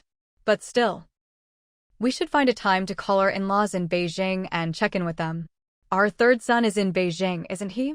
Why don't we call him and have him buy some gifts, then visit them in person and ask how things are? Yao Chuanhua's eyes lit up. Yes, that's a good idea. So, that evening, the old couple called Beijing University. They waited for a while before their third son, Gu Yunzhou, finally answered. Dad, Mom, did something happen at home? Nothing much at home. Your second sister-in-law just gave birth to a healthy baby girl. That's great. But there's something we need you to do. Yao Chuanhua explained the situation. Sure, tomorrow's Saturday and I don't have class. I'll buy some gifts and visit them. All right, good. Meanwhile, Shang Zishi hung up the phone and headed home. How did it go? Did you get in touch with my parents? Gu Jianing asked anxiously as soon as he walked in. I did. After hearing that her parents had been trying to reach her for days without success and learning about the typhoon on Huansha Island, the old couple had been very worried. I knew my parents would try to contact me these past few days. If they couldn't reach me, of course they'd worry. I've made them worry again. I'm already an adult, yet I still make them anxious. Shang Zishi walked over and hugged Gu Jianing, comforting her. Whether it's a typhoon or a communication blackout, these are things beyond our control. There's nothing you could have done. So, don't blame yourself. Thankfully, everything's fine now. Yeah, the typhoon had pretty much passed. Looking at the situation now, although there had been some damage and casualties, it was still much better than what had been written in that future newspaper. Ningning, because of you, a lot of people were saved. You've done a great deed, Shang Zishi said. A great deed, Gu Jianing murmured. That made her think back to her previous life. She knew that in her past life, she'd made a lot of foolish mistakes and hurt her family. Even though she'd been reborn. Even though no one else remembered what happened. But Gu Jianing remembered. The things from her past life had already happened, she couldn't change them. So all she could do now was accumulate more good deeds in this life. She saw it as atonement for her past. Although the typhoon had passed, it had caused a lot to happen. As for Zhang Qiumei, she had deliberately hired someone to kill, and even though she didn't succeed, she still had to go to jail. Even though she was pregnant, and even though she was Lin Cheshi's wife, she couldn't escape punishment. Zhang Qiumei never expected she'd have to go to jail, and for so long. To her, it felt like her whole world had collapsed. So, when Lin Chushi finally managed to visit her, Zhang Qiumei glared at him. Lin Chushi, didn't you say I'm your wife? Didn't you say you loved me? Then why aren't you saving me now? I'm carrying your child, you know. I knew it. Men always say one thing and do another. Love, affection, it's all fake, all lies. Qiumei, don't worry. Once you have the baby, and if the child can be brought out, I'll take good care of him. I'll wait for you. When you get out, we'll still be husband and wife. Zhang Qiumei sneered. Pa, who cares? If you really had any ability, you'd get me out now. Lin Chushi, you're just a coward. Zhang Qiumei, you know very well. Why? Lin Cheshi's voice trailed off. Why won't you look at the person who truly loves you? In the end, Lin Chushi left, with Zhang Qiumei's curses echoing behind him. Just when Gu Jianing and Shang Zishi thought everything was finally over. One morning, Gu Jianing woke up to find a newspaper on her bedside table. How did this newspaper get here? She got up and could hear movement in the kitchen, probably Shang Zishi busy with breakfast. She could also hear the two kids and Amber playing in the yard. As for Tuan, he was still sleeping soundly beside her. Gu Jianing thought Shang Zishi had bought the newspaper for her. She picked it up to take a look. But as soon as she saw the contents, her expression changed dramatically, her face darkening. This wasn't a newspaper Shang Zishi had bought for her. It was a future newspaper automatically triggered by the system. She'd only had 3 chances to use the future newspaper reward, and the first 2 had already been used. She hadn't expected the third one to come so soon. Just then, Xingxing came in. Mama, you're awake. Xingxing snuggled up to her and asked. Gu Jianing patted his head. Mama's awake. Is your dad in the kitchen? Yes, Daddy's making breakfast. Go ask your dad to come here. Tell him Mama has something very important to discuss with him. Okay. Xingxing quickly ran out. Not long after, Shang Zishi came in, wearing an apron and carrying a wash basin and towel. Ning Ning, Xingxing said you're awake and looking for me? Shang Zishi asked as he wet the towel, wrung it out, and handed it to Gu Jianing. Gu Jianing took the towel and wiped her face. Then she said, yes, the future newspaper has appeared again. The Futu Shang Zishi stopped mid-sentence, looking at Gu Jianing in surprise. The future newspaper? The same kind you showed me before, the one that appeared twice. Gu Jianing nodded. Shang Zishi pressed his lips together. He remembered the previous 2 future newspapers. They both reported extremely major events. So this time, it must be something just as serious. Is it a natural disaster or a man-made one this time? Shang Zishi asked. It's man-made, and it's related to the Lin family. Gu Jianing replied. She handed him the newspaper. Shang Zishi took it and started reading. His expression shifted several times as he read, finally settling into deep seriousness. Who would have thought the Lin family could hide so deeply? The future newspaper was about the Lin family being arrested 5 years from now. Yes, the Lin family, not just Lin Chushi or Lin father, but the entire Lin family. Because it said that starting from Lin father's generation, the Lin family members were all citizens of Country R. That's right, the Lin family were all from Country R. In fact, Lin father knew this. But he never exposed it. He kept it hidden for a reason, for a certain time in the future. They planned to use this in the future, but didn't expect you to discover it, Gu Jianing said. It was discovered and reported. This directly ruined their plans. That's also why those people from Country R targeted Xingxing and Yaya. They said Shang Zishi had taken something from them. And the reason they knew about it was because Lin father told them. He was the one truly controlling them. He was also the one who kept covering for them, letting them hide and act on Huansha Island. This time, when they were caught, they pinned everything on Zheng Qiumei. Zheng Qiumei did indeed want Xingxing and Yaya dead. That coincided with what those people wanted. So, rather than saying Zheng Qiumei blackmailed Aunt Zhou into helping her, in fact, it was Aunt Zhou and those people who did it on purpose. Their goal was to use Zheng Qiumei as a cover for the Lin family behind the scenes. That way, even if they were caught after failing, they could claim Zheng Qiumei was the mastermind. And in fact, after they were caught, that's exactly what they said. If it weren't for this future newspaper, we really would have been fooled by them, Shang Zishi said gravely.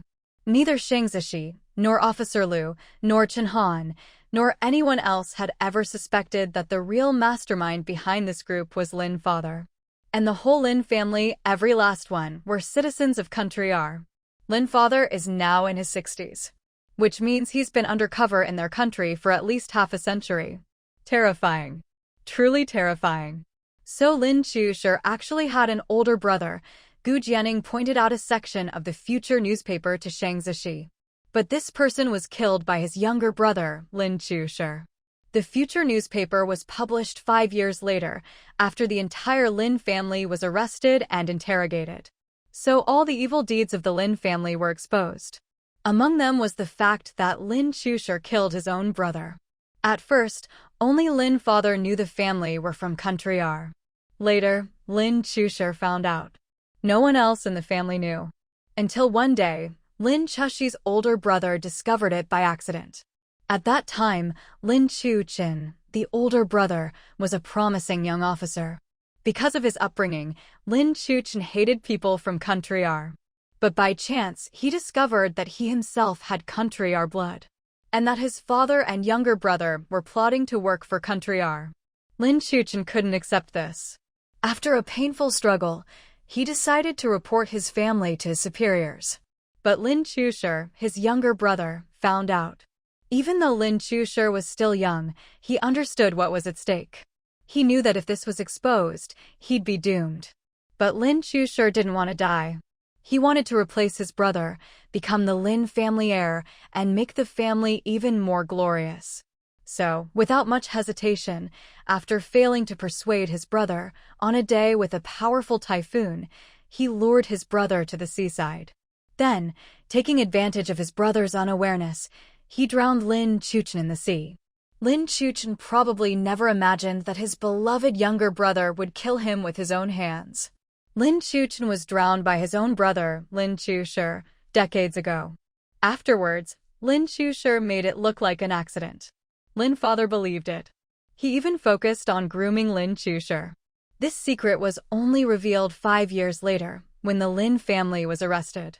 Now that the future newspaper has shown us the Lin family's true colors, we can't just sit by and do nothing, Shang Zishi said firmly. Even though the future newspaper shows that 5 years from now, the Lin family will be arrested still. Gu Jianing continued, but 5 years is a long time. Anything can happen, and the future isn't set in stone. Even though the newspaper shows this, the future can be changed. Just like the previous 2 times, they managed to change those outcomes. Right. But the Lin family is hiding so deeply. How can we expose their true faces? They needed evidence. Otherwise, even an anonymous tip-off would be useless.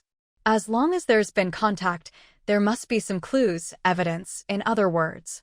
The problem is, Shang Zishi frowned. Right now, we don't know where this evidence is, or what it is. Gu Jianing pressed her lips together, thinking for a moment. There'll be a way. Let me think about it, see if there's some method to get the evidence. In any case, people like the Lin family absolutely cannot be allowed to remain. Alright, let's have breakfast first. Oh, and this newspaper, keep it safe. Don't let anyone else see it, Shang Zishi reminded her. Gu Jianing nodded. Okay, I know. After breakfast, Xingxing and Yeye were accompanied by Amber to the kindergarten. Shang Zishi wasn't home for the time being because of the recent severe typhoon incident. When someone is punished, naturally, someone else is commended. And the ones being commended and rewarded this time were, of course, Shang Zishi and Gu Jianing. Today, Shang Zishi was going to receive the commendation and reward. Originally, Gu Jianing was supposed to go as well. But since she was still in her postpartum recovery period, it wasn't convenient for her to attend. So Shang Zishi went on behalf of both of them. This time, it was Gu Jianing who predicted the typhoon 3 days in advance. At first, none of the residents on Huansha Island knew about it. But because of Zhang Jianjun's rumors, everyone on the island found out. Originally, people only knew that Gu Jianing was a highly skilled doctor at the county hospital and the deputy director. But now they also knew she could predict the weather, even better than the meteorological department. What should have been dismissed as a rumor turned into reality when the typhoon actually hit, instantly elevating Gu Jianing to a near-mythical status. Now, whatever Gu Jianing said, most people would probably believe. Everyone knew Dr. Gu was incredibly capable, and her abilities were wide-ranging. Whatever she said was rarely wrong. This time, Shang Zishi and Gu Jianing had made significant contributions. Their efforts in preparing for the typhoon saved many lives and prevented huge property losses on Huansha Island. So, naturally, their reward was substantial. Because their contributions were so great, and because Shang Zishi and Gu Jianing's backgrounds were anything but ordinary, Officer Lu reported the matter to higher authorities. That's also why the commendation and rewards were delayed until today. Zishi, you and your wife have done a great job. This time, you both deserve a big reward. But the higher-ups said you'll get some rewards now, and the more important ones will be given when you get to the capital. Officer Lu patted Shang Zishi on the shoulder. As for what the reward will be, I'm not entirely sure, but the higher-ups definitely won't shortchange you too. Shang Zishi nodded, indicating he understood. He actually already had a good idea of what the reward would be once they got to the capital. Yesterday, he'd received a call from his old man in the capital. It was about this matter. After Officer Lu reported it, the old man found out as well. Of course, the old man also learned that Xingxing and Yeye had nearly been harmed. He was furious and gave Shang Zishi a good scolding. As for the culprits, Zheng Qiumei and that group of our country people, the old man had no intention of letting them off easy. Once he found out, he immediately called his old friend Officer Lu and told him to take good care of them. Officer Lu naturally agreed. After that, the old man also brought up how Shang Zishi and Gu Jianing had predicted the typhoon and saved the islanders and their property. According to the higher-ups' decision, both you and your wife will be promoted. But the promotion will happen after you're transferred to the capital's military district. It'll be a few more months. Just be patient. Shang Zishi was quite satisfied with this. In the past, He hadn't cared much for power or status. He just wanted to live and act with a clear conscience. Even if he didn't get any reward, it didn't matter to him. But now, maybe because there were more and more important people around him, Shang Zishi realized that with more power and higher status, he'd be better able to protect those he cared about. So, he wanted to be promoted. He would keep working hard for that goal, striving until he reached the very top. While Shang Zishi was being commended, Gu Jianing was still at home in her postpartum recovery. But actually, she was in pretty good shape. She didn't need to stay in bed all the time. After feeding Tuanchuan, she started browsing the system shop for something useful. Let me see if there's anything that can help me find evidence of the Lin family's contact with our country, Gu Jianing muttered, her eyes scanning the system shop. As she searched, she really did find something interesting. It was a cockroach. What was special about this cockroach? First, it wasn't a real cockroach, just looked like one on the outside. Second, this cockroach could fly. It could fly up to 5 meters high. Also, it was incredibly strong. Despite its short, stubby legs, it could carry up to 10 kilograms. For a cockroach, that was pretty amazing. Of course, the most important feature was that a person could link their vision to the cockroach's eyes and control it remotely. Wherever you wanted it to go, whatever you wanted it to do, it would do it. It wasn't that you possessed the cockroach, but rather, you shared its vision. Then you could remotely control its actions. After reading the description, Gu Jianing was dumbfounded. This is basically the ultimate tool for home burglary. After all, even if someone suspected a break-in, who would ever suspect a cockroach? And even if someone came while you were searching, who would notice a cockroach in the corner? Even if it was discovered and stepped on, the cockroach wouldn't die. After all, it wasn't a real cockroach. System, I want to redeem this cockroach. Seeing it only cost 5 points, and with plenty of points to spare, Gu Jianing immediately redeemed it. Soon, a cockroach appeared in her palm. Growing up in the countryside, Gu Jianing wasn't afraid of cockroaches. She brought it closer for a look and found that it looked incredibly realistic. How do I bind it? Gu Jianing checked the instructions and finally found a fingerprint scanner on the cockroach's back. She pressed her thumb on it. The next second, Gu Jianing's vision changed. She was now seeing through the cockroach's eyes. Since she was holding the cockroach in her palm, the cockroach's view was of her. So, with this switch, she was suddenly looking at her own face from the cockroach's perspective. It was a perfect critical hit. Wow, my face really is beautiful, Gu Jianing sighed narcissistically. Actually, it's not that she's narcissistic. Gu Jianing was just telling the truth. She was already good-looking to begin with, and after taking the system's pills, she became even more beautiful. Most women look worse after having children, but she was the opposite. She seemed to glow even more after giving birth. Switching to the cockroach's perspective, Gu Jianing found that everything really did look different. It was as if she'd suddenly become a tiny person in a land of giants. And this little person had suddenly arrived in the world of adults. Everything she saw was enormous. She also realized that not only could she share the cockroach's vision, but also its hearing, sense of smell, and so on. It took Gu Jianing quite a while to fully get the hang of controlling the cockroach. At a time like this, how could I not go out and have a look? So, Gu Jianing controlled the cockroach and scurried outside. Being confined indoors for postpartum recovery was enough to drive anyone stir-crazy. Now that she had this opportunity, how could Gu Jianing not want to go out? And surprisingly, she could even control the cockroach's speed. She could make it run fast or slow as she pleased. As soon as she left the room, Gu Jianing saw Amber basking in the sun in a corner of the courtyard, looking very relaxed. Amber had already dropped Xingxing and Yaya off at daycare and come back. Amber didn't notice the cockroach at all. The next second, Gu Jianing squeezed through a crack in the courtyard gate. Breathing in the fresh air outside as a cockroach, Gu Jianing felt genuinely happy.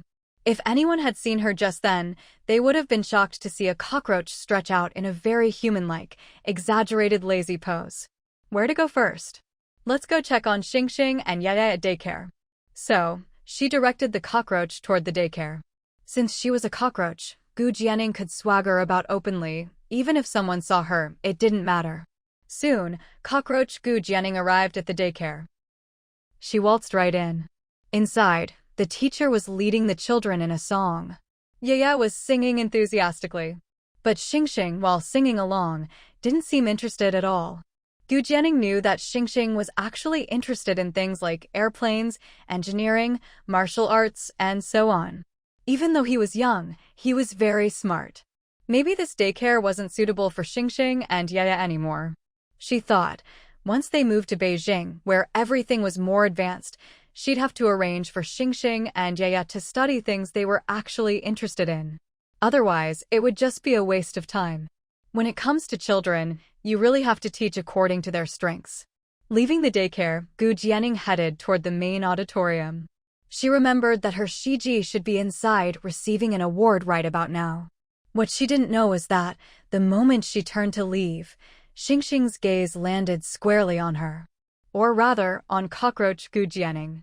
Xingxing stared at the cockroach scurrying away, a hint of puzzlement in his clear, youthful eyes. Strange, why did it feel like that cockroach was looking at him just now? Was it just his imagination? If Gu Jianing knew what Xingxing was thinking, she'd definitely marvel at how sharp his senses were. Meanwhile, oblivious cockroach Gu Jianing had already arrived at the auditorium. Only then did she realize the awards ceremony was already over. But she still spotted her Shiji in the crowd. There he was, she saw him at a glance. Her Shiji really was so handsome. No wonder, even after getting married, he still attracted admirers from time to time. Soon, Gu Jianing scuttled right up to Sheng Zishi. She wondered, if she climbed onto him right now, what kind of expression would he make? In the end, she thought better of it. She was afraid he'd mistake her for a real cockroach and smack her to death. Because Gu Jianing had brazenly appeared right in front of Sheng Zishi. So, the next second, when Gu Jianing looked up, she realized her Shiji was looking right at her. And then, a person and a cockroach stared at each other. Gu Jianing, what now? Sheng Zishi, can you imagine your wife turning into a cockroach? Gu Jianing mischievously raised a little claw and gave Sheng Zishi a high gesture. Gu Jianing, I wonder if he can see me. Meanwhile, Sheng Zishi narrowed his eyes, wondering if he was getting old and his eyesight was failing. Otherwise, why would he see a cockroach waving at him? Is the world finally going crazy in ways he can't even imagine? In the end, Gu Jianing felt her actions were just too silly and made a quick getaway. Sheng Zishi, why did that cockroach look like it was fleeing in panic? Weirdly enough, he found the cockroach kind of cute. The moment that thought popped up, Sheng Zishi thought he must be losing his mind. Otherwise, who in their right mind would find a cockroach cute? Most people wouldn't even want to step on it.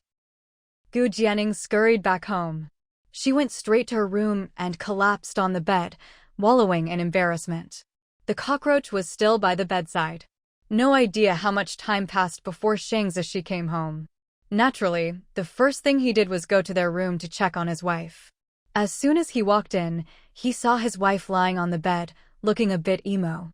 And he also saw the cockroach on the nightstand. Sheng Zishi, why does this cockroach look so familiar? Hearing the commotion, Gu Jianing finally snapped out of it, slowly turned her head, and gave a slightly awkward smile. Shiji, you're back.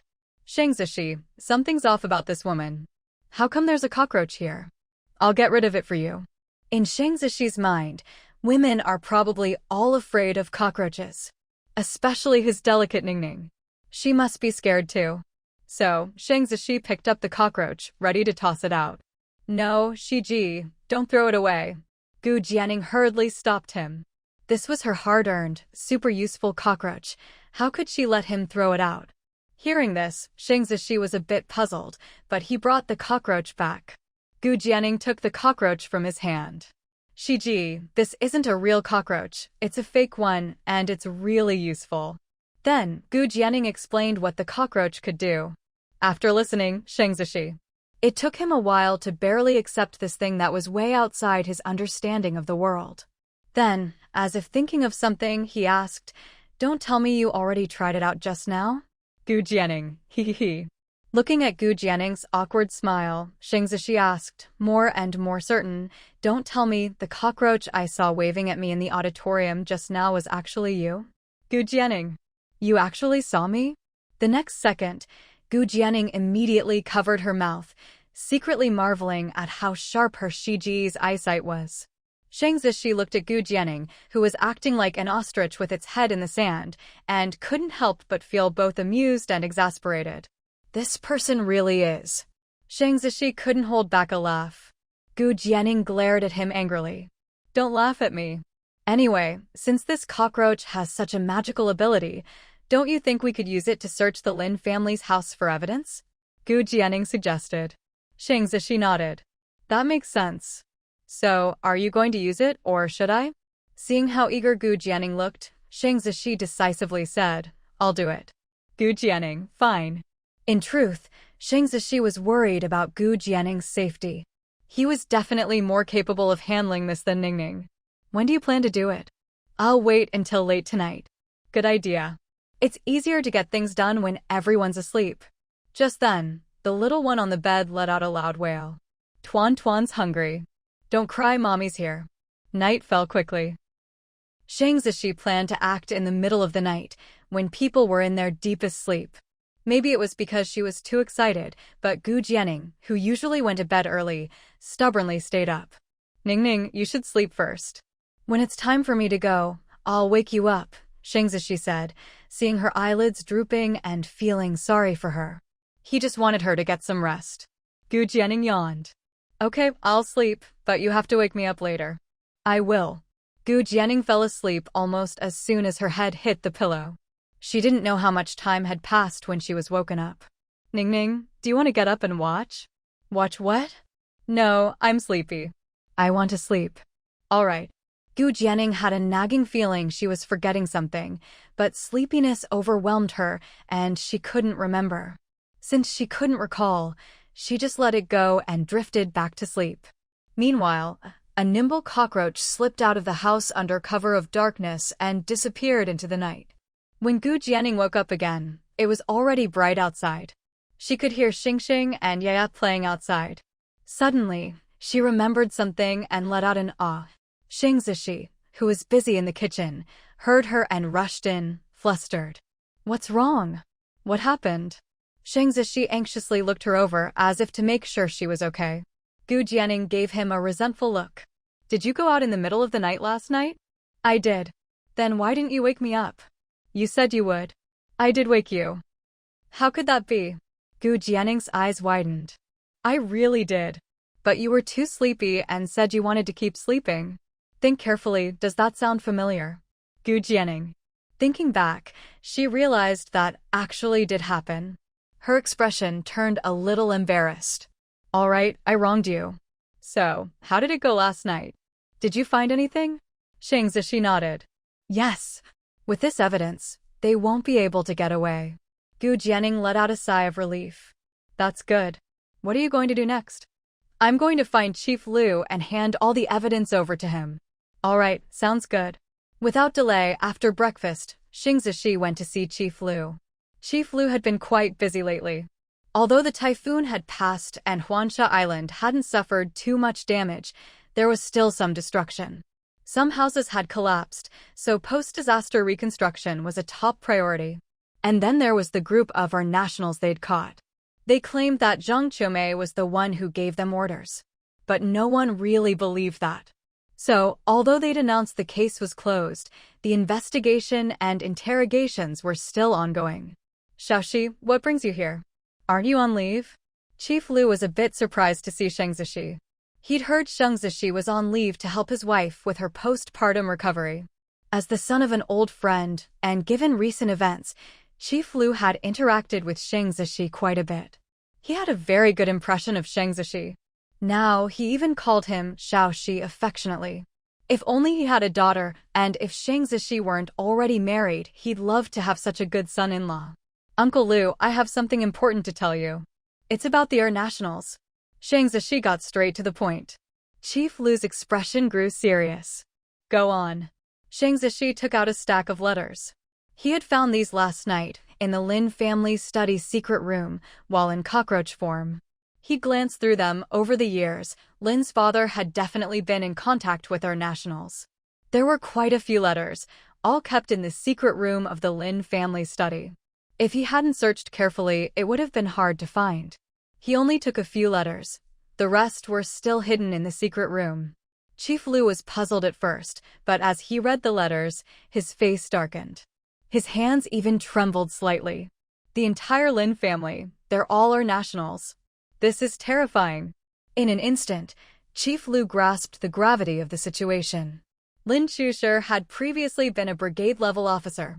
Even after his demotion, he was still a regimental-level cadre, a very high position. Lin's father was the second in command on Huansha Island. Huansha Island was a military stronghold facing our country across the sea.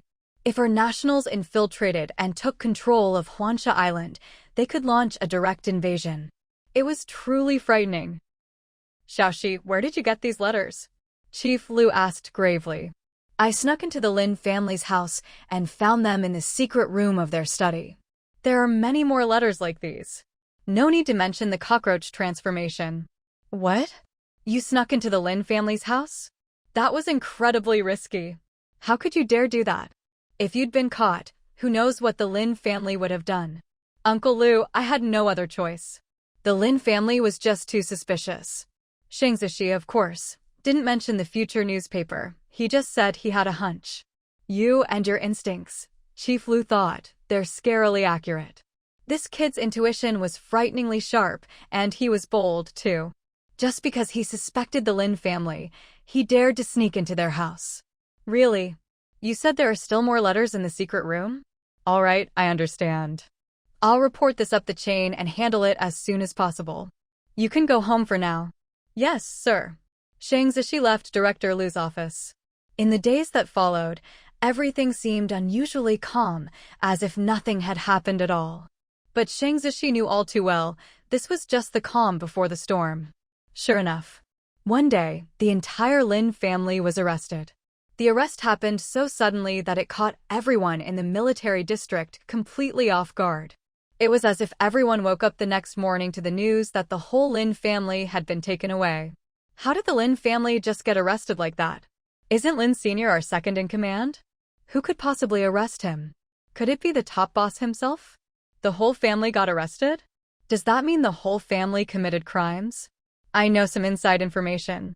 What? What inside information? I heard the Lin family are all from Country R. What? Country R? That can't be. Lin Chushi and the rest have lived on Huansha Island for decades. That's exactly what makes it scary. They've been undercover for decades. Who knows what they were planning? I heard Lin Chushi's older brother found out he was from Country R and couldn't handle it. He tried to expose them, so Lin Chushi killed him and made it look like he drowned in the sea. Oh my god, could that be true? If they really are from Country R, then they deserve it. No one had a good impression of people from Country R. There was deep national hatred involved. It must be true. Otherwise, why would the entire Lin family get arrested all at once? As for Lin Sr. and Lin Chushi, who had been suddenly arrested, they were both in a daze. How had they been exposed, just like that? When Lin Sr. saw the letters that had been found in his secret room, he slumped in defeat. There was nothing left to argue. Decades of painstaking effort, and just when it was almost about to succeed, it all fell apart at the very end. Lin Sr. was filled with unwillingness and regret. But what shocked him even more was still to come. What did you say? My eldest son, Lin Chuchin, was killed by my younger son. No, that's impossible. Lin Chushi has already confessed. The news hit Lin Sr. like a bolt from the blue. Soon, Lin Sr. was face-to-face with Lin Chushi, his eyes bloodshot with rage. Why? Why did you kill your brother? He didn't drown by accident in the typhoon, did he? Lin Chushi, now arrested, seemed to have given up on everything. Facing his father's questioning, he sneered, "Yes, I killed him. I tricked him to the seaside, and I personally held him under and drowned him." Lin Sr.'s eyes widened, bloodshot. Why, Lin Chushi? He was the brother who loved you the most since you were little. How could you do something like this? You're a beast. Yes, I am a beast. But you know what? It takes an old beast to raise a young beast like me. You could strangle your own wife with your own hands. Me drowning my own brother, what's the difference? Lin Sr. staggered back instinctively, eyes wide. You want to know how I found out? Because I was hiding in the corner that day. And don't blame me. I drowned him for his own good and for yours. Lin Sr. let out a bitter laugh. What kind of logic is that? It's the truth. You know how upright your eldest son was. Do you know how shocked he was when he found out he had country or blood? Do you know he was planning to turn us all in? If I hadn't killed him, you would have been arrested decades ago. Would you have enjoyed all those years as the second in command here? Lin Sr. clutched his chest, so angry he couldn't speak. You. Lin Chushi ignored his father's reaction. After all, they'd been exposed and arrested. Their fate was already sealed. But what about Mimi? If she found out he'd been arrested, what would she think? Meanwhile, for Zhang Qiumei, just a short time in prison had already been unbearable. She was desperate to get out. She knew there was no point begging Shang Zishi or Gu Jianing. Her only hope now was Lin Chushi. She could only bet that Lin Chushi still had feelings for her and that she was carrying his child. No matter what, Lin Chushi wouldn't just abandon her. So Zhang Qiumei started to regret how she'd treated Lin Chushi before. She shouldn't have cursed at him. She should soften her attitude and ask him to find a way to get her out. Didn't Lin Chushi say the Lin family had a high status in the military district? Lin Sr. was the second in command, surely they'd have a way. So Zhang Qiumei decided that next time she saw Lin Chushi, she'd be sure to sweet-talk him. But she waited, and Lin Chushi never came. What was going on? Could it be that Lin Chushi had abandoned her too? He didn't want her or the child in her belly. Was he planning to marry someone else? I want to see Lin Chushi. Go tell him I want to see him. Tell him to come see me right away. You want to see Lin Chushi? I'm afraid you won't be able to, the soldier guarding her said. Why not? Did Lin Chushi abandon me? Is he going to marry someone else? That's not it. Lin Chushi has been arrested too. Actually, the whole Lin family has been arrested. What? The whole Lin family? No, that's impossible. You must be lying to me. What would I get out of lying to you? The whole Lin family is of country our blood. They were spies who infiltrated us. Of course they'd be arrested. Even the child in your belly has country our blood. The soldier's words made Zhang Qiumei feel as if the sky was falling. She was stunned. She never imagined this would be the reason. The Lin family were all from country R. Even the child in her belly. Zhang Qiumei slumped to the ground in despair. Now, she finally understood she would never leave this place. A week after the Lin family's arrest, the official report came out. It was exactly as the rumors had said. The Lin family were all from country R. Thank goodness they were caught.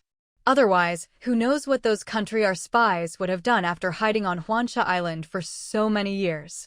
Did you see? It was the Lin family who kept saying Dr. Gu was talking nonsense about the coming typhoon. I think they just wanted us all dead. It was Captain Shang who exposed the Lin family's true colors. He's amazing. He hasn't even been on Huansha Island for long, and he's already helped us root out this cancer. These Xing Tuan and Dr. Gu are really talented people. From now on, I'll never doubt anything they say again. If only Xing Tuan and Dr. Gu could stay on Huansha Island forever. When Gu Jianing finished her postpartum confinement and went out again, she discovered that she seemed to have gained a lot more friends. Everywhere she went, it felt like everyone knew her, and they all greeted her warmly. To be honest, this sudden enthusiasm from everyone made Gu Jianing a little unaccustomed. Once her confinement period was over, Gu Jianing returned to work at the hospital. But since Tuan Tuan was still very young, she applied to the hospital to work fewer hours and requested to bring Tuan Tuan along. Naturally, the hospital agreed. Heaven knows how many patients had been waiting for Dr. Gu to return during her leave, and how many surgeries had piled up, all waiting for her to perform. It's not that the other doctors couldn't do it, but the patients just trusted Dr. Gu more. So, Gu Jianing began her days of bringing Tuan Tuan to work. If she needed to perform surgery, other available doctors and nurses would help look after the baby. The doctors and nurses at the county hospital were all very kind. Plus, Tuan was well-behaved and adorable. So, life was actually running quite smoothly. After taking a month's leave, Xing Zishi returned to training, and soon after, he was sent out on another mission, with no set return date. Time flew by, and before they knew it, it was the year 1979.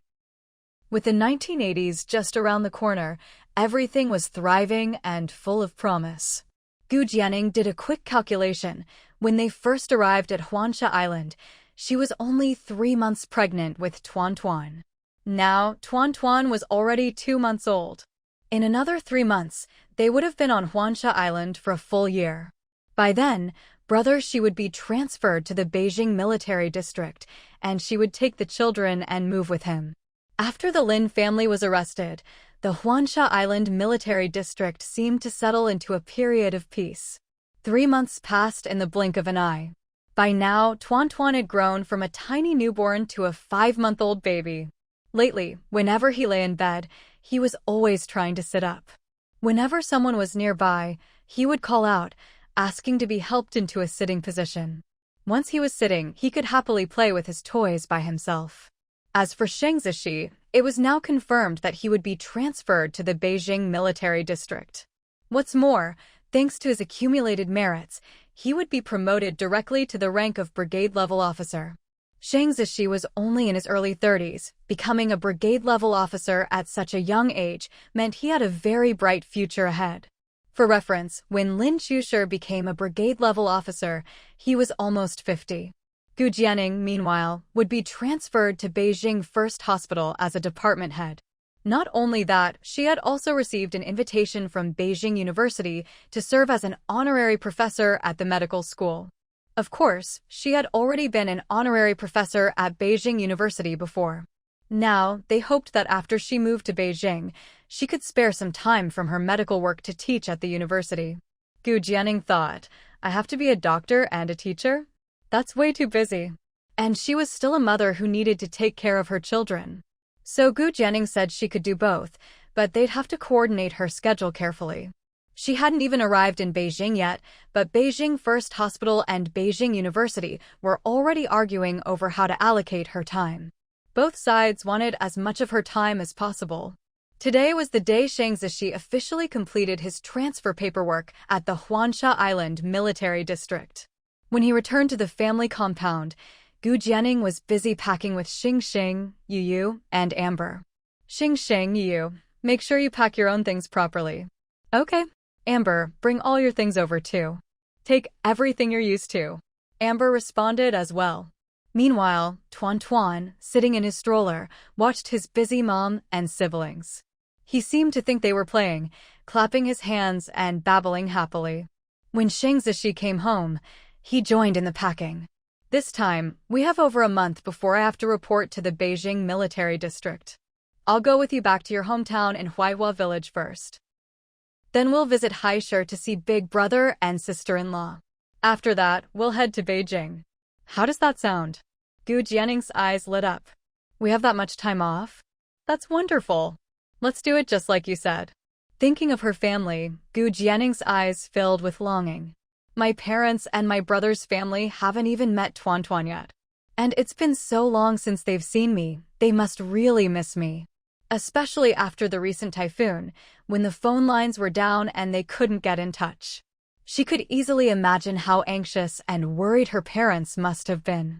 Maybe only after a girl gets married does she truly understand how much she misses her parents. And maybe only after becoming a parent herself does she realize how much parents worry about their children. Time would help her, as a daughter, grow more mature and steady. But time would also make her parents grow older. Once you're married, you could be anywhere in the world. The time you spend together becomes so precious. Every visit is one less in the future. After understanding this, Gu Jianing cherished every opportunity to be with her family. So hearing that she could go home this time made her very happy. Mom, Dad, can we go see Grandpa and Grandma and Uncle and Aunt? I miss Brother Shirt too and Brother Zhuang. Xing and Yu were also delighted to hear they could go back to Huaihua village and hurried over to ask. Of course. Daddy will take Mommy and all of you. Hooray! Xing and Yu clapped their hands in excitement. Tuan, sitting in his stroller, didn't understand why his mom and siblings were so happy, but seeing their joy, he clapped along too. Just then, Gu Jianing noticed Amber looking a little downcast. She turned to Shang Zishi and said, "Before we leave, let's visit the military dog training base." When Gu Jianing said this, Amber froze for a moment, looking at her with eyes that grew moist. "Sis." Gu Jianing walked over and stroked Amber's fur. "I know, Amber, you must miss your pups. Xing Yu and I miss them too." Hearing this, Xing and Yu were suddenly overwhelmed by longing as well. "I miss Honging.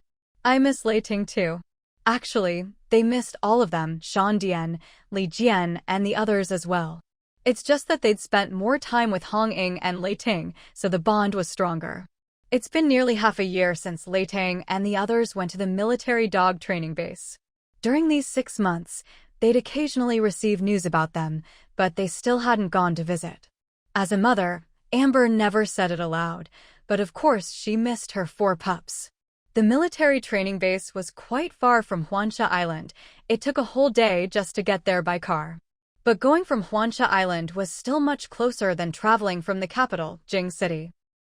If they waited until they were in Jing City, it would take 3 or 4 days just to get there.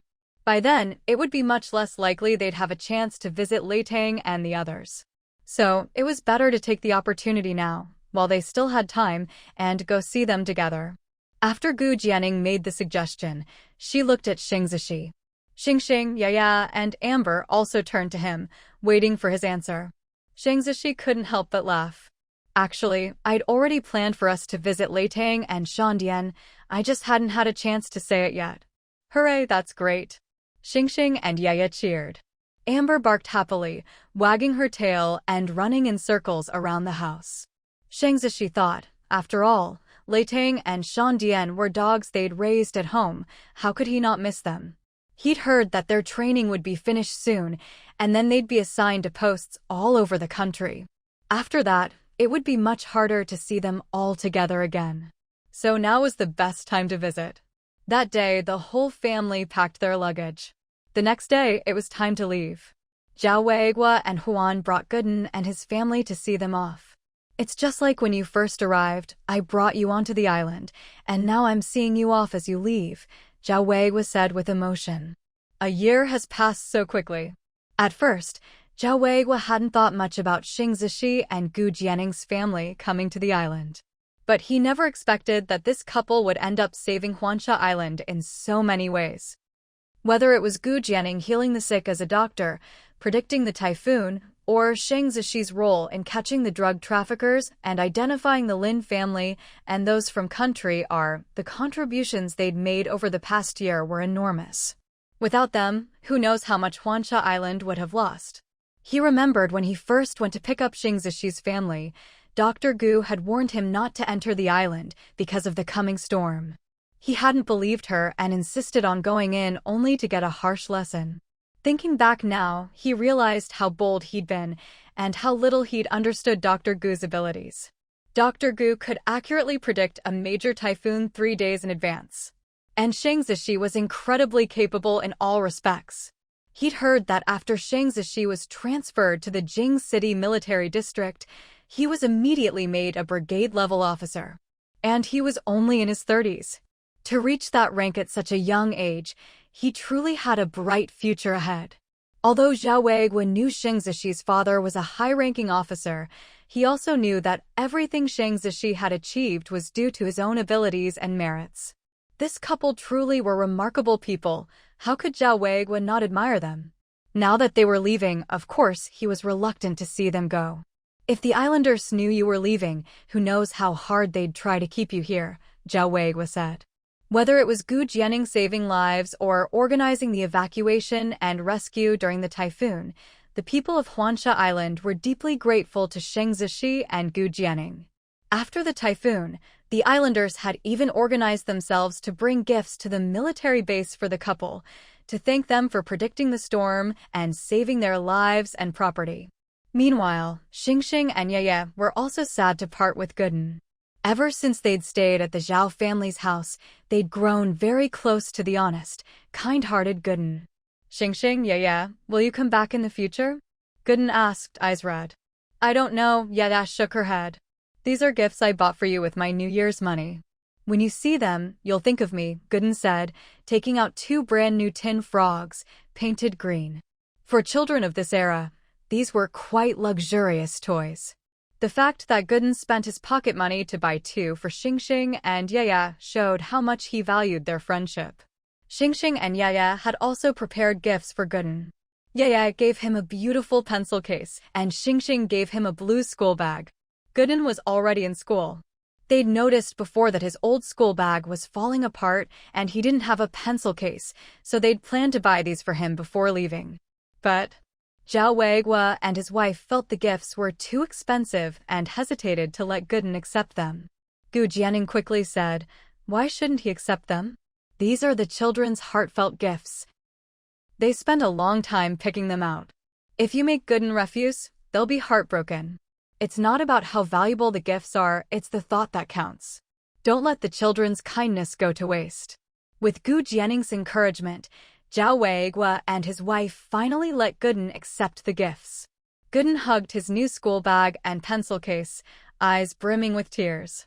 In the end, the children hugged each other, crying, and it took a long time before they could part. As they were about to leave, they reluctantly promised to write letters and call each other often, and to meet up again if they ever had the chance. Huiwan and Gooden's family didn't leave the island with them, only Zhao Weigua accompanied Sheng Zishi and Gu Jianing's family to the boat. Dr. Gu, do you think the weather is good for leaving the island today? We won't run into a storm, will we? Zhao Weigua joked as he helped carry their luggage. Gu Jianing checked the weather forecast and smiled. So now you trust me, Comrade Zhao? Don't worry, the weather will be perfect all day, clear skies and gentle breezes. That's good, that's good. Let's board the boat and head out then. As the boat pulled away, Gu Jianing looked back at the receding Huansha Island, her heart full of emotion. They'd only spent a year on Huansha Island, but so much had happened in that time. In the end, everything had turned out well. What are you thinking about? Shang Zishi asked, putting his arm around her.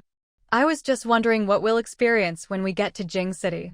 Shang Zishi tucked a strand of hair behind her ear and said, no matter what happens, as long as our family is together and we work as one, things will only get better and better. This trip off the island went just as Gu Jianing had said. The weather was perfect the whole way, and everything went smoothly. It was as if the heavens were showing them a sign for their future, that everything would go well for them. Zhao Weigua helped them unload their luggage once again. He then stepped forward and hugged Sheng Zishi. Take care. I will. You too. Dr. Gu, Huiwan, and Godan said, if you ever have the chance, you must come back to visit Huansha Island. Zhao Weigua called out loudly. Gu Jianing nodded. We will. After leaving the island, the family took a car to the military dog training base. This place was 2 provinces away from Huansha Island. Even by car, it would take a whole day to get there. They set off around noon, but since the car was fast and the journey went smoothly, they arrived at the base a little after 8 the next morning. Maybe it was because they missed Leitang and Hongying and the other pups too much, or maybe they just couldn't sleep well in the car, but Xingxing and Yaya woke up early. Mom, are we almost there? Gu Jianing stroked their heads and said, yes, we're almost there. Then we'll get to see Hongying and Shandian soon. Amber's eyes also looked forward. As a mother, how could she not miss her children? Very soon, the car stopped. The family got out. Amber immediately sniffed the air and soon became visibly excited. She could smell it. She could smell the scent of her pups. Amber was a little restless and could barely contain herself, but she managed to stay put and didn't run off. She waited patiently while Shang Zishi handled the entry procedures. The military dog training base wasn't a place just anyone could enter. After verifying Shang Zishi's identity, the staff at the base were surprised. You're the family of Hongying, Li Jian, Shandian, and Leitang? Shang Zishi nodded. Xingxing and Yaya chimed in together. We grew up with them. I see. Come on in then. They're in training right now. I'll take you to see them. You have no idea, Hong Ying and Li Jian and the others are famous here at our base. The family followed the young soldier inside. He explained that in the history of their base, there had never been dogs who had made such achievements even before officially becoming military dogs. But Hong Ying, Lei Tang, and the others had. He'd also heard that originally, Hong Ying and Lei Tang were just family pets. But because they performed so exceptionally, the leadership had eagerly invited them to join the military dog program. At first, we were all curious, are these little guys really that amazing?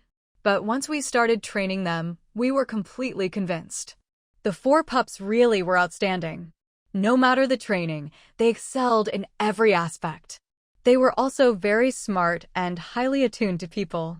Listening to the young soldier praise the 4 pups, Xingxing, Yaya, and Amber all puffed out their chests with pride. That's right, Hong Ying, Lei Tang, and the others really were that amazing. We're so proud of them. There aren't many military dog training bases in the country. Ours is one of the larger ones, the young man continued. Soldiers from many military districts come here to select dogs. You wouldn't believe it, but in the past 6 months, almost every soldier who comes here wants Lei Tang and the others as their partners. But there are only 4 pups, so there's nothing we can do. Meanwhile, Hong Ying, Lei Tang, and the other 2 pups were in the middle of group training. They were practicing jumping over obstacles. For military dogs, this was serious business. But for Lei Tang, Shandian, and the others, it was a piece of cake. They could even slack off a little and chat among themselves. Just then, Hong Ying's nose twitched as she caught a scent. She froze for a moment.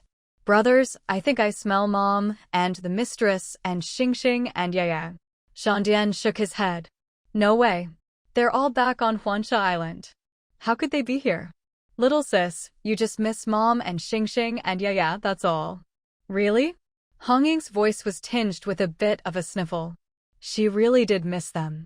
After all, they'd never been apart before. Now, it had been half a year since they'd seen each other. Sigh, since we chose this path, we have to get used to loneliness, Li Jian, the eldest brother, comforted his siblings. Like the mistress said, if you want to gain something, you might have to lose something. But just then, Lei Tang suddenly turned his head and looked in a certain direction. Wait, no, Mom and Xingxing really are here. I can smell them too. Hearing this, the other pups all sniffed the air and then, I smell it. I really do. They really came?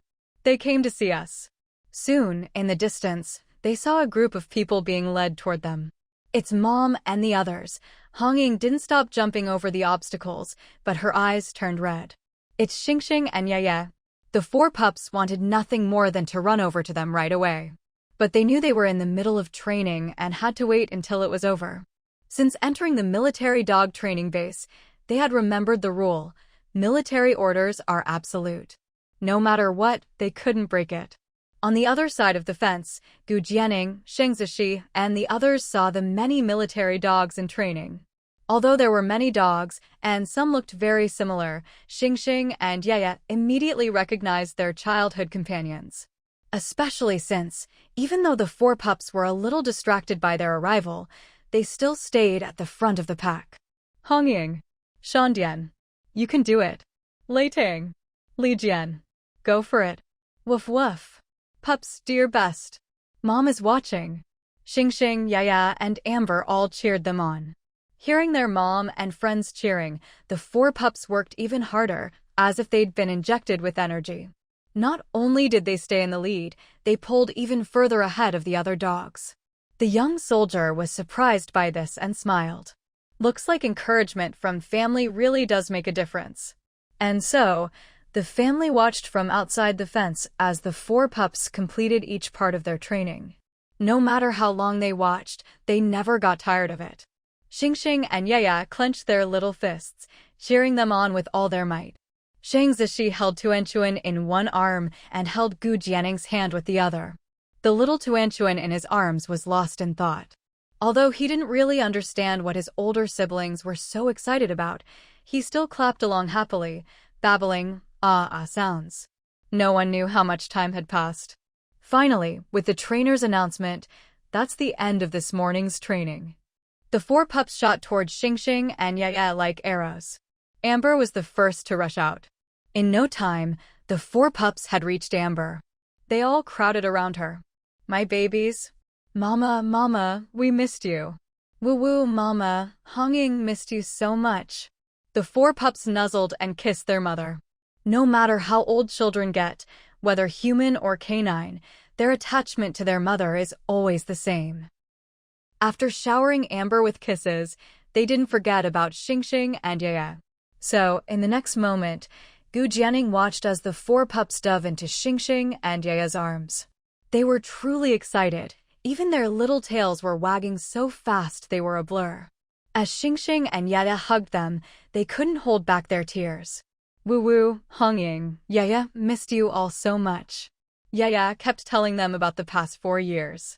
Xingxing was more reserved, but even though he didn't say much, he cried too. This was rare for Xingxing. He was usually quiet and restrained, but now he held on to Leitang and the others, silently shedding tears, rubbing against them as if that could ease his longing. After a long while, when the 2 children and the 4 pups had finally finished their affectionate reunion, Gu Jianing and Xing Zishi also greeted the pups. Hongying curiously looked at the little bundle in the man's arms. This little one smelled unfamiliar, yet oddly familiar. Seeing their confusion, Yaya quickly stepped forward to introduce. "Hongying, look, this is the little brother Mama gave us. His name is Tuanchuan, and he's really cute." Hongying and the other pups suddenly understood. Of course, when they left, their mistress had a big belly. Now her belly was flat, so she must have had the baby. Since they'd come all the way to the military dog training base, the family decided not to leave right away. After asking around, they planned to stay at the base for a few days. After all, soon they would be heading to the capital, and the 4 pups would officially begin their service. By then, they'd be scattered far and wide, and it would be hard to meet again. So now that they were finally reunited, how could they not spend more time together? The next few days were the happiest the pups had been since arriving at the training base. The trainers even gave them extra time to be with their family. During this time, they also saw many people from other units coming to reserve or select military dogs. Gu Jianing's family saw firsthand how much everyone wanted to get Hongying, Shandian, and the others. But when Xingxing and Yaya were little, they would push their strollers, bring them toys, and make them laugh. When Xingxing and Yaya went to kindergarten, the pups would take turns escorting them to and from school. Whenever Xingxing and Yaya were in danger, they would step up to protect them. Like that time when they encountered drug traffickers, Leitang shielded Xingxing and faced the enemy's blade alone. And Amber, after being tricked and learning that Xingxing and Yaya had been thrown into the sea, was racked with guilt. That night, she cried silently for a long time. If Xing Zishi hadn't gotten up in the night and seen her and told Gu Jianing, they never would have known. So, to Gu Jianing, Amber and the 4 pups were family. And since they were family, of course she wanted them to be safe. Even when she learned from the system that exchanging for dog charms in the shop cost more points, Gu Jianing didn't hesitate at all. Because they deserve it. So, the next day, when she saw Hongying and the 4 pups again, Gu Jianing personally hung the name tags around their necks. She told them, no matter what happens, never take off the name tag and never let anyone see it. Amber knew a bit about Gu Jianing's mysterious abilities.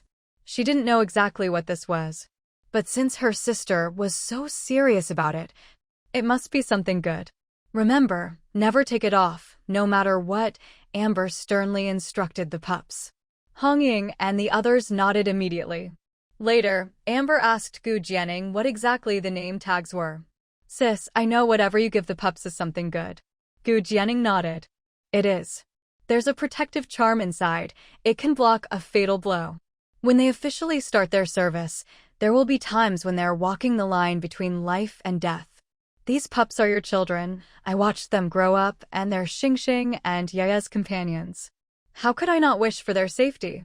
Gu Jianing's words left Amber stunned. She knew her sister would give them something good. But she hadn't expected something so precious. Something that could save their lives. And each pup got one. Amber's eyes instantly reddened, and tears streamed down her face. Sis, the thing I never regret is following you back then. It was only after following Gu Jianing that she realized how wonderful it was to be treated as family and protected by her. Gu Jianing hugged Amber. It's nothing, we're family. This is what family does. MHM. But Amber knew deep down that this wasn't nothing. Not everyone could do this or be willing to do this for a dog. Even though Amber knew that, no matter how intelligent she and her pups were, at the end of the day, they were still dogs, different from humans. For many people, when faced with tough choices, dogs are always the ones who get left behind. So how could Amber not be moved by Gu Jianing's actions? Shang Zishi and Gu Jianing, along with their children, stayed at the military dog training base for 3 days before preparing to leave. On the day they left, Xingxing and Yaya hugged Hongying and Leitang, all of them in tears. When Xingxing and Yaya got into the car, Hongying and the others chased after them, running farther and farther. It was only when the car finally disappeared from sight that they reluctantly turned back. Inside the car, Xingxing and Yaya pressed their faces against the window, their eyes brimming with tears as they watched Hongying and the others chasing after them. Only when they could no longer see them did they finally sit back down. Then, the 2 little ones snuggled into their mother's arms and started to sob. Gu Jianing gently stroked their backs, comforting them. Mommy knows you're sad to leave Hongying and Leitang. They're sad to see you go too. But you each have your own path to grow on. Some goodbyes are simply unavoidable. But every farewell comes with the hope of reunion. We need to walk our own paths well, to grow and improve, so that when we meet our old friends again, we can show them the best versions of ourselves. By then, you'll both be even better than before. Listening to their mother's gentle words, Xingxing and Yaya's eyes were still confused, but they were thinking it over, trying to understand. Eventually, their emotions slowly settled. After leaving the military dog base, they headed straight to the nearest airport. In this era, ordinary people couldn't just take a plane. But at Shang Zishi's rank, he could apply for it. So this time, they were able to fly home. Gu Jianing had flown in her previous life, so she wasn't particularly excited about it. But for Xingxing and Yaya, it was their first time seeing an airplane. Before, they had only seen pictures of planes in their books. Now, seeing a real one, they were full of wonder. Especially Xingxing, who had always been fascinated by machines. Previously, Shang Zishi had made little model planes and fighter jets out of bullet casings for Xingxing. Xingxing had collected several of them by now, and they were his most treasured possessions. The planes he'd seen in books, and the ones his father had made for him, were all tiny. But now, seeing a real one in person, it was huge. How could Xingxing not be amazed? He stared wide-eyed, full of curiosity. When the plane took off, Xingxing gazed out the window in awe. So this is what it's like, you can get so close to the sky, so close to the clouds. Daddy, can you tell me more about fighter jets? Xingxing tugged at his father's sleeve. Of course. Shang Zishi picked out the things he could share and explained fighter jets to Xingxing, their shapes, their uses. Yeah, wasn't interested in fighter jets, so she just read her picture book. But Xingxing listened intently, his eyes growing brighter with every word. Then he asked, Daddy, have you ever flown a fighter jet? I have. Although not many times, Shang Zishi had indeed flown one. After all, Shang Zishi was an all-around military ace. A little fighter jet was no problem for him. Daddy, how do our fighter jets compare to those from other countries? I heard theirs are even better, Xingxing asked, puzzled. Shang Zishi was momentarily stunned by the question.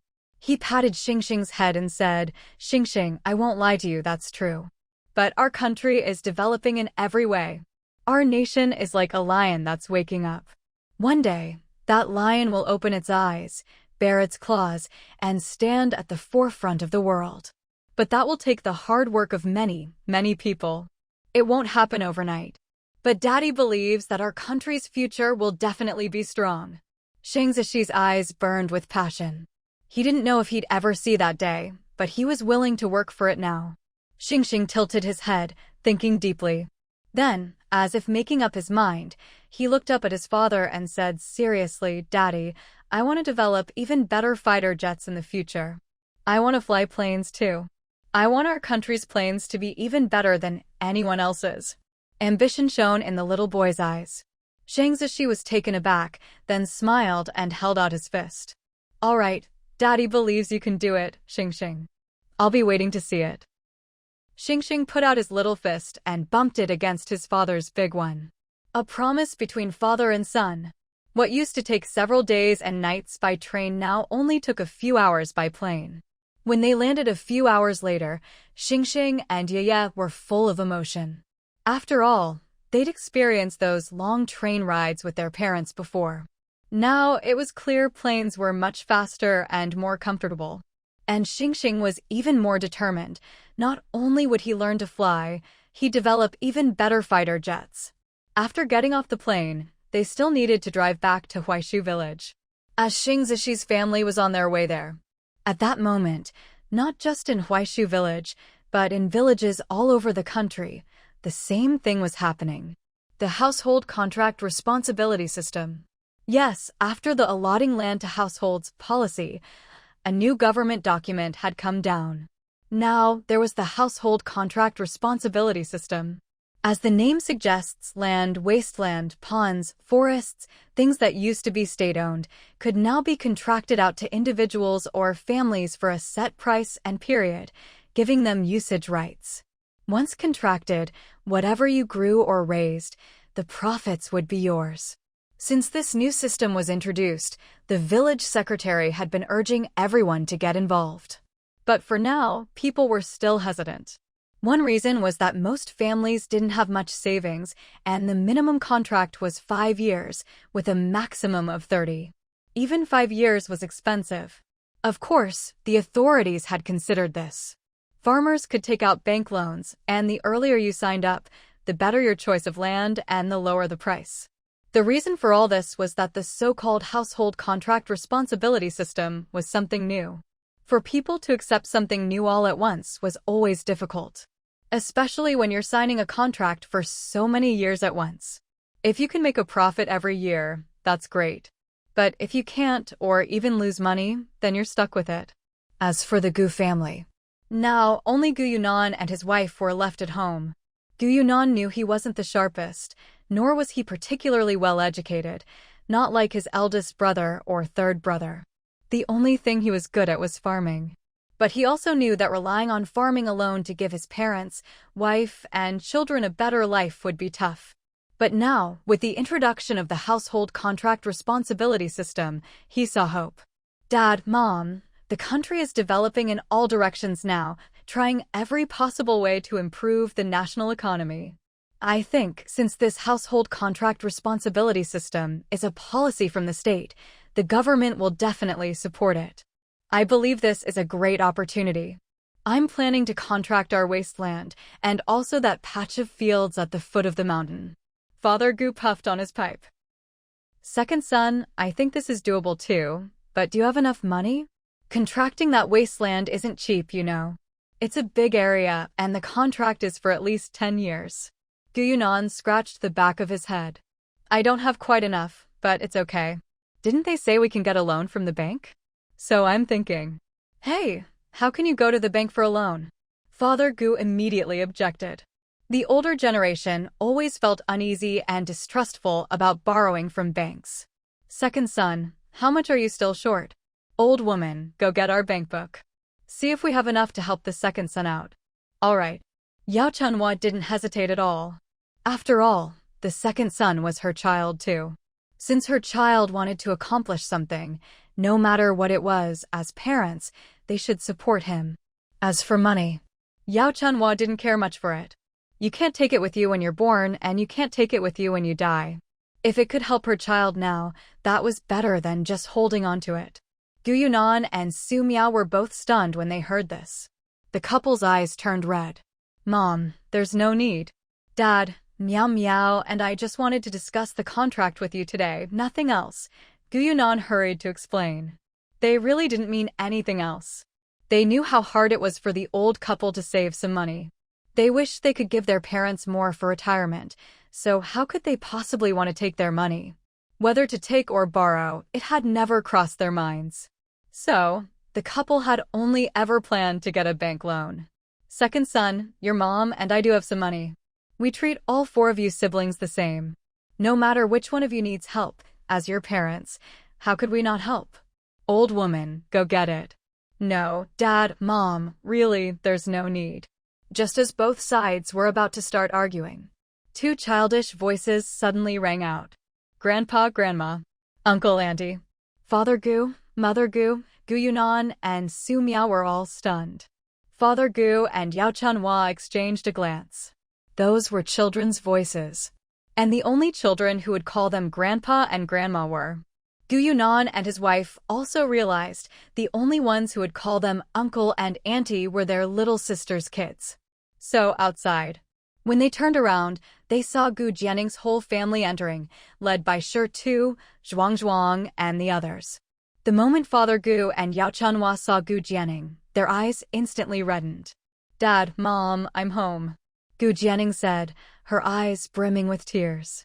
Yao Chanhua's tears fell like a flood bursting through a dam. She rushed over and hugged Gu Jianning tightly. Daughter, my daughter, you're finally home. Father Gu hurried over too, wanting to hug his daughter, but she was already in her mother's arms, so he could only stand by and wipe his tears. Gu Yunan walked over, looked at his little sister, then at Xingxing and Yaya, and finally at Xingzishi, who was holding a little bundle. You're back. Even Gu Yunan's voice was choked with emotion. Xingzishi nodded. Yes, we're back. This must be Tianquan. Gu Yunan walked over and saw the baby in Xingzishi's arms, about half a year old. The baby blinked his bright eyes, looking at whoever looked at him. When he saw Gu Yunan looking at him, he smiled. Gu Yunan felt his heart melt. What a wonderful child. Of course, how could his little sister's child not be wonderful? Grandpa, Grandma. After hugging their daughter and holding her close, Yao Chanhua and Father Gu finally remembered their grandson and granddaughter. They quickly hugged them too. Xingxing, yeah, did you miss Grandpa and Grandma? Yes, we missed you so much. Grandpa and Grandma missed you too. Dad, Mom, don't just stand there, come inside and sit down.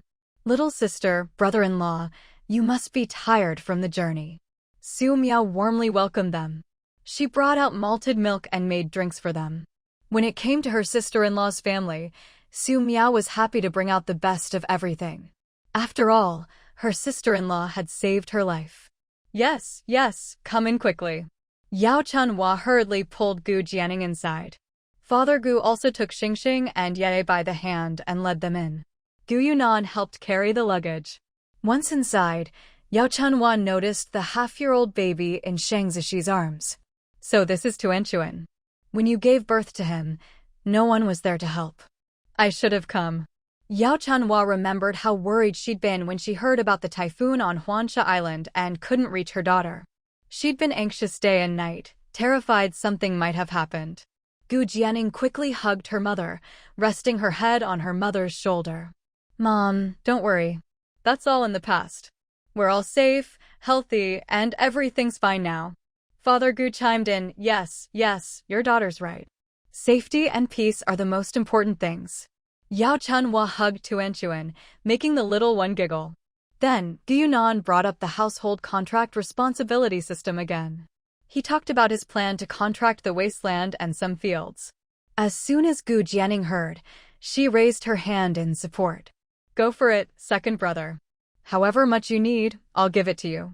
I think this is a fantastic opportunity we can't miss.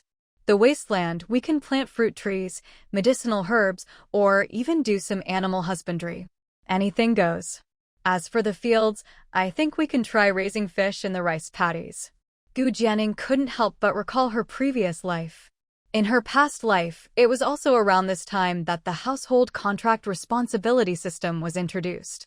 That was undoubtedly a golden opportunity to make a fortune. Even if you just contracted the land and didn't farm or raise livestock yourself, you could rent it out later and earn money while staying at home. Only Gu Jianning, who had been reborn, knew just how valuable this land would become. And in the early days, the contract prices were very favorable. Later on, those prices would skyrocket. But no matter how much people were willing to pay, there would be no land left to contract. In her previous life, there was also such an opportunity, but her second brother didn't seize it. It wasn't that he didn't want to, but at that time, his wife, Su Miao, died in childbirth, losing both mother and child. Her second brother and his wife had a very loving relationship. Her passing was like the sky falling for him. He was completely consumed by grief and confusion. How could he have had the heart to strive for anything then? But Gu Jianing knew that her second brother was perfectly suited for contracting land. So, the opportunity that was missed in her past life, she was determined to seize it this time. Ningning, what do you mean by raising fish in rice paddies? Gu Yunan was intrigued by the term.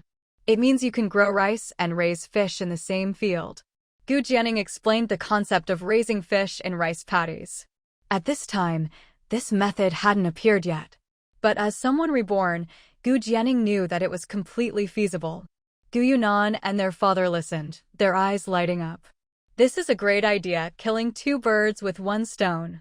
Who would have thought of raising fish in rice paddies? Little sister, you're really smart. They didn't doubt Gu Jianing's words at all. Because at this point, whatever Gu Jianing said carried great authority in their hearts. Of course, even before, when Gu Jianing was idle at home, they would listen to her. That's why we have to contract the land. We can't hesitate just because of money, Gu Jianing said. Gu Jianing herself wasn't short of money now, nor did she lack a house, so it was no problem for her to support her brother. But Gu Yunan wouldn't just take her money for nothing. He knew his little sister wasn't short of money, but that was her business. He couldn't take advantage of her. In the end, they decided that the money would either be considered a loan from Gu Jianing to him, or she could invest and get a share of the profits if the venture made money in the future. Let's just treat it as a loan, Gu Jianing said. Actually, Gu Jianing knew that with the household contract responsibility system, there was no doubt money to be made. But she didn't care about the profits, so she didn't want to share. So, she would just treat it as lending her second brother the money. As long as he worked hard, he'd earn it back in no time. But second brother, when you go to contract the land, make sure you choose the longest possible term, okay? Although Gu Yunan didn't know why, he listened to his little sister and nodded in agreement. Soon, that's why they could afford to build this spacious brick house. Look at the other families back then, most lived in mud huts or thatched cottages. Gu Jianing was born at a good time, able to live in a bright, spacious brick house. Even later, such houses were rare in the village. That's why, when the educated youth first arrived in Huahua village and couldn't all fit in their own quarters, they wanted to pay to stay at the Gu family's house. But Yo Chunhua and Gu's father refused. First, they didn't need the extra rent money, and second, they didn't want outsiders disturbing their family life. And as for Wen Zhiqing, one of the reasons she set her sights on Gu Jianing was because the Gu family was one of the best in the village. After breakfast, Gu Jianing looked up and surveyed the house with its more than 20 years of history. She said, "Dad, Mom, why don't we build a new house?" "Build a house? Why are we suddenly talking about building a house?" Yao Chunhua and Old Man Gu asked in confusion. "I want to build a small countryside villa for you, Mom and Dad, so you can live more comfortably," Gu Jianing said directly. She glanced around. The house was already over 20 years old, and honestly, it was starting to show its age. At most, the house would last another 10 years.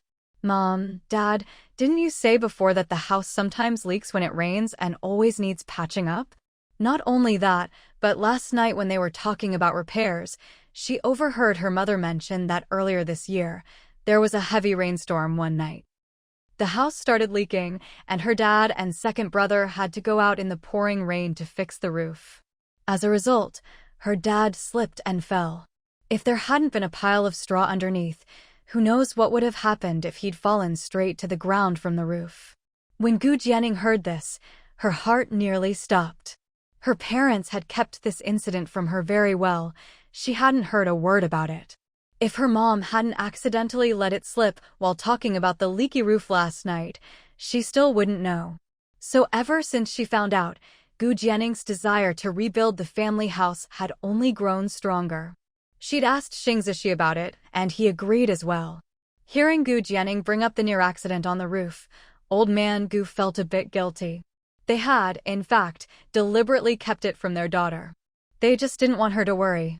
Actually, whether it's parents or children who've married far away or are working in distant cities, everyone tends to only share good news, not bad. And besides, our family has more kids now. Look, big brother and sister-in-law have 2 kids. Second brother and his wife also have 2 kids. When third brother gets married, he'll have kids too. And I have Xingxing, Yaya, and Tuanchuan. When everyone comes home for the holidays, how will the current house fit us all? And when the kids get older, they'll want their own rooms. So, rebuilding the house is a must. At first, Yao Chanhua and Old Man Gu weren't too keen on the idea of building a new house. But now, hearing their daughter's reasoning, they had to admit she had a point. With so many kids, the current house really wasn't big enough. So, should we tear down this house and rebuild on the same spot? Yao Chanhua asked. Gu Jianing shook her head and looked at her father. Dad, are there any other vacant homesteads in our village we could buy? If there are, we could buy a bigger plot and build a new house there. As for this house, we could keep it as the old family home. Gu Jianing looked around. This house, though it sometimes leaked and was getting old, held all the Gu family's memories. It was meaningful. So, if possible, Gu Jianing hoped they could keep it. Plus, having been reborn, she knew that rural homesteads would become very valuable in the future. Right now, it was easy and cheap to apply for and buy extra homesteads. But later on, it would be much harder and more expensive. So Gu Jianing felt this was a good opportunity. As the village head, Old Man Gu knew exactly whether there were any vacant homesteads available in Huahua village. There are still quite a few vacant homesteads in the village, he said. If we're sure about building a house, we can go and pick one. Gu Jianing nodded immediately. Great. As for the money for building the house. Before she could finish, Old Man Gu interrupted. Since the house is for everyone to live in, everyone should contribute. In short, he wouldn't let his daughter pay for everything herself. No matter how much money she had, it was hers, and she shouldn't have to endlessly support her family. Gu Yunan nodded right away. That's right, we'll all chip in.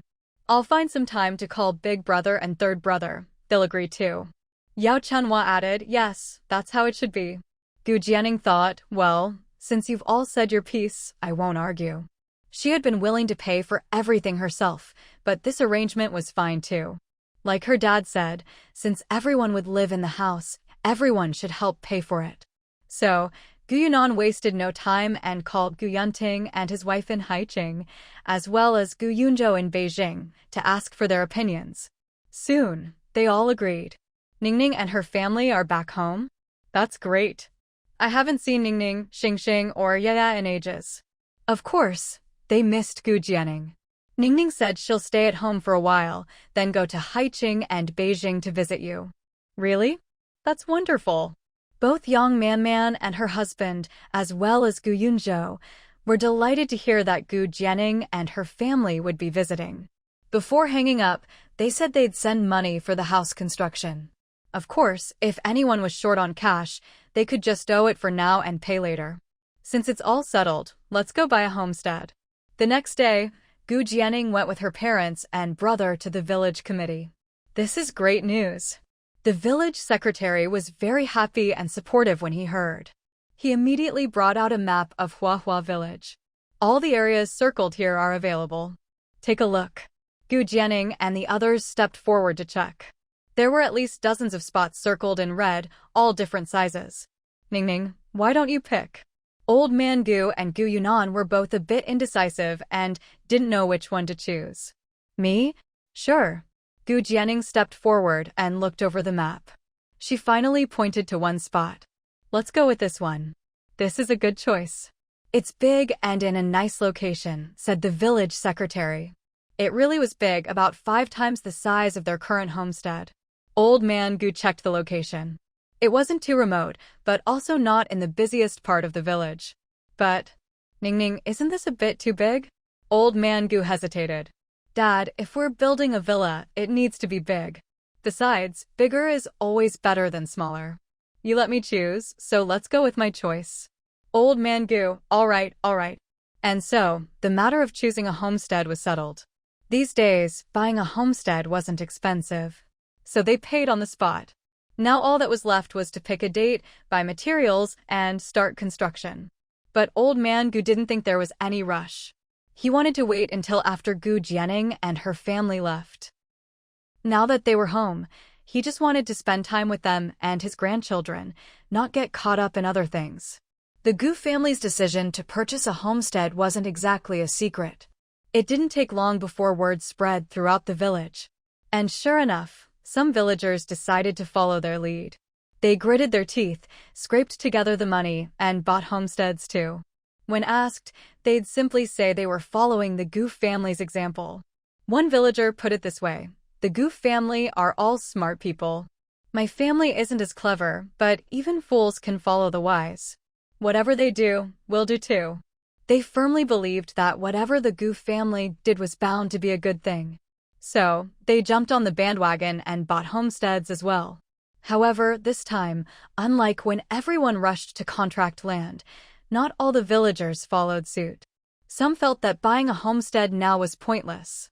They figured they'd wait until their families outgrew their current homes, then they'd buy if needed. So, while a few followed along, there wasn't a huge wave of copycats. But years later, when they saw homestead prices skyrocket, available plots become scarce, and getting approval for a new homestead became nearly impossible, those who hesitated were filled with regret. If only we'd bought with the Gu family back then. Exactly. Just look at how far the Gu family has come. But that's all in the future. After Gu Jianing returned to her parents' home, Xingxing and Yaya quickly joined their cousin Zhuang and cousin Qingqing to play. As for their new baby cousin, born to their second aunt, she was about the same age as Tuanchuan, far too little to play with the older kids. Their cousin Shirtu and cousin Xinxin were with their eldest uncle and aunt in Haiqing, so they couldn't see them this time. Word soon got out that Gu Jianing was back, and before long, doctors from the county hospital and some county officials came. The house started leaking, and her dad and second brother had to go out in the pouring rain to fix the roof. As a result, her dad slipped and fell. If there hadn't been a pile of straw underneath, who knows what would have happened if he'd fallen straight to the ground from the roof. When Gu Jianing heard this, her heart nearly stopped. Her parents had kept this incident from her very well. She hadn't heard a word about it. If her mom hadn't accidentally let it slip while talking about the leaky roof last night, she still wouldn't know. So ever since she found out, Gu Jianing's desire to rebuild the family house had only grown stronger. She'd asked Xing Zishi about it, and he agreed as well.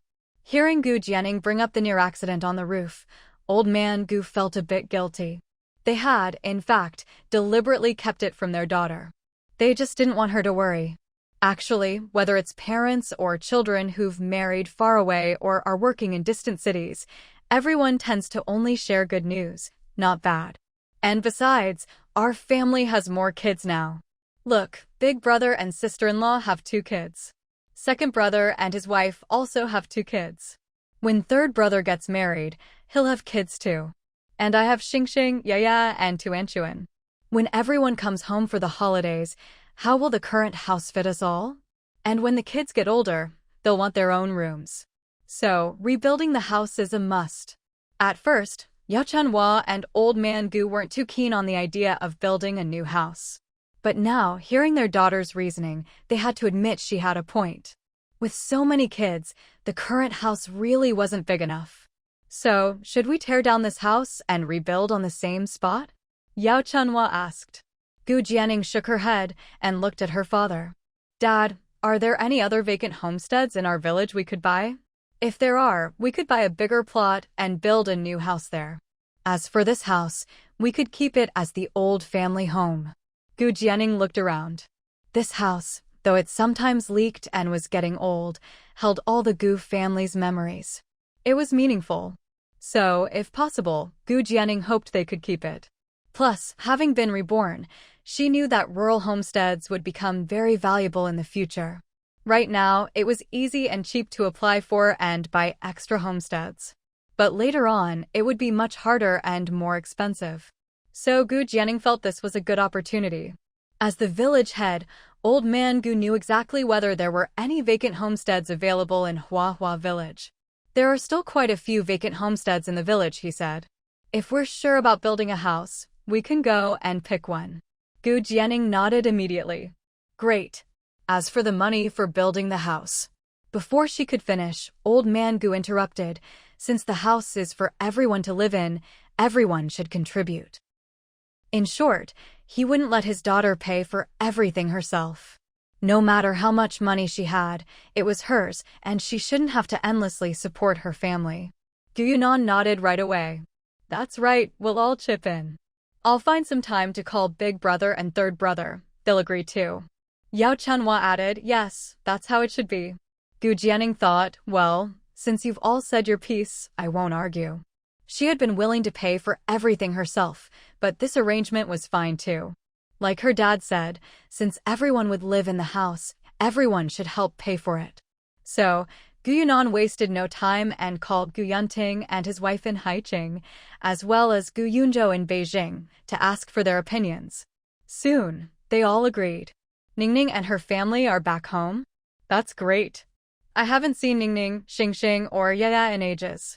Of course, they missed Gu Jianing. Ningning said she'll stay at home for a while, then go to Haiqing and Beijing to visit you. Really? That's wonderful. Both Yang Manman and her husband, as well as Gu Yunzhou, were delighted to hear that Gu Jianing and her family would be visiting. Before hanging up, they said they'd send money for the house construction. Of course, if anyone was short on cash, they could just owe it for now and pay later. Since it's all settled, let's go buy a homestead. The next day, Gu Jianing went with her parents and brother to the village committee. This is great news. The village secretary was very happy and supportive when he heard. He immediately brought out a map of Hua Village. All the areas circled here are available. Take a look. Gu Jianing and the others stepped forward to check. There were at least dozens of spots circled in red, all different sizes. Ningning, why don't you pick?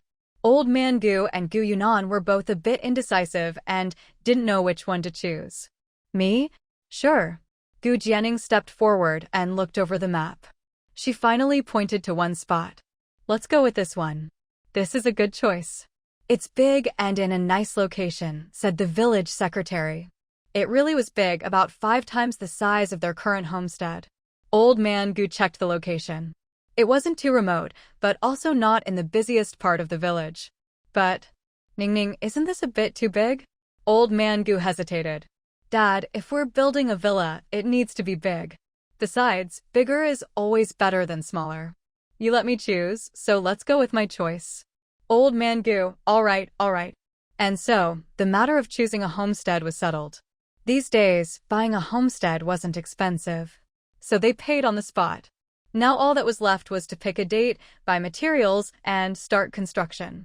But Old Man Gu didn't think there was any rush. He wanted to wait until after Gu Jianing and her family left. Now that they were home, he just wanted to spend time with them and his grandchildren, not get caught up in other things. The Gu family's decision to purchase a homestead wasn't exactly a secret. It didn't take long before word spread throughout the village. And sure enough, some villagers decided to follow their lead. They gritted their teeth, scraped together the money, and bought homesteads too. When asked, they'd simply say they were following the Gu family's example. One villager put it this way: the Gu family are all smart people. My family isn't as clever, but even fools can follow the wise. Whatever they do, we'll do too. They firmly believed that whatever the Gu family did was bound to be a good thing. So, they jumped on the bandwagon and bought homesteads as well. However, this time, unlike when everyone rushed to contract land, not all the villagers followed suit. Some felt that buying a homestead now was pointless. They figured they'd wait until their families outgrew their current homes, then they'd buy if needed. So, while a few followed along, there wasn't a huge wave of copycats. But years later, when they saw homestead prices skyrocket, available plots become scarce, and getting approval for a new homestead became nearly impossible, those who hesitated were filled with regret. If only we'd bought with the Gu family back then. Exactly. Just look at how far the Gu family has come. But that's all in the future. After Gu Jianing returned to her parents' home, Xingxing and Yaya quickly joined their cousin Zhuang and cousin Qingqing to play. As for their new baby cousin, born to their second aunt, she was about the same age as Tuanchuan, far too little to play with the older kids. Their cousin Shirtu and cousin Xinxin were with their eldest uncle and aunt in Haiqing, so they couldn't see them this time. Word soon got out that Gu Jianing was back, and before long, doctors from the county hospital and some county officials came to visit the Gu family. Of course, they were there for Gu Jianing. Some were drawn by her growing reputation as a doctor. Now that they heard Gu Jianing had finally come home, those who had no other options came to seek her medical help. Gu Jianing had returned this time to reunite with her family and didn't want to get involved in anything else, especially since she wouldn't be staying long. If she were staying longer, she might have held another free clinic like last time. But she couldn't just turn away the patients who showed up at her door. And when she saw the anxious, worried faces, Gu Jianing couldn't bring herself to send them away. So, she could only be selective about whom she treated. For those with minor ailments, she advised them to seek treatment at the county hospital. But for urgent or serious cases, especially those that were hard to treat with the current medical standards, she accepted them. After all, over the years, she'd gained a wealth of clinical experience and had been constantly learning in her space with the system. Gu Jianing believed her medical skills were now among the very best of her era, perhaps even beyond. Saving a life is more meritorious than building a 7-story pagoda, she thought. If she could help, she would. She considered it a way to accumulate virtue and good karma. The patients and their families understood the situation. So, after learning that Gu Jianing was willing to see patients, there wasn't a mad rush to her door. Only those with urgent, serious conditions, or those previously diagnosed as difficult or incurable at the hospital, came to seek her help. And sure enough, Gu Jianing's skills proved exceptional. Cases that seemed hopeless to patients, their families, and even county hospital doctors, Gu Jianing could cure with just a few doses of medicine or a round of acupuncture. Within days, the patients were healed. Gu Jianing thought to herself, good thing there aren't any cancers here that can't be cured, or I wouldn't be able to help, at least, not yet. Yes, not yet. That didn't mean never. Gu Jianing planned to spend time in her space learning how to make medicines and develop better treatments. She felt that since the system had bonded with her and given her such miraculous abilities and a magical space, she shouldn't let it go to waste. Gu Jianing was bold enough to dream. Maybe one day she'd develop a cure for cancer. After all, you have to have dreams. What if they come true?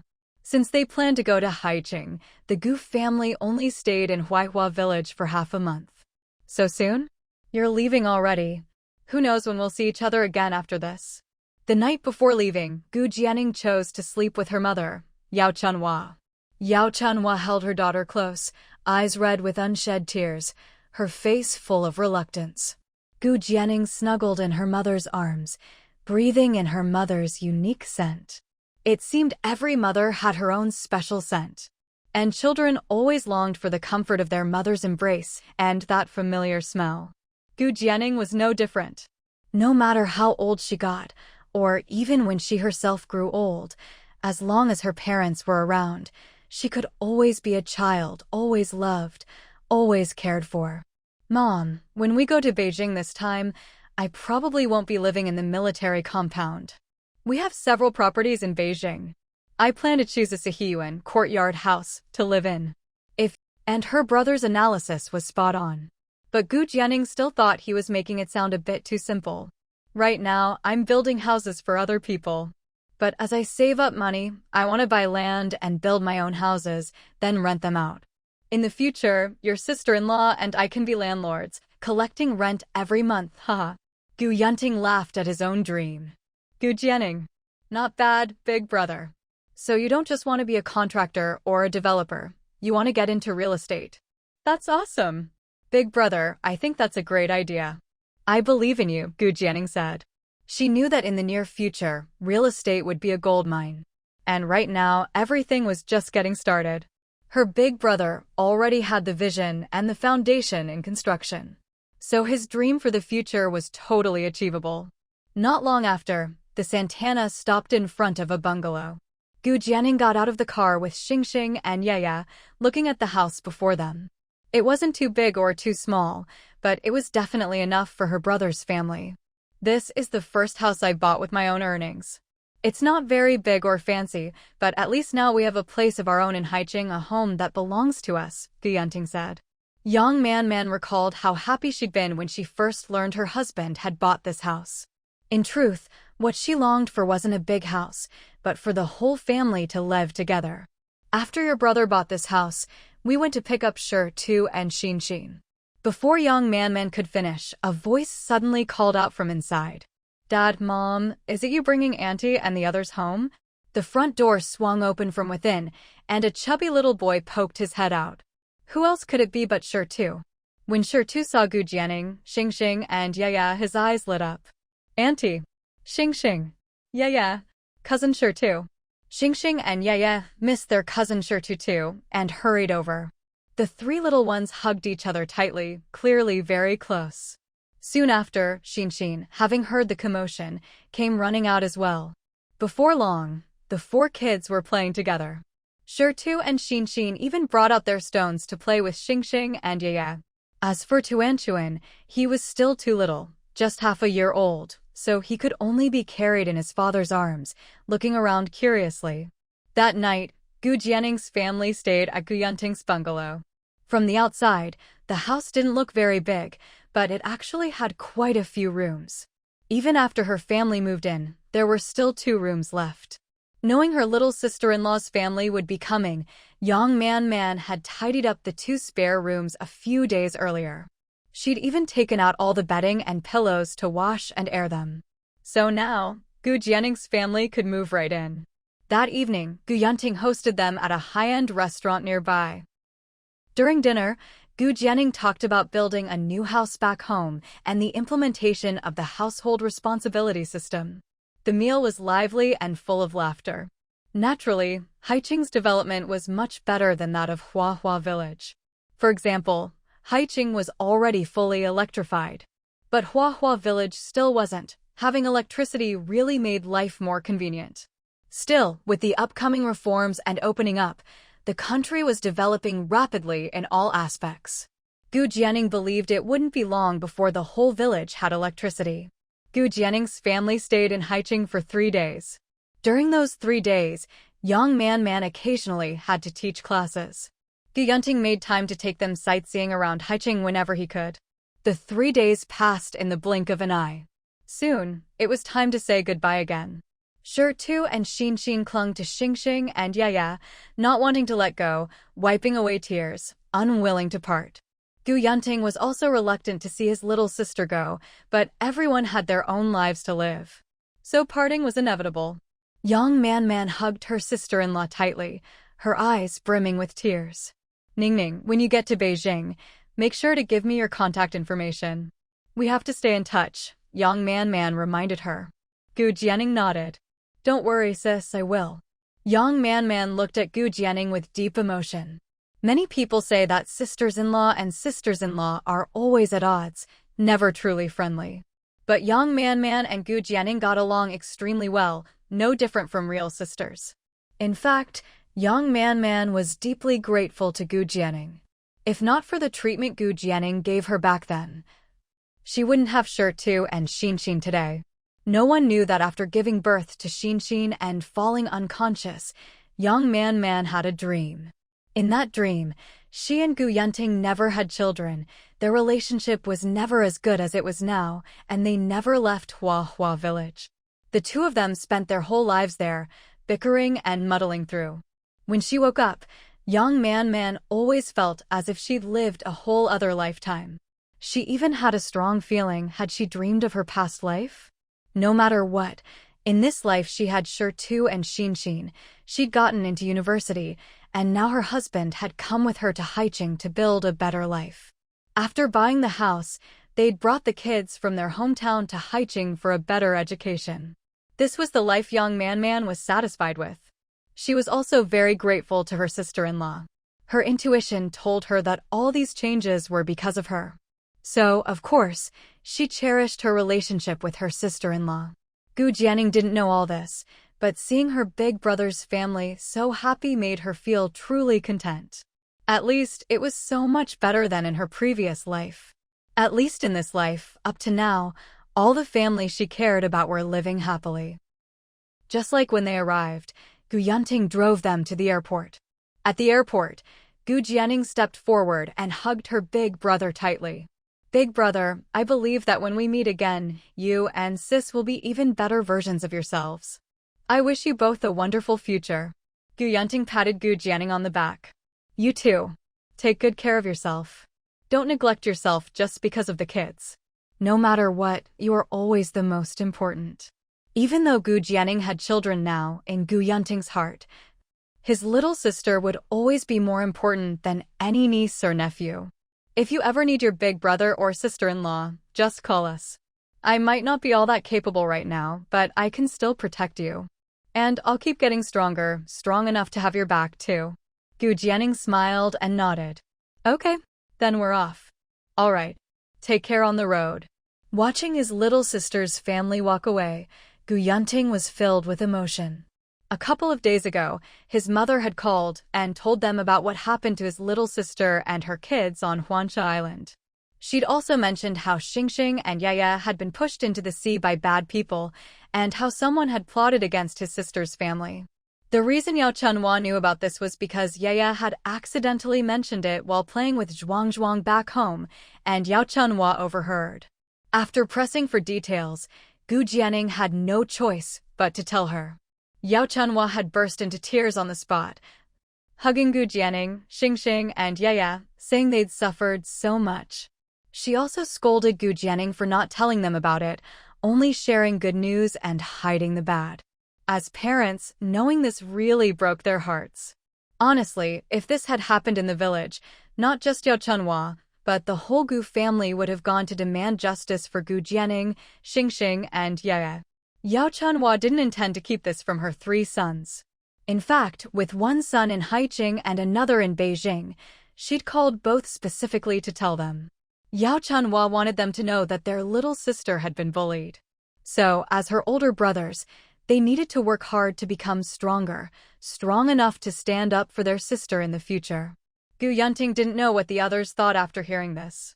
But as he listened, he clenched his fists, his lips pressed into a tight line. A surge of ambition rose in his heart like never before. He would work hard to become stronger, strong enough to protect everyone he cared about. At this moment, watching his little sister's departing figure, Gu Yanting's eyes were filled with determination. He believed that the next time they met, he would be an even stronger version of himself. Gu Jianing had no idea about her brother's newfound ambitions. She didn't even know that her mother had called her brothers specifically because of what had happened to her. This time, they boarded a plane again. Haiqing was fairly close to Beijing. 2 hours later, their plane landed. Xingxing and Yaya had visited Beijing a year ago, when Grandpa Sheng Xinhao had taken them sightseeing, so the city wasn't unfamiliar to them. Should we stay at the Sang family's place first? Once the courtyard house is ready, we can move in, Sheng Zishi suggested. Sure, Gu Jianing agreed. This time, they took a taxi. Soon, the taxi stopped at the entrance of the compound. Cars couldn't go any further inside. The guards at the gate naturally recognized Sheng Zishi and Gu Jianing. Still, procedures were procedures, and they had to go through the usual checks. Once that was done, they headed toward the Sang family home inside the compound. At the Sang family's house, Grandpa Sang happened to have the day off and was watering the flowers with Grandma Sang. As they watered, Grandpa Sang heard his wife sigh. Well, that was the first sigh of the day. What's wrong? Grandpa Sang couldn't help but ask. Grandma Sang said, I was just thinking, my leg got hurt at the worst possible time. If I'd been able to help Ningning with her confinement, maybe none of those things would have happened. My poor Xingxing and Yaya, they were thrown into the sea. Just thinking about it. She clutched her chest, tears silently streaming down her face. Grandpa Sang sighed too. Ah, accidents, who can control them? And besides, those bad people had their eyes on them. Even if you'd been there, they might have found another way. Anyway, it's all in the past now. The bad guys have been punished, and Ningning, Xingxing, and Yaya are all fine now. But it was the sea, and during a typhoon, no less. Xingxing and Yaya must have been terrified. She and Ningning hid it from us. If that old fox Xingxinhao hadn't let it slip, we'd still be in the dark. Grandma Sang's heart ached at the thought of what Xingxing and Yaya had gone through. Great-grandpa, great-grandma. Just as Grandma Sang was wiping her tears, two childish voices suddenly rang out. Grandpa and Grandma Sang froze. Old man, am I hearing things? Did I just hear Xingxing and Yaya's voices? I heard it too. What? Great-grandpa, great-grandma. This time, the voices were even clearer, coming from outside. The elderly couple turned their heads, and there, running toward them, were the very children they'd just been thinking about, Xingxing and Yaya. Xingxing? Yaya? You're back. Oh my, slow down, slow down. Even as they said this, the couple hurried forward, crouched down, and each scooped up a child in their arms. Xingxing, Yaya, come here, let great-grandma have a look at you. Oh dear, you've gotten thinner, you've gotten thinner. No, great-grandma, I've been eating a lot lately and gained some chubby meat. Yaya said, stretching out her plump little arm for Grandma Sang to see. Xingxing nodded too, indicating he'd grown taller and put on weight. Don't worry, Grandpa, Grandma. She and I would never let them go hungry, Gu Jianing teased as she came in carrying Tuanchuan. Grandma Sang looked Gu Jianing up and down, saw her glowing complexion, and finally felt a bit more at ease. Of course I know you wouldn't mistreat them, they're your own children. I just miss them, that's all. Great-grandpa, great-grandma, we missed you too. Good, good. Shang Zishi's luggage was carried in by the guard Xiaozhang. Seeing this, he joked, ever since I got married, Grandpa and Grandma have new favorites. I'm not your most beloved grandchild anymore. Grandpa and Grandma Sang burst out laughing. Grandma Sang glared at him. You're a father now, are you jealous of your wife and kids? At that, Gu Jianing, Xingxing, and Yaya all covered their mouths and laughed. Of course, Shang Zishi was only joking. He knew. Grandpa and Grandma loved his wife and children because they loved him. So, you've been transferred back? Grandpa Sang asked, sizing up his tall grandson. Yes, I've been reassigned to the Beijing military district. Good. That means we'll get to see each other more often. But next time, you should let us know in advance so we can have Xiaozhang pick you up. The rooms are always ready for you, though. Shang Zishi grinned. We wanted to surprise you. Actually, it was just that the flight from Haicheng to Beijing only took 2 hours, so they forgot. This must be Tianchuan. Oh my, what a beautiful little one, even cuter than his brother and sister. You've raised him well, look at those chubby arms and legs, like little lotus roots.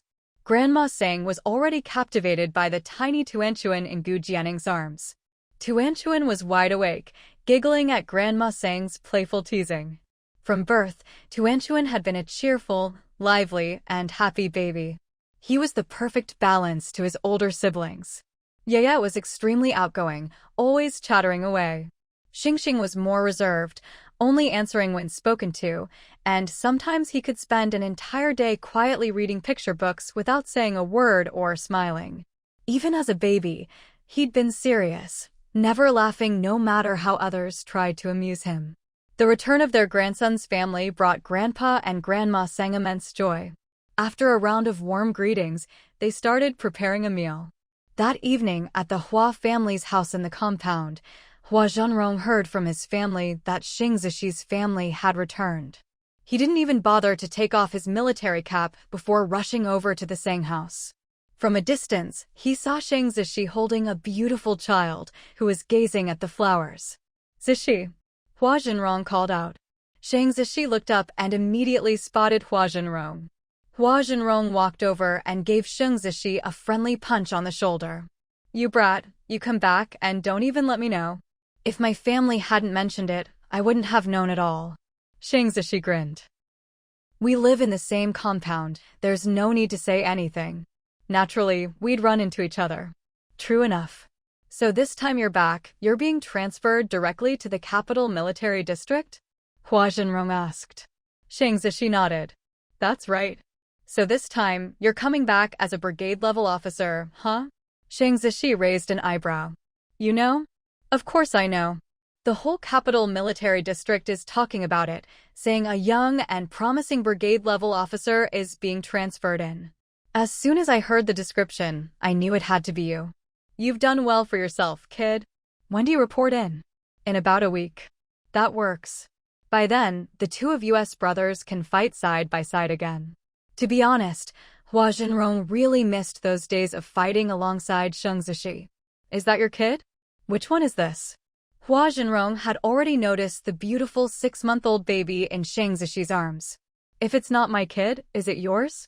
Shang Zishi shot him a look. This is my third, his name is Tuanchuan. Tuanchuan, huh? That's a cute nickname, and he's a good-looking kid too. He's got all the best features from you and Dr. Gu. When I have a son, let's have your Tuanchuan be my son's wife. Zishi, how about we arrange a betrothal for the kids now? Get lost. Before Hua Jinrong could finish, Shang Zishi kicked him. Tuanchuan is a boy. What do you mean, daughter-in-law? You don't even have a wife yet, let alone a son. What? He's a boy.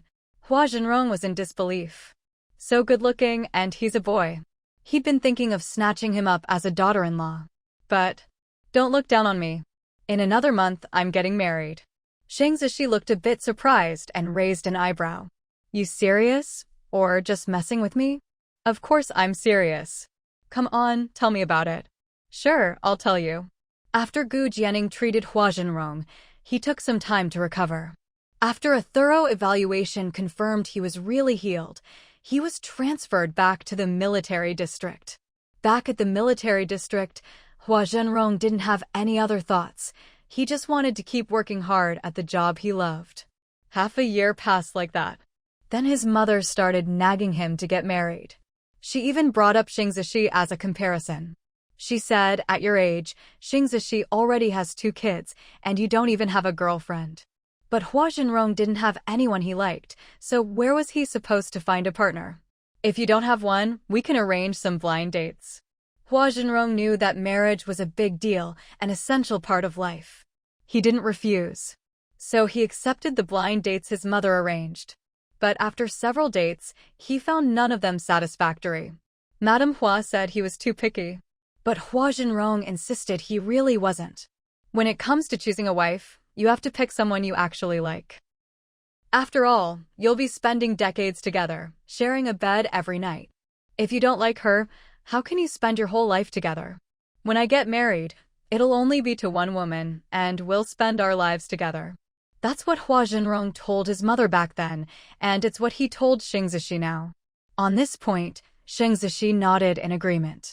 For him, having Gu Jianing as his wife for this life was enough. In the end, Madame Hua gave up on arranging blind dates for him. She thought her youngest son had finally recovered. After Gu Jianing's treatment, it was almost like he'd come back from the dead, so if he never married, that was fine. As long as he lived a safe and healthy life, Madame Hua was satisfied. Just when Madame Hua was about to give up on getting Hua Jinrong married, one day he suddenly brought a girl home. I met Yan Yan while on a mission. She's a military doctor from another district, temporarily assigned to support us. At the time, Hua Jinrong had gotten injured on a mission, and it was this female military doctor who took care of him. After some things happened, the two gradually developed feelings for each other. Later, Hua Jinrong confessed, and they started dating. Once he got Yan Yan's agreement, Hua Jinrong quickly brought her home to meet his parents. Now, after more than a year together, it was time to get married. So recently, both families got together to discuss the wedding. Everything went smoothly, and the date was set quickly. Gu Yunzhou scooped up his niece and nephew, lifting them up and weighing them in his arms. Heavier and taller too. Then Gu Yunzhou looked at Gu Jianing. Seeing his little sister looking rosy and even more radiant than before, Gu Yunzhou breathed a sigh of relief. It seemed she was doing well. After greeting his brother-in-law, Shang Zishi drove off. Come on, I'll show you around Capital University. Oh right, little sis, you still need to complete your onboarding paperwork, right? I'll take you there in a bit. Sure. Gu Yunzhou felt a surge of emotion. Time really flies. In the blink of an eye, his little sister was already the mother of 3. He, as her older brother, was just a student at Capital University, while his little sister was already a professor here. Luckily, she was in the medical school, not his computer science department. Otherwise, as her brother, he'd really have nowhere to hide his face. Gu Yunzhou first took Gu Jianing to the university president's office. The president had met Gu Jianing before. Now, seeing her again, he was all smiles. He immediately processed her onboarding, as if afraid she'd be snatched away by another university. Dr. Gu, no, Professor Gu, welcome to Capital University. Thank you, President. I never expected that student Gu Yunzhou would turn out to be Professor Gu's brother. What a coincidence. The president knew about Gu Yunzhou, of course. He was the provincial top scorer when he entered Capital University and had always performed outstandingly since. With such an excellent student, the president naturally paid attention. He just hadn't expected Gu Yunzhou to be Gu Jianing's brother. What a deep connection. With such a close brother here, he didn't have to worry about Gu Jianing not wanting to stay and teach at Capital University. After finishing the onboarding, the siblings took Xingxing and Yeye for a tour around the campus. Gu Yunzhou introduced the various features and buildings of the university to Gu Jianing. But as they walked, Gu Jianing suddenly sensed that someone was watching her. That gaze made her feel very uncomfortable. But every time she turned around, she saw no one. Gu Jianing frowned. What was going on? Was she imagining things? Little sis, what's wrong? Sensing something was off, Gu Yunzhou asked. I feel like someone's watching me, and it makes me really uncomfortable, Gu Jianing said. Gu Yunzhou, of course, believed his sister and looked around as well. But he didn't see anyone either. Don't be scared, I'm here. Unable to find anyone, Gu Yunzhou could only comfort her for now. It seems to be gone now. All right, let's keep going. I'll take you to the cafeteria. The food here is great, you should try it. Okay. As Gu Jianing and Gu Yunzhou walked on with Xingxing and Yeye, putting some distance behind them, a figure quietly stepped out from behind a tree. He stared straight in Gu Jianing's direction, eyes full of malice. At that moment, in Gu Jianing's mind, the malice value alarm blared wildly. Alert! Alert! Someone's malice value toward the host, her children, and family has exceeded 100%. This person harbors murderous intent toward the host, her children, and family. Host, please be extremely cautious. Gu Jianing, who had been walking forward, suddenly stopped in her tracks. Then, she saw the person marked by the malice value alarm. On one side was her, Xingxing, Yeye, and her brother. On the other side, Gu Jianing suddenly turned around. The person hiding behind the tree clearly hadn't expected her to look back after walking so far. Their eyes met. The moment their eyes met, both of their pupils contracted in shock. In the next instant, that person quickly ducked behind a tree and slipped away. By the time Gu Jianing hurried forward to look for them, there was no trace left. Little sis, what's wrong? Gu Yunzhou asked. Third brother, you have no idea who I just saw. Who did you see? Gu Jianing looked at her third brother and said with certainty, it was Wen Xuqing. Wen Xuqing? Gu Yunzhou blurted out in disbelief. That's impossible. At this school, it's either teachers or students. Wen Xuqing, isn't he at the farm? How could he possibly be in Beijing? Little sis, could it be that you made a mistake? Gu Jianing shook her head. Third brother, there's no way I could be mistaken. I saw him very clearly. And just now, that uncomfortable, malicious gaze I felt, it must have been him. I don't know why he's at Beijing University, but I'm sure it was him. She was certain, she couldn't have been wrong. Besides, who else but Wen Xuqing would harbor such malice toward her, her child, and her family? She never expected that, even after sending him off to the farm, Wen Xuqing could still rise from the ashes and appear again. This instantly made Gu Jianing feel a sense of crisis. After all, in this life, she and Wen Xuqing had a deep-seated grudge. Seeing how determined his little sister was, Gu Yunzhou no longer doubted her. All right, I'll sketch what Wen Xuqing looks like later and ask around the school to see if anyone has seen him. Okay, thank you, third brother. If it really is Wen Xuqing, I'm worried he might try to harm us. Actually, Gu Jianing thought, as a professor now, she had the right to check the student records. But in this era, the records were very limited. There were no photos, only names. So it was entirely possible for someone to use a different name. In her previous life, Gu Jianing had heard of many cases where university spots were taken by imposters. And often, these things only came to light much later. Some were never exposed at all. At this time, getting into university truly could change your fate. It was as if someone had stolen another's destiny. If that person just now really was Wen Zhuqing, there was no way he would use his real name to come to Beijing, let alone enroll at Beijing University. How had he managed it? What was his plan, his scheme? None of it was clear yet. But Gu Jianing couldn't just sit and wait. She had to find this person first. Because of Wen Zhuqing, Gu Jianing lost all interest in strolling around. After having a meal with her third brother and the children at the university cafeteria, they headed back home. Meanwhile, Wen Zhuqing knew he should now be called Zhang Yutong. He hadn't expected to run into Gu Jianing and Gu Yuno at Beijing University. And the children they were leading, were they Gu Jianing's? Gu Jianing and that officer Sheng Zishi's children? Most likely. That little girl looked so much like Gu Jianing. He never imagined that Gu Jianing would already have 2 children. And she had come to Beijing University as well. Why was she here?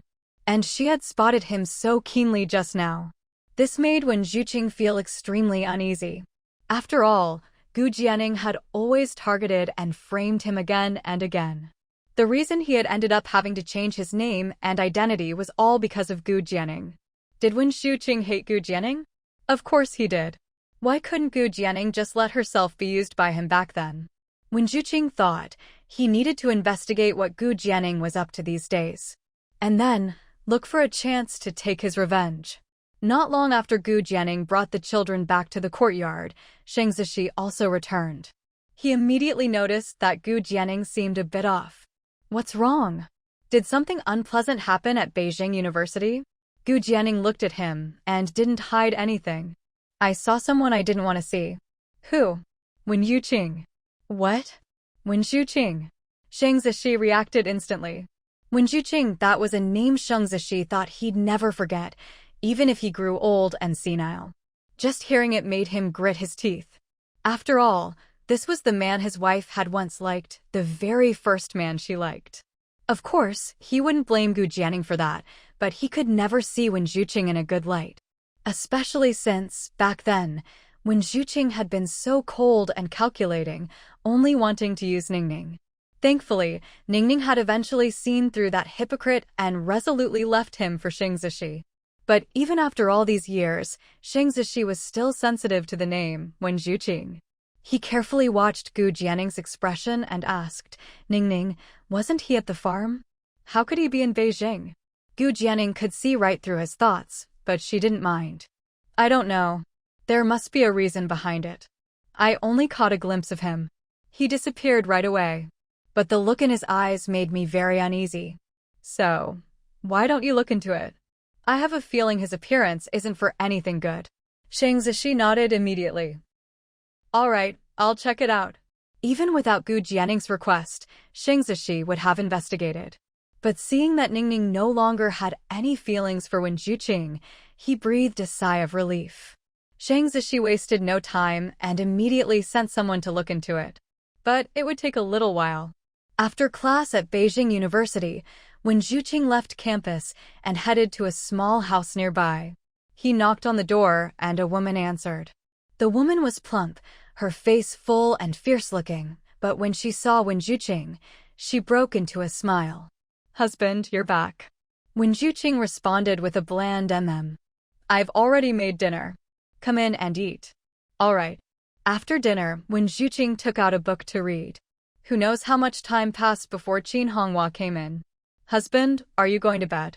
Qin Honghua was wearing pajamas that were a bit revealing. Wen Zhuqing glanced at her, then lowered his eyes to hide the disgust in them. He said gently, Honghua, you go ahead and sleep. I have some reading to do, it might take a while. Unexpectedly, Qin Honghua grabbed Wen Zhuqing, trying to pull him to bed with a rather forceful attitude. Husband, we only have Junjun, a daughter. My father says the Qin family needs a son. Husband, it's been almost a year now and I still haven't gotten pregnant. I'm worried that if I don't get pregnant soon, my father will come here from our hometown. When Zhuqing looked at Qin Honghua, did he really not hear the veiled threat in Qin Honghua's words?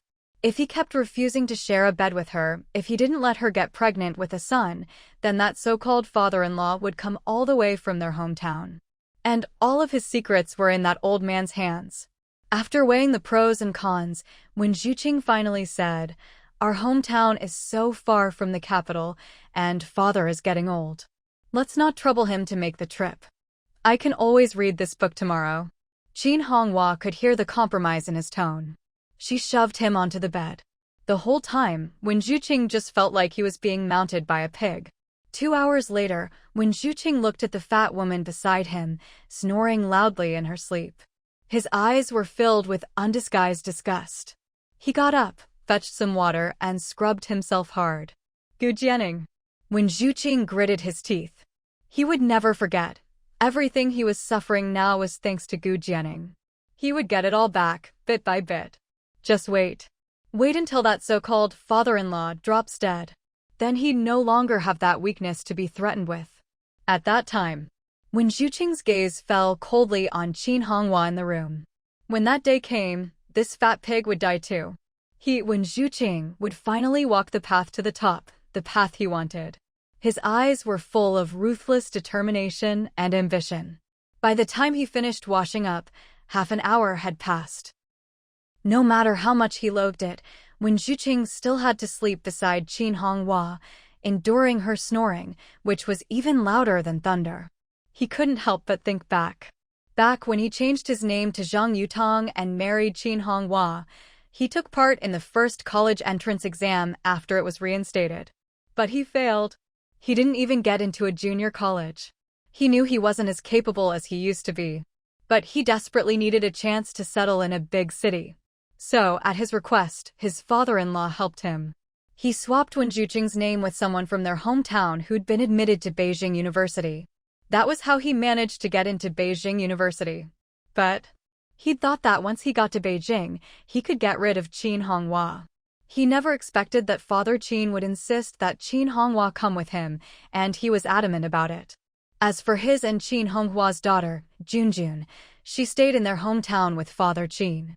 Because the old man held all his secrets, Wen Zhuqing had no choice but to compromise, bringing Qin Honghua to Beijing and renting a place near the university. He knew Qin Honghua was there to watch him, sent by her father. That old man had never trusted him. As for children, Wen Zhuqing had never cared. Whether it was the boy called Xiaoling born to Bao Shanan, or the daughter Junjun born to Qin Honghua, or any future children Qin Honghua might have. Wen Zhuqing didn't care about any of them. He only cared about himself. Letting Qin Honghua get pregnant was fine.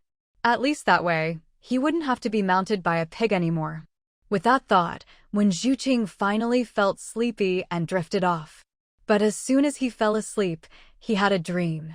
In the dream, he seemed to return to his days as an educated youth in Huaihua village. Back then, Gu Jianing still liked him. Because he wanted Gu Yunting's job assignment, Gu Jianing had jumped into the river. But what happened after was completely different from this life.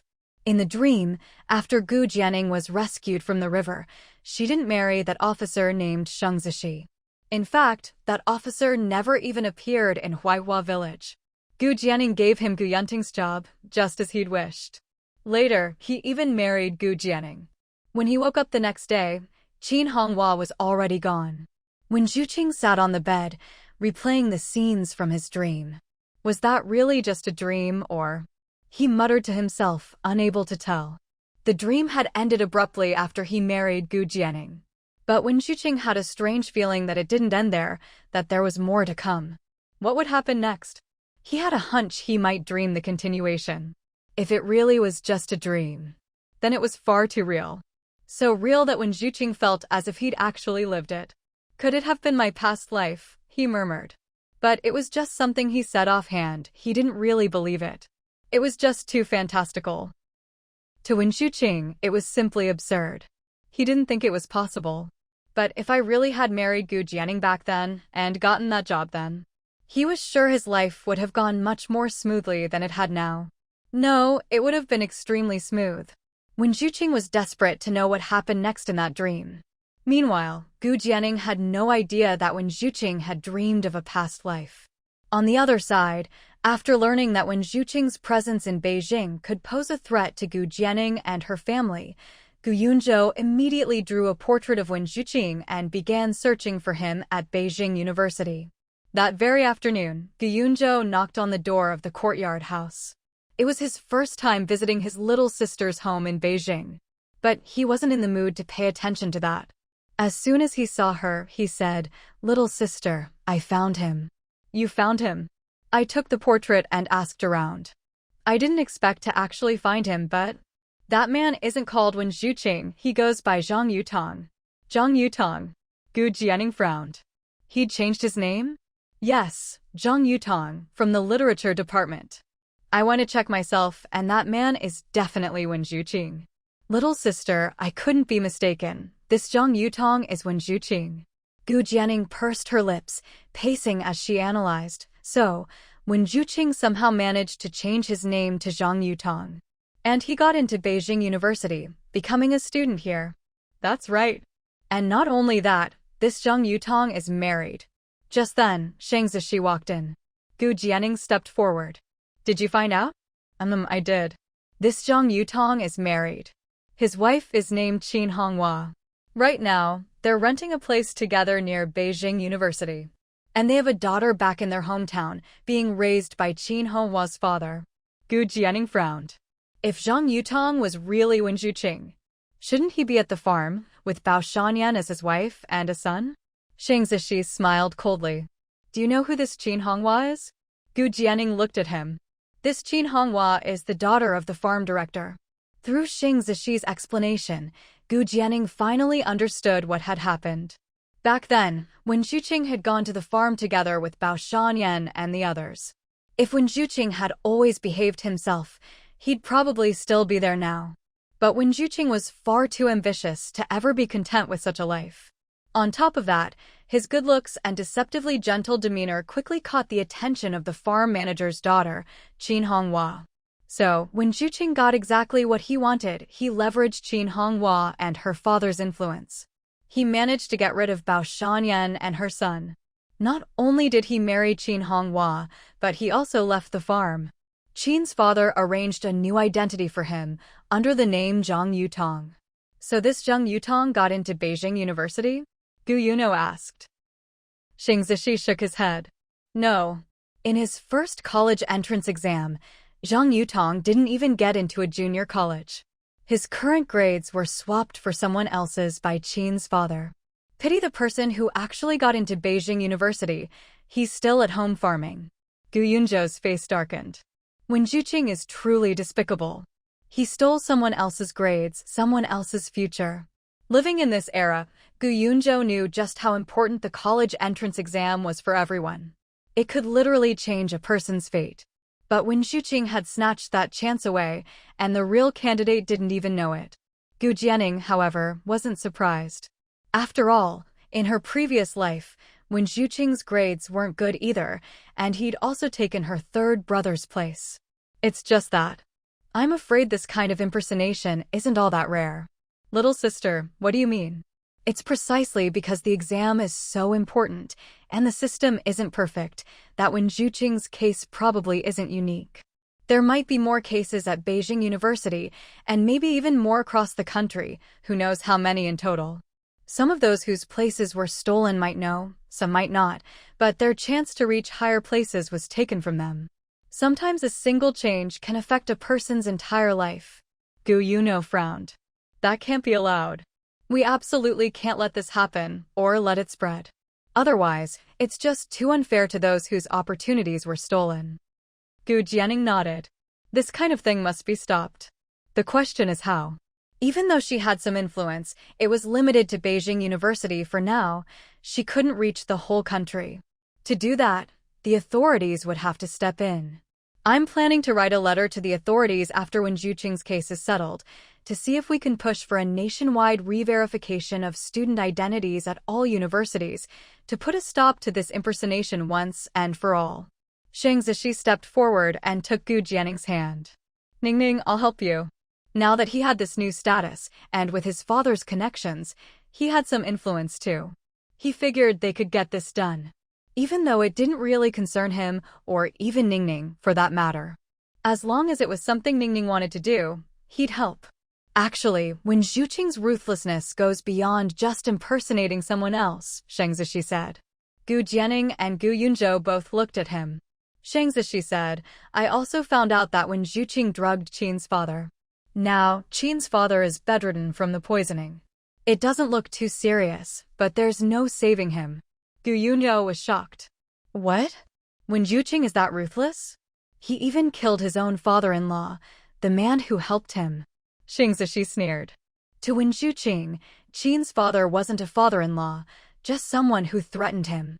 Gu Jianning wasn't surprised by Wen Zhuqing's cruelty. After all, in her previous life, Wen Zhuqing had even set her on fire just to climb higher. So, what do we do about Wen Zhuqing now? Gu Yunzhou asked. I've already had someone inform Qin's father about the poisoning. Right now, Qin's father is planning to head to Beijing. Once he gets there, he'll report Wen Zhuqing to the police and expose his true identity. At that point, whether it's attempted murder, identity theft, or leaving the farm illegally, Wen Zhuqing won't be able to escape. We just need to wait 3 or 4 days for Qin's father to arrive in Beijing, and then everything can proceed. All right, we'll wait 3 or 4 more days. Gu Yunzhou had rushed over to tell Gu Jianning about Wen Zhuqing. Now that he'd said what he needed to, he had to head back. He still had classes to attend. As for Gu Jianning, in a couple of days Shang Zishi would start his new job at the military district. She also needed to report to Beijing University and the city's first hospital. There were only 2 days of free time left. As Gu Jianning walked her third brother to the door, a figure suddenly appeared, startling her. Gu Yunzhou, I knew you'd be here. What are you doing here? Are you here to see this woman? Who is she? Gu Yunzhou instinctively stepped in front of Gu Jianning to shield her. When he saw who it was, his brows furrowed. The girl, seeing Gu Yunzhou protect Gu Jianning, also looked displeased. Gu Jianning took a look and saw it was a young woman. A very pretty one, about 20 years old, wearing a dress and little leather shoes, with curled long hair and a headband, and her makeup was delicate. But maybe it was her words just now, or maybe her expression, but Gu Jianning's first impression of her wasn't good. Still, from the way she spoke, was she really that close to her third brother? Could she be his girlfriend? Although Gu Jianning never interfered in her brother's relationships, this girl just didn't seem easy to get along with. Gu Yunzhou frowned at her. Wang Weiqi, are you following me? Besides, there's nothing between us. I don't need to report my whereabouts to you. The girl, Wang Weiqi, grew even angrier when Gu Yunzhou didn't explain himself, but instead said that. Who's following you? I just happened to be passing by. And anyway, Gu Yunzhou, how can you say there's nothing between us? I'm pursuing you. You're destined to be my boyfriend. Gu Jianning suddenly understood, oh, so this was her third brother's admirer. But this girl's way of thinking was really... Gu Jianning's instincts told her this was not a good candidate for a sister-in-law. Fortunately, judging by third brother's expression, he didn't seem very interested in that girl. Gu Yunzhou ignored her and instead turned to Gu Jianning, reminding her to take care of herself. Unexpectedly, Gu Yunzhou's actions made Wang Weiqi feel even more wronged. The look she gave Gu Jianning grew even more hostile. She stepped forward and questioned him again. Gu Yunzhou, tell me, do you like this woman? Are you here to meet her in secret? Is it because she's from Beijing and has money that you're interested in her? Gu Jianning frowned.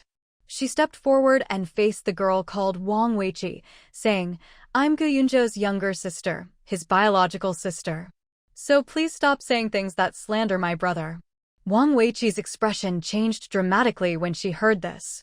What? You're Gu Yunzhou's biological sister. She had been extremely jealous of this overly beautiful woman, afraid that Gu Yunzhou might like her. But the moment she heard Gu Jianning say she was his real sister, all her jealousy vanished. So, you're Yoonjo's real sister. Gu Yoonjo, you never told me. I almost misunderstood. Wang Weiqi's attitude shifted instantly from being confrontational just moments ago to now smiling brightly. However, after staring at her for a few seconds, Gu Jianning's brows furrowed. But her expression only changed for a brief moment, so Wang Weiqi didn't notice. You know, are you heading back to school now? Let's go together, Wang Weiqi invited. Wang, I've already made it very clear. There's nothing between us. Please stop bothering me. Your behavior is making me uncomfortable, Gu Yoonjo replied. This time, Wang Weiqi seemed to realize that Gu Yoonjo was truly angry. Sensible enough, she quickly took a step back and said, all right, we won't go back together then. Don't be mad. I'll head back first. We'll see each other at school. With that, before leaving, she even nodded at Gu Jianning as if they were old acquaintances. After Wang Weiqi left, Gu Jianning looked at her brother. Third brother, what's going on? Seeing his little sister's curious eyes, Gu Yoonjo sighed. After Gu Yoonjo explained, Gu Jianning finally understood. That Wang Weiqi was his classmate. Not long after he started university, Wang Weiqi had set her sights on him. She openly declared she wanted to pursue Gu Yoonjo. Even though he rejected her many times, she just wouldn't take no for an answer.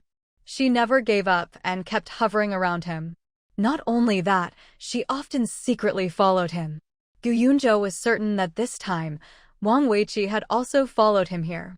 Third brother, you really don't like her at all? Gu Jianning asked. Gu Yoonjo gave a wry smile. Little sis, don't scare me with that. If someone forced me to be with Wang Weiqi, I'd rather stay single for life. Girls like Wang Weiqi just weren't his type. He truly felt nothing for her. In fact, her behavior was downright annoying. All right then. Hearing that her third brother really didn't like this Wang Weiqi, Gu Jianning breathed a sigh of relief. To be honest, she didn't like this girl either. It wasn't just because of the way she acted just now, which made Gu Jianning uncomfortable in every way. There was another reason. Just now, when her gaze fell on the girl called Wang Weiqi, the system's Eye of Truth reward had activated on its own. Information about the girl immediately popped up. What surprised Gu Jianning was, this girl's real name wasn't Wang Weiqi at all, but Wang Meiqi. Not only that, the Eye of Truth even revealed the reason. Because Wang Meiqi had stolen Wang Weiqi's university spot. And Wang Meiqi and Wang Weiqi were actually cousins. Gu Jianning hadn't expected it. She'd just told her third brother not long ago that there were still plenty of cases of people stealing university spots these days. She never thought she'd run into one so soon after saying that. She couldn't help but feel sorry for the real Wang Weiqi who knew how she was doing now. Little sis, I'm heading back. If you need anything, come find me or give me a call. Okay. After Gu Yoonjo left, Gu Jianning went back inside and started writing a letter. She realized that exposing those who stole university spots was urgent. She had to report it to the authorities as soon as possible so they could make a decision quickly. Mommy, are you writing a letter? Just as Gu Jianning finished, she heard Yaya's voice. Looking up, she saw that Xingxing, who had gone to kindergarten, and Yaya had somehow already come home. At that moment, Yaya was holding a plate of washed grapes. She picked one up and tried to feed it to Gu Jianning. Gu Jianning opened her mouth and let her feed her, saying, Yes, Mommy's writing a letter. Mommy, I want to call Aunt Shu. Sure, but you'll have to wait until the afternoon. The phone in our courtyard will be connected then, and you can call Lin Shu. Okay. Speaking of Lin Shu, Gu Jianning recalled what had happened before. She hadn't forgotten how Lin Shu had saved Xingxing and Yaya. She planned to treat Lin Shu's illness after her postpartum recovery. She wanted to see if she could cure her madness. But unexpectedly, before she could do anything, Lin Shu had already recovered on her own. Later, after discussing it with Shang Zishi and Yaya, they decided to let Yaya acknowledge Lin Shu as her godmother. Lin Shu agreed. So, with everyone's consent, not long after, Yaya officially recognized Lin Shu as her godmother. Yaya affectionately called her Aunt Shu. Lin Shu truly doted on Yaya. Whether it was because she saw a shadow of Tian Tian in Yaya or not, she genuinely cared for her. She always looked out for Yaya and wanted to give her the best of everything. After spending some time together, Gu Jianing and Lin Shu also got along very well. When Shang Zishi was transferred from Huansha Island to the Beijing military district, Gu Jianing planned to bring Lin Shu along. Now Lin Shu was alone. She had plenty of rooms in her Beijing courtyard and could easily give Lin Shu one. Unexpectedly, Lin Shu refused. After she recovered, Lin Shu found a job as a marine rescue worker. Yes, Lin Shu still wanted to stay on Huansha Island. At the time, Lin Shu told Gu Jianing, "I muddled through so many years. Now, I want to do something meaningful with the rest of my life." For Lin Shu, what was meaningful? Saving Yaya, Xingxing, and the others from the sea back then, that was meaningful. It's Gu Jianing, she's changed. When Zhu Qing said with certainty, almost without needing to think. She said that back then, if her own daughter had been pushed into the sea by some villain, and if someone had been there to save her, then maybe Tian Tian would have had a sliver of hope. At that time, Tian Tian found no hope. But now, or in the future, she wished that someone else might find hope. And she was willing to become that ray of hope. So, even though she really wanted to leave Huansha Island and live with Yaya, and she knew that Gu Jianing's family would definitely treat her well, she still chose to stay on Huansha Island as a marine rescue worker. Actually, I'm already very happy that Yaya recognizes me as her godmother. Here by the sea, I'm as close to Tian Tian as I can be. So, in the end, Lin Shu didn't go with them to Beijing. But Yaya always thought about Lin Shu, and Lin Shu thought about Yaya too. As soon as they arrived in Beijing, they received a package from Lin Shu. So now, Yaya wanted to call Lin Shu. Naturally, Gu Jianing didn't object. Why wouldn't she want another person to love her daughter?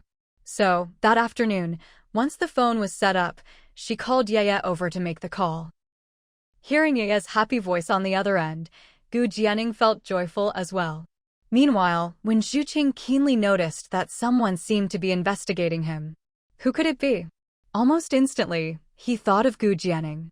Ever since he discovered Gu Jianing that day, when Zhu Qing had been investigating her as well. He thought it would be difficult, but to his surprise, he found out everything quite quickly. The reason was simple. Gu Jianing was just too famous. At this moment, he was holding a newspaper that Gu Jianing had once been featured in, recalling all he'd learned about her. After marrying that officer, everything seemed to go perfectly for Gu Jianing. Now, she was a renowned doctor, featured in newspapers, even praised by the authorities. She'd even written questions for the National College entrance exam. She'd recently been invited to work at Beijing University and the city's top hospital. Gu Jianing and that officer, Shang Zishi, now had 3 children. Their firstborns were twins, a boy and a girl. And that officer, Shang Zishi. He was even more impressive. Previously, when Zhu Qing had only heard that this officer was from Beijing. But he hadn't expected that Shang Zishi's father was actually the top commander of the Beijing military district. And now, at just over 30, Shang Zishi himself was already a brigade-level officer. This time, he'd been transferred to the Beijing military district. Gu Jianing really picked the most promising, most capable man at a glance. When Zhu Qing had to admit, he was truly jealous of Gu Jianing's life now. Because everything had gone so smoothly for her. He vaguely felt that Gu Jianing shouldn't have had such a life. It was Gu Jianing who had left him behind. She'd even set him up, leaving him to struggle alone in hardship. When Zhu Qing felt a deep sense of imbalance in his heart. It's all wrong, everything feels wrong. When Zhu Qing felt that things shouldn't have turned out like this. But how should they have turned out? For a moment, he couldn't say. That night, when Zhu Qing started dreaming again, it seemed to pick up where the previous dream had left off. That dream had ended abruptly at the point where Gu Jianing married him. But now, the dream continued. In the dream, Gu Jianing married him, and he got the job at Gu Yunting's steel factory, just as he'd wished. After that, everything went smoothly, just as he'd imagined. Whenever he wanted something, he'd tell Gu Jianing, and she'd help him get it. He couldn't get into university, so he threatened to kill himself, hinting that Gu Jianing should get Gu Yunzhou's university spot for him. Gu Jianing, afraid he'd really do something, went and did it. In the end, she managed to get Gu Yunzhou's spot for him. He successfully went to university in Beijing. Once there, it was as if the sky was the limit and the sea was boundless. He met more and more people, climbed higher and higher. He even got involved with a wealthy, beautiful woman who could bring him more benefits. As for Gu Jianing, by then, Gu Jianing's youthful beauty had long faded, and she couldn't even have children. Even though Wen Zhuqing knew that Gu Jianing's infertility was a result of jumping into the river to help him get Gu Yunting's job. So what? It's not like he'd forced her to jump. She'd chosen to do it herself. All those sacrifices, Gu Jianing had made them willingly. What did that have to do with him? Now, Gu Jianing and her family had no more value to him. People without value couldn't be allowed to block his path. At first, Wen Zhuqing still humored Gu Jianing, but when she discovered his affair with the rich woman and that they had 2 sons together. To prevent Gu Jianing from ruining his rise, Wen Zhuqing ultimately set a fire and burned Gu Jianing to death. The last thing in the dream was the raging flames and Gu Jianing's regretful gaze within them. Wen Zhuqing suddenly opened his eyes in bed. He was gasping for breath, recalling everything from the dream. He remembered. He remembered it all. It turned out, everything in the dream was his past life. In his past life, everything had gone just as he wanted. He was very satisfied, even though the dream ended with that fire. When Zhuqing felt that, with Gu Jianing out of the way, he would have lived even better. That was the life he wanted. But in this life, thinking of how things were now, when Zhuqing felt it was all absurd. It's different. Everything is different now. What are you talking about? What's different? At that moment, Qin Honghua, who had finished making breakfast, came in and heard his muttering. When Zhuqing just looked at her, eyes full of disgust, and didn't answer. Qin Honghua didn't mind. She just said, "Breakfast is ready," and left. When Yuqing stayed sitting on the bed, everything in this life was truly different from the last. But what was different? In his past life, Gu Jianing had married him, but in this life, she'd married that officer. In his past life, he'd taken Gu Yunzhou's university spot, but now Gu Yunzhou had gone to university himself. In his past life, Gu Jianing never had children, never accomplished anything. She was just an ordinary housewife. But in this life, Gu Jianing had become a famous doctor and even had children. It's Gu Jianing, she's changed. When Zhuqing said with certainty, almost without needing to think. Everything had changed from the moment Gu Jianing jumped into the river. In his past life, after Gu Jianing was pulled from the river, she still liked him and gave him Gu Yunting's job. In this life, after Gu Jianing was pulled out of the river, she suddenly cut off all contact with him. She even married that officer named Sheng Zishi not long after. Only then did Wen Zhuqing recall the look in Gu Jianing's eyes the first time he saw her after she jumped into the river. Was there resentment? Wen Zhuqing couldn't remember. But he was sure there was no affection or love in them. What's more, Gu Jianing had targeted him so fiercely afterward, to the point that he ended up in his current predicament. Now, Wen Zhuqing couldn't help but consider a possibility. Could it be that Gu Jianing also had dreams about our past life? Wen Zhuqing's tone was almost certain. That was the only way to explain why Gu Jianing had changed. It must have been after she was pulled out of the river. She dreamed of her previous life, so she wanted to change things, to get away from him. Gu Jianing, do you really think you can escape me? You never thought I'd dream of our past life too, did you? Now that you're in such a high position, that's even better, more useful to me. When Zhuqing decided he was going to negotiate with Gu Jianing, tenderness wouldn't move her, but since he'd also dreamed of their past life, he could choose to negotiate. He was confident Gu Jianing would compromise. Thinking of this, when Zhuqing's eyes gleamed with cunning, he couldn't even help but let out a laugh. Outside the door, Qin Honghua heard Wen Zhuqing's strange laughter and shivered, feeling inexplicably uneasy. She thought Wen Zhuqing had been acting possessed by something weird these past 2 days, sometimes so sinister it made her a little afraid. Today was the day Sheng Zishi reported to the military district in the capital. He left early in the morning. As for when he'd be back, that was still uncertain. On Gu Jianning's side, the paperwork at Capital University had already been handled when she went to see her third brother the other day. She just needed to start classes tomorrow.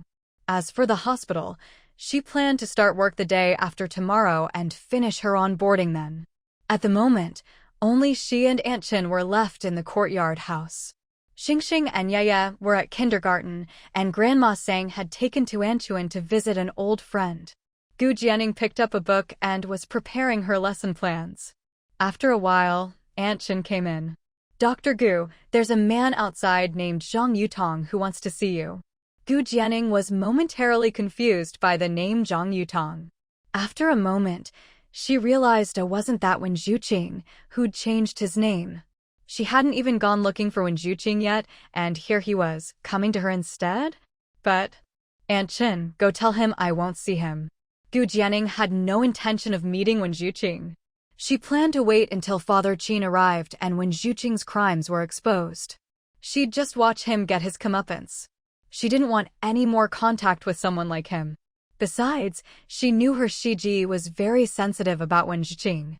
He was a jealous man. If he found out she'd met with Wen Zhuqing, wouldn't he be furious? Gu Jianning gave her answer, but to her surprise, Aunt Chin didn't leave right away. "Dr. Gu, he said that if you refused to see him, he wanted me to give you this note." Gu Jianning frowned. "A note?" She took the note and read it. The moment she saw what was written, her expression changed, and her heart skipped a beat. After a long pause, Gu Jianning said, "Let him in." When Zhuqing followed Aunt Chin into the courtyard, he looked around and saw that the courtyard was truly large and beautiful. From his dreams, Wen Zhuqing knew just how valuable courtyard houses in the capital would become in the future. Now that Gu Jianning owned one, she'd never have to worry about food or money again. Such a big, beautiful courtyard, he wanted one too. As he walked closer, he caught sight of a slender figure in the distance. Just her silhouette was enough to make him feel dazed. When he got closer and saw Gu Jianning's almost otherworldly beauty, a hint of obsession flashed in Wen Zhuqing's eyes. But he quickly snapped out of it. He knew exactly why he was here today. Once they entered the main hall and Aunt Chin left, only Gu Jianning and Wen Zhuqing were left. Wen Zhuqing couldn't help but reach out, wanting to touch Gu Jianning's face, but the next second, she frowned and sharply brushed his hand away. "What do you think you're doing?" Gu Jianning's face was cold. "Xiaoning, you're even more beautiful than in our previous life," Wen Zhuqing said bluntly. The words "previous life" made Gu Jianning's frown deepen. Her expression was indifferent, her eyes cold and sharp. "I don't know what you're talking about. Are you out of your mind?" Wen Zhuqing wasn't surprised by her denial. He sat down on his own, like a victor. "Xiaoning, don't deny it. You must have dreamed about our past life, just like me. It was after you were pulled out of the river, right? Otherwise, you wouldn't have changed so much. It's just that. Xiaoning, you're so heartless. After all, we were husband and wife in our previous life. How could you abandon me so coldly and even set me up again and again?" Wen Zhuqing's face was full of grievance, as if accusing Gu Jianning of being heartless. He thought he'd see cracks in Gu Jianning's expression, but to his surprise, there was nothing. Gu Jianning remained calm and composed. "Wen Zhuqing, I don't know what you're talking about. Past life, dreams, none of it makes sense to me." "That's impossible. If you didn't, why would you let me in?" "I only let you in because I wanted to know how someone who stole another person's name and university spot could still have the nerve to strut around in public." Wen Zhuqing's heart skipped a beat. "You know." But he quickly calmed down. "Xiaoning, if you hadn't been so heartless to me, I wouldn't have done what I did. Considering we were husband and wife in our past life, they say even a day as husband and wife is worth 100 days of kindness. Shouldn't you help me?" Gu Jianning sneered. "Wen Zhuqing, there's nothing between us. Don't you think what you're saying right now is ridiculous? You sound like a lunatic." "Lunatic? Xiaoning, you know exactly what I'm talking about. Why won't you admit it? Or do you want me to tell Shang Zishi? Let that proud officer know that the wife he loves and cherishes now was actually my wife in our previous life? What do you think he'll do if he finds out? Will he still love you the same?" Gu Jianning pressed her lips together. Wen Zhuqing really was shameless. What do you want? Gu Jianing asked. Wen Zhuqing smiled. I don't want much. I just want a better life. Xiao Ning, for the sake of what we had as husband and wife, how can you bear to see yourself in such a high position while I struggle? You have to help me. Wen Zhuqing had thought that, after everything he'd said, Gu Jianing would surely give in. But he was wrong. Gu Jianing's expression remained cold. Everything you're saying is utterly ridiculous. Comrade 1, are you sure you're not having some kind of mental breakdown? I'd like you to leave. Now. As she spoke, Gu Jianing was already searching through the system shop. She didn't know why Wen Zhuqing had suddenly regained memories of their previous life and come looking for her, but since he dared to show up and even threaten her, there was no way she'd let him walk away so easily. Besides, Wen Zhuqing was a stubborn man. If she didn't deal with him thoroughly this time, she was afraid he'd come back with even harsher revenge. Her child, her family, her husband, they were all her weaknesses. She couldn't afford to show mercy. Very quickly, Gu Jianing found the 1 month of bad luck, misfortune skill, and cast it on Wen Zhuqing. If only there was a version that lasted longer, she would have used that on him too. Right then, Gu Jianing's eyes landed on something even better. The You're Mentally Ill skill? Your mentally ill skill. Cast this on someone, and within a week, they will gradually develop a real mental illness, eventually going completely insane. Note, because this is a harmful skill, purchasing it will cost you merit points. Gu Jianing read the note and asked her system, how much merit do I have right now? Host, you have plenty of merit points. Gu Jianing thought, well, that makes sense. She'd saved so many people as a doctor over the years, it would be strange if she didn't have a lot. So, can I buy this skill? Of course. You could buy 100 of them if you wanted. Gu Jianing, no need for 100. 1 is enough. Now that Wen Zhuqing had dreamed of their past life and assumed she had too, she was worried he'd try to drag her down with him. If he started shouting everywhere that she'd dreamed of a past life too, she could end up being hauled off and studied like a lab rat. So, making Wen Zhuqing a lunatic, a mental patient, was the best option. That way, even if he went around spreading rumors, people would just think he was crazy. If anyone checked, all they'd find was that Wen Zhuqing had lost his mind. And who would believe the words of a madman? With her mind made up, Gu Jianing didn't hesitate. She bought the skill and used it on Wen Zhuqing. In that moment, her heart finally settled. Meanwhile, Wen Zhuqing hadn't expected that. Even after everything he'd said, Gu Jianing still refused to admit anything or help him.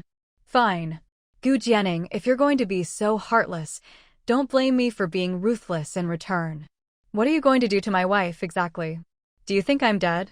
Before Wen Zhuqing could finish his threat, a cold, frosty voice sounded from behind. Gu Jianing recognized the voice instantly. She looked up and saw Shang Zishi walking in. Her heart skipped a beat. Zishi. He's back? When did he get home? How much of her conversation with Wen Zhuqing had he overheard? Gu Jianing's hands began to tremble. She had to admit she was scared. Even though she knew that, in their previous life, Shang Zishi had remained single because of her, and that he'd risked his life to save her from a fire still. Standing before Shang Zishi now, Gu Jianing felt timid. She couldn't help but wonder, if Shang Zishi also remembered their past life, would he still feel the same about her? Would he think she'd schemed against him in this life? Would he despise her? It was true, love could make a person humble to the core. Gu Jianing had to admit, she'd long since fallen hopelessly in love with Shang Zishi. That's why she was so afraid he'd look at her with disgust or indifference. So, when Shang Zishi reached out to her, Gu Jianing instinctively took a step back. She was scared. But Shang Zishi, seeing her reaction, only paused for a moment. Then, with determination, he strode forward, grabbed her hand, and held it tightly, as if to say, no matter what, I won't let you go. Gu Jianing looked at her hand, feeling the warmth from his broad palm slowly chase away the chill in her fingers. Don't let your mind run wild, Shang Zishi said softly, gently patting her head. Then he stepped in front of her, shielding her from Wen Zhuqing. Wen Zhuqing, do you want to repeat what you just said? What exactly do you want to do to my wife? Wen Zhuqing hadn't expected Xing Zishi to return so suddenly. Faced with Xing Zishi's imposing presence, Wen Zhuqing couldn't help but shrink back. But, convinced by his memories of their past life, Wen Zhuqing refused to back down. He looked Xing Zishi straight in the eye, his tone mocking. "Officer Xing, do you even know how much your beloved wife has been hiding from you? You trust her that much? She's nothing but a liar." Xing Zishi's expression didn't change in the slightest. He walked up to Wen Zhuqing, looking down at him with absolute confidence. "I know exactly what kind of person my wife is. I don't need an outsider to tell me. Anshin, please show Comrade Wen out." Xing Zishi called loudly. Anshin hurried in, ready to escort Wen Zhuqing out. Wen Yuqing looked at Xing Zishi, then at Gu Jianing. "Fine, I'll go. I just hope you won't regret this one day. But if you ever want to know the truth, you can come find me." Wen Zhuqing didn't mind switching partners for his cooperation. After all, Xing Zishi was now a high-ranking official. If he was willing to help, it would be far more useful than Gu Jianing. Soon, Wen Zhuqing left. In the living room, only Xing Zishi and Gu Jianing remained. Xing Zishi looked at Gu Jianing, about to say something. But Gu Jianing, as if fleeing, turned and hurried back to her room. Xing Zishi quickly followed. When he entered, he saw Gu Jianing sitting by the window, staring outside, lost in thought. He placed his hands gently on her shoulders. "Ningning, we're husband and wife. Whatever it is, don't keep it bottled up. Talk to me, everything can be worked out." Gu Jianing's fingers trembled. "Everything can be worked out?" A trace of confusion flickered in her eyes. The room fell silent. After a long while, Gu Jianing finally asked, "How much of my conversation with Wen Zhuqing did you hear just now?" Xing Zishi pressed his lips together. Gu Jianing's hands were tightly clenched as she waited anxiously. A few seconds later, Xing Zishi said, "I heard most of it." Gu Jianing's heart sank. "Most? You heard most of it?" "Yes." "Then, did you hear what Wen Zhuqing said about dreaming of his past life?" "Yes." "And you heard him say that, in his dream, in his past life, he and I were husband and wife?" "Yes." A bitter smile tugged at Gu Jianing's lips. As someone who had been reborn, Gu Jianing had always remembered everything from her previous life. It wasn't just a dream. She had truly lived through it all. Her past life was as real to her as anything else. No matter how hard she tried, she couldn't forget it. No matter how much she did, she could never fully let it go. Especially since, in her previous life, she had been so foolish. Everything she'd done in that life had been buried deep in her heart.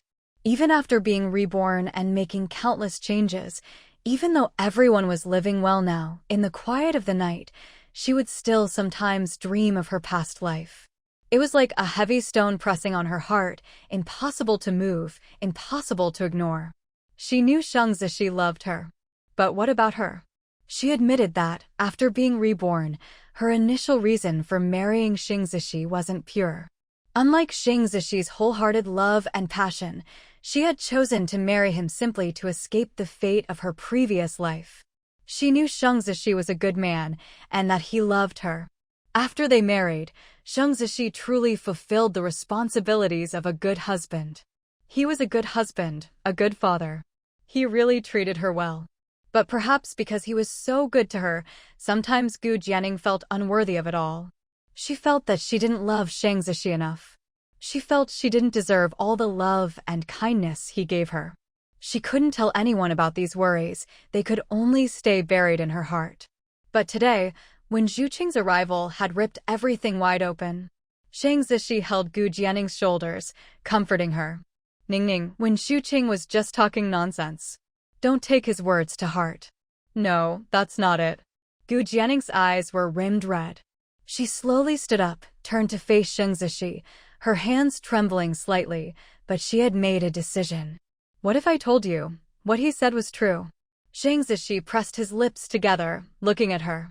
"What if I told you the dreams Wen Zhuqing had, I had them too?" "No, I actually lived them." Xing Zishi's pupils widened slightly. He reached out to hold Gu Jianing's cold, trembling hand. "Ningning, if you don't want to say it, you don't have to." Gu Jianing shook her head. "No, I want to say it. And I don't want to hide anything from you anymore. Living like that is just too exhausting. So, Gu Jianing looked steadily at Shang Zishi and said, "Do you know the word rebirth?" Shang Zishi, I'm someone who is reborn. Simply put, I lived through a previous life, died, and then started over again in this one. As she spoke these words, Gu Jianing felt as if a weight had been lifted from her heart. Some things, once spoken, didn't seem so hard to say after all. She continued, "The point at which I was reborn was in Huaihua village, the day you sent the matchmaker, the day I jumped into the river. In my previous life, Gu Jianing didn't hide anything. She told him everything she had experienced in her past life. When Shang Zishi heard that, in the end, Gu Jianing had been trapped in a fire by Wen Zhuqing, his hands clenched tightly. And after I died, I was reborn, back to the day I was about to give my eldest brother's job to Wen Zhuqing. To change my fate, I chose to marry you. So, when I married you, my intentions weren't pure, I know." Before Gu Jianing could finish, Shang Zishi interrupted her. "Ningning, I know you didn't love me back then, but I didn't mind. All I wanted was to keep you by my side. I was confident that, given enough time, you'd fall in love with me. And now, haven't you already fallen for me?" Gu Jianing nodded. Yes, she had. She had fallen in love with him long ago. "I'm so grateful that you chose me back then and not someone else. You gave me a chance. As for your past life, what I want to know is, did I have any connection with you in your previous life?" Gu Jianing was stunned. She hadn't expected Shang Zishi to care about that. She nodded and told him how, in her previous life, Shang Zishi had jumped into the fire to save her. How, afterwards, her soul lingered by his side, watching as he pulled Wen Zhuqing down, stayed single all his life, and asked to be buried with her after his death. "So, in my past life, I liked you too, didn't I?" Shang Zishi asked. Gu Jianing nodded. Shang Zishi said seriously and firmly, "So, Shang Zishi, in 2 lifetimes no, even in countless lifetimes, will always love Gu Jianing. That's something that will never change, no matter what happens, no matter who or what comes between us." Gu Jianing was stunned, her eyes instantly filling with tears. "I just think that the Shang Zishi of the past was too timid. He loved you, but didn't know how to fight for you. If it were me in this life, I would have appeared by your side much earlier." Gu Jianing's tears fell. But you don't mind that I was married to Wen Zhuqing in my past life?" Shang Zishi smiled, reaching out to wipe away her tears. "Rather than minding, I'd say I'm jealous. I'm jealous that he got to have you in your past life. But, Ningning, no matter if it was real or just a dream, what matters most is this life. It's our present. In this life, we are husband and wife. And we have 3 wonderful children, Xingxing, Yaya, and Tuanchuan. Our past, present, and future can all be filled with happiness. So, don't let irrelevant people affect you. If you mind Wen Zhuqing, I can make him disappear, make sure he never bothers us again." Shang Zishi rarely disliked anyone. But now he truly disliked Wen Zhuqing. Their family had been living so happily, but Wen Zhuqing just had to come and stir things up. He even made Ningning cry. For that, Shang Zishi would never forgive him. He would definitely make Wen Zhuqing pay for this. Looking at Shang Zishi, Gu Jianing felt all the burdens in her heart finally lift. That heavy stone was gone, she was finally at peace. "Shang Zishi, why are you so good to me? Why do you treat me so well?" Shang Zishi pulled Gu Jianing into his arms and said gently, "Because my Ningning is wonderful too." Shang Zishi believed what Gu Jianing had told him about being reborn. He even knew that there were still things Gu Jianing hadn't told him, like those mysterious abilities. But to Shang Zishi, none of that mattered. He didn't care. Right now, Shang Zishi was holding Gu Jianing tightly in his arms. Gu Jianing, enveloped in his embrace, didn't see the stubborn glint that flashed through Shang Zishi's eyes. No matter what kind of relationship Ningning had with Wen Zhuqing in her past life, as long as in this life, Ningning belonged to him, that was enough. He would never allow Ningning to leave his side. In fact, of everything that had just happened, what hurt him most wasn't what Wen Zhuqing had said about the past life, but that single step Ningning took back when he approached her. That step cut deep into Shang Zishi's heart. He would never allow Gu Jianing to leave him. Gu Jianing could only ever be his. Even in death, they would be buried together. Ningning, you never have to fear that I'll stop loving you. You could never imagine just how much I love you. What I show you is not even 1,000th of what I feel. I'm afraid that if I revealed it all, you'd be scared of me. So, Ningning, don't be afraid of me, and don't ever worry that I don't love you enough, or that I'll leave you. If I could, I'd build a beautiful cage with my own hands and keep you inside. That way, you'd never have to leave my side. But I know I can't do that. You deserve your freedom. So I'm willing to watch you soar like a kite, while I am the string that holds you close. No matter how high you fly, you'll always return to me. You never have to worry. Shang Zishi loves you, more than his faith, more than his life. Shang Zishi hugged Gu Jianing tightly, as if he wanted to press her into his very bones. He closed his eyes, hiding the flash of madness and stubbornness within them. After soothing Gu Jianing's emotions, Shang Zishi finally spoke of other matters. If Wen Zhuqing comes again in the future, you don't need to bother with him. Don't let him in. Father Qin will be here soon, and Wen Zhuqing will get what's coming to him. Leave everything to me. When Zhuqing dared to threaten his wife, Shang Zishi was not someone to let a grudge go. He would never let Wen Zhuqing off easily. Of course, Shang Zishi would never admit that his real reason was jealousy that Wen Zhuqing could have married Ningning in another life, and that he wanted to settle a personal score. Gu Jianing nodded. Okay, I understand. Actually, the only reason she let Wen Zhuqing in today was because she was surprised he could dream about their past lives. And, truthfully, she thought Wen Zhuqing was getting a bit too cocky. So she wanted to throw a little bad luck his way. After this, she definitely wouldn't see Wen Zhuqing again. Who would want to meet a lunatic anyway? Who knows what a madman might do next? As it turned out, the bad luck skill Gu Jianing had cast on Wen Zhuqing was very effective. Just as Wen Zhuqing stepped out of the courtyard, he suddenly tripped and fell flat on his face. It hurt a lot. He hit the ground so hard that his mouth was full of blood, his face smeared with it. And to make matters worse, he lost 2 front teeth. That fall on level ground really stunned Wen Zhuqing. He was in so much pain, he couldn't even think about Gu Jianing or Shang Zishi anymore. He just held his 2 teeth in his hand, staring at the blood, feeling like his face was ruined. Wen Zhuqing was furious. His face. He knew just how valuable his looks were. Whether in his dreams of his past life or in this one, it was his face that had helped him get out of trouble and turn things around time and again. But now, with his front teeth gone, his looks were more than half gone. Wen Zhuqing pounded the ground in anger. It was a long time before he finally left. And as if things weren't bad enough, on the way to the hospital, a flock of birds flew overhead. Bird droppings rained down on him, soaking him from head to toe. Yes, from head to toe. Wen Zhuqing couldn't help but wonder if those birds had diarrhea otherwise. How could they have drenched him so thoroughly?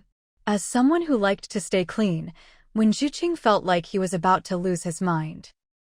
He finally made it to the hospital, enduring the disgusted looks from others, only to be told by the doctor that his teeth couldn't be put back. He'd have to wait to get dentures. For now, there was nothing to be done except treat his wounds. Helpless, Wen Zhuqing left the hospital and headed to the university. On the way back, Wen Zhuqing thought bitterly, if Shang Zishi hadn't stayed behind, he would have suspected Shang Zishi had ambushed him. How else could he be this unlucky? But Wen Zhuqing had a strong premonition that his streak of bad luck wasn't over yet. And as it turned out, he was right. When he got back to Beijing University, he received a phone call. Yutong, did you know that Director Qin is bringing that woman, Bao Shanyan, and her son, the little wolf, to Beijing? The voice on the other end was a woman's. What? Wen Zhuqing frowned. Father Qin was coming to Beijing and bringing Bao Shanyan and her son? Why? Do you know the reason? No idea. All I know is that a couple of days ago, Director Qin was cursing you out, and the next day he took that mother and son and got on the train to Beijing. I only found out today when I got back and asked around. Yutong, do you think he's coming to cause you trouble? Wen Zhuqing frowned but didn't answer. He spoke gently to the woman on the phone, listening to her affected, coquettish voice with nothing but disgust in his eyes. But he had no choice. This woman was someone Wen Zhuqing had deliberately seduced and stationed at the farm to keep an eye on Father Qin. Although Father Qin had relaxed his guard a little after Wen Zhuqing brought Qin Honghua to Beijing University, Wen Zhuqing still didn't trust someone who had leverage over him. Even after coming to Beijing, he needed someone to watch for him. Now, that person had proven useful. After a few more placating words, Wen Zhuqing hung up. The moment he ended the call, his face darkened. That old bastard, what's he doing in Beijing? And bringing Bao Shanyan and her son? He thought about the poison he'd given Father Qin. Just a little longer, and the old man would be dead. So why was he still alive and coming to Beijing to stir up trouble? Yes, Wen Zhuqing was certain that the old man was coming to Beijing to make trouble for him. Otherwise, why bring Bao Shanyan and her son along? Wen Zhuqing immediately returned to his rented apartment and tried to sound out Qin Honghua about whether she knew Father Qin was coming to Beijing. In the end, Qin Honghua had no idea. That instantly confirmed Wen Zhuqing's suspicions. This Father Qin had come to the capital to drag him down. He probably already knew about the drugging incident. What should he do? He absolutely couldn't let him enter the capital. Damn old man, why won't you just die already? Muttering to himself, Wen Zhuqing's eyes suddenly lit up. Right, if that old bastard dies on the way, he'll never make it to the capital. As for Bao Shanyan and her son, even if they make it to the capital, so what? Words alone are no proof. He wasn't afraid. Having made up his mind, Wen Zhuqing turned and ran out.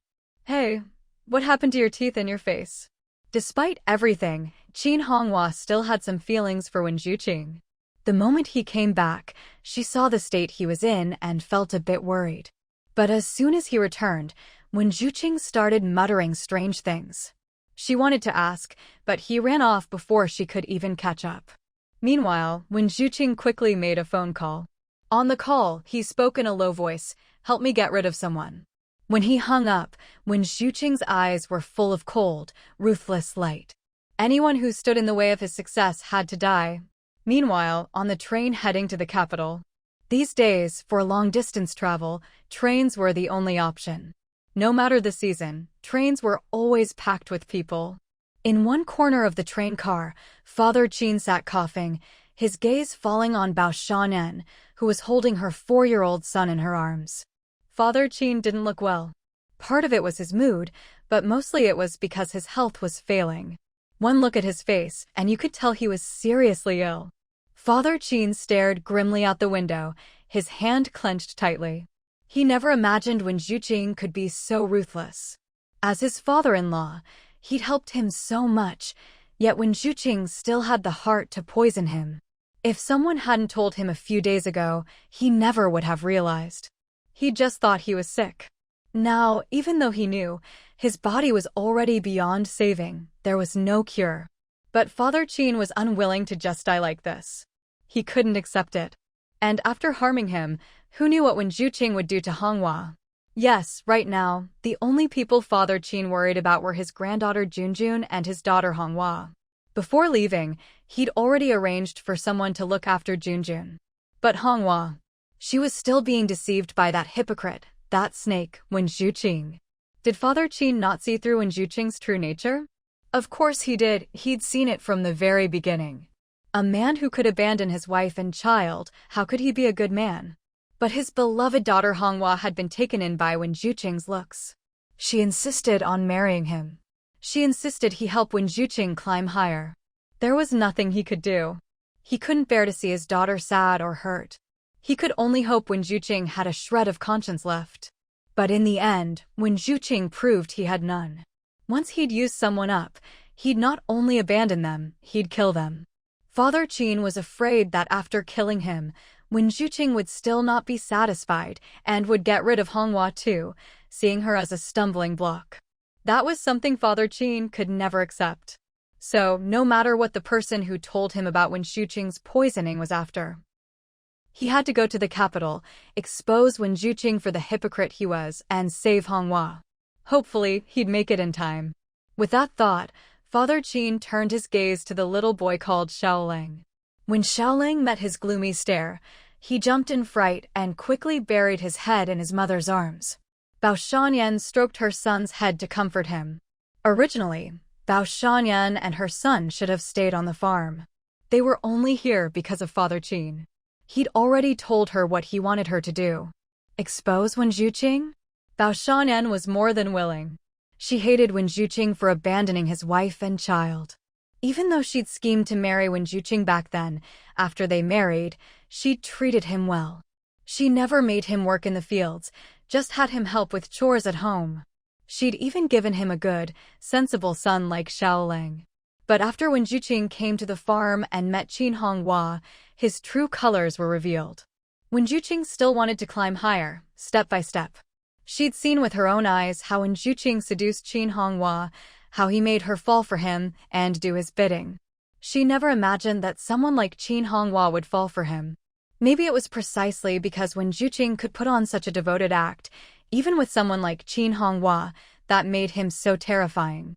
He'd sacrifice anything to climb higher. When she learned Wen Zhuqing had poisoned Father Qin, and that Father Qin was now beyond saving, she was shocked, but not surprised. Wen Zhuqing was exactly the kind of ruthless person who'd do such a thing. So when Father Qin said he wanted to take her and her son to the capital to expose Wen Zhuqing, Bao Shanyan hesitated, but quickly agreed. Because she knew if Father Qin couldn't bring Wen Zhuqing down this time, Wen Zhuqing would only climb higher. The higher he climbed, the more dangerous it would be for her and her son. No one in a high position could tolerate a shameful past. And she and Xiaolang were that shameful past. So, once Wen Zhuqing reached the top, he'd definitely get rid of them, just like he was trying to get rid of Father Qin now. So, in the end, Bao Shanyan decided to go to the capital with Father Qin and expose Wen Zhuqing. If they could bring Wen Zhuqing down once and for all, she and Xiaolang would be safe. She could only hope the journey would go smoothly. But just as she was thinking this, something unexpected happened when the train reached the next station. After Father Qin returned from the restroom, a man suddenly rushed out and slammed into him. It looked like he stabbed something into Father Qin's body. Father Qin collapsed to the ground, and the man slipped into the crowd like a fish and quickly disappeared at the next stop. Father Qin lay on the ground, clearly in bad shape. He started convulsing as if he were having a seizure, then passed out cold. Screams erupted in the train car and chaos broke out. Bao Shanyan and Xiaolang were so frightened they didn't know what to do. At that moment, a warm and clear voice suddenly rang out. "I'm a soldier. I know some first aid. Let me help him. Someone please go get the conductor." Bao Shanyan glanced at the man's profile and was stunned. Wen Zhuqing? No, it wasn't Wen Zhuqing. This man looked like an upgraded version of Wen Zhuqing. At first glance, Bao Shanyan thought this man looked a lot like Wen Zhuqing. They both had that gentle, refined air about them. But on closer inspection, she realized they weren't alike at all. To even compare Wen Zhuqing to the soldier was an insult to the soldier. Though both had a gentle demeanor, for this soldier it was something that came from within, natural and effortless, making people feel at ease and drawn to him. Wen Zhuqing's gentleness, on the other hand, was just a facade. Besides, this soldier was even better looking than Wen Zhuqing. Bao Shanyan thought, if this soldier had appeared in her life first, she'd never have even looked at Wen Zhuqing. She wouldn't have ended up in this mess, tormented by that venomous snake. Meanwhile, the soldier, who was actually Li Tingxian, was performing emergency first aid on Father Qin. Upon learning what had happened, the conductor immediately ordered the train to stop and contacted the nearest hospital. Thanks to Li Tingxian's efforts, Father Qin slowly regained consciousness. As soon as Father Qin opened his eyes and saw that a soldier had saved him, he grabbed onto Li Tingxian's sleeve as if clutching at a lifeline. "Comrade, you have to save me. The one who wants me dead is definitely that bastard Wen Zhuqing. Please, I'm begging you, you have to save me." The conductor arranged for Father Qin to be taken to the nearest hospital. As for the person who'd knocked him down, they had already fled and were nowhere to be found. Father Qin clung to Li Tingxian, refusing to let him leave. Even as he was being taken to the hospital, he insisted that Li Tingxian go with him. At this point, Father Qin only trusted the man who had saved his life. "All right, I'll go with you, Li Tingxian agreed with a nod. It just so happened that he was heading to the capital to visit family anyway, and had nothing urgent to attend to. He understood Father Qin's state of mind. Given his identity as a soldier and the fact that he'd just saved him, it was only natural for Father Qin to see him as his only hope. Soon, Li Tingxian accompanied Father Qin to the nearby hospital for treatment. Naturally, Bao Shanyan brought little Wolf along and followed. The doctor's examination results came out quickly. It seemed the person who'd knocked Father Qin down had injected something into him. Father Qin's health was already precarious, 1 foot in the grave, so to speak. If Li Tingxian hadn't performed emergency aid, Father Qin would have died right there. It was Wen Shuqing. It must have been that bastard Wen Shuqing. He knew we were going to the capital to expose him, so he sent someone to kill me, Father Qin speculated, his eyes full of certainty. No one else could be so ruthless. Bao Shanyan was frightened too. She hugged little Wolf tightly. If Wen Shuqing could go so far as to harm Father Qin, then she and little Wolf were in danger as well. Wen Shuqing had to die, but how could they bring him down for good? Father Qin clung to Li Tingxian, pleading, "Comrade, please, you have to help me." Father Qin's eyes were sharp. He could tell at a glance that this soldier held a high rank. And with his Beijing accent, he might even be the child of a high-ranking official from one of the capital's government compounds. Maybe he really could help. Li Tingxian pressed his lips together and said, "Comrade, actually, you can choose to call the police. When the Public Security Bureau arrives, you can tell them everything." Li Tingxian wasn't eager to get involved in these matters. Just then, Bao Shanyan suddenly spoke up. "Uncle Qin, we can go to the capital and ask Gu Jianing for help." "Yes, let's ask Gu Jianing for help. She's in a high position now, and her husband is a soldier too. Gu Jianing has a grudge against Wen Shuqing. If we go to them, they'll definitely help us." "Gu Jianing?" A ripple of emotion flashed through Li Tingxuan's usually calm eyes, and even his fingertips trembled slightly. Could this be the same Gu Jianing he was thinking of? How long had it been since he'd heard her name? Actually, not that long. After all, he still saw Gu Jianing on the news from time to time, receiving commendations. Over the years, Li Tingxian had been trying to let go of his feelings for Gu Jianing, because he knew there was no way for the two of them. But every time he tried to move on, he'd hear news about her, how she was doing better and better, becoming more and more outstanding. It had been over 3 years since they last met. Back then, she'd still been pregnant. By now, the child must have been born. Are she and her husband in the capital now? Did Xing Zishi get transferred back to Beijing and she followed him there? So, would there be a chance to see her this time? But Li Tingxian didn't let his thoughts wander too far. He wanted to confirm whether the Gu Jianing they spoke of was the same one he knew. And this Wen Shuqing, was he trying to harm Gu Jianing? He looked at Father Qin and Bao Shanyan and said, "Can you tell me the whole story? And what's the situation with Gu Jianing?" Soon, Father Qin and Bao Shanyan took turns explaining everything. Li Tingxian understood. So, it was someone named Wen Shuqing. Back in the day, he'd been sent down to Gu Jianing's hometown, Huaihua village. Later, he committed a crime and was sent to a labor farm. He abandoned his wife and child, poisoned his father-in-law, and now, afraid of being exposed, might even have hired someone to kill. Truly vicious. And now, this man was in the capital. And apparently had a grudge against Gu Jianing. "All right, I'll help you with this," Li Tingxian said. Maybe this time, he should go see Gu Jianing or Shang Zishi. Tell them what was going on. He would never allow anyone to hurt Gu Jianing.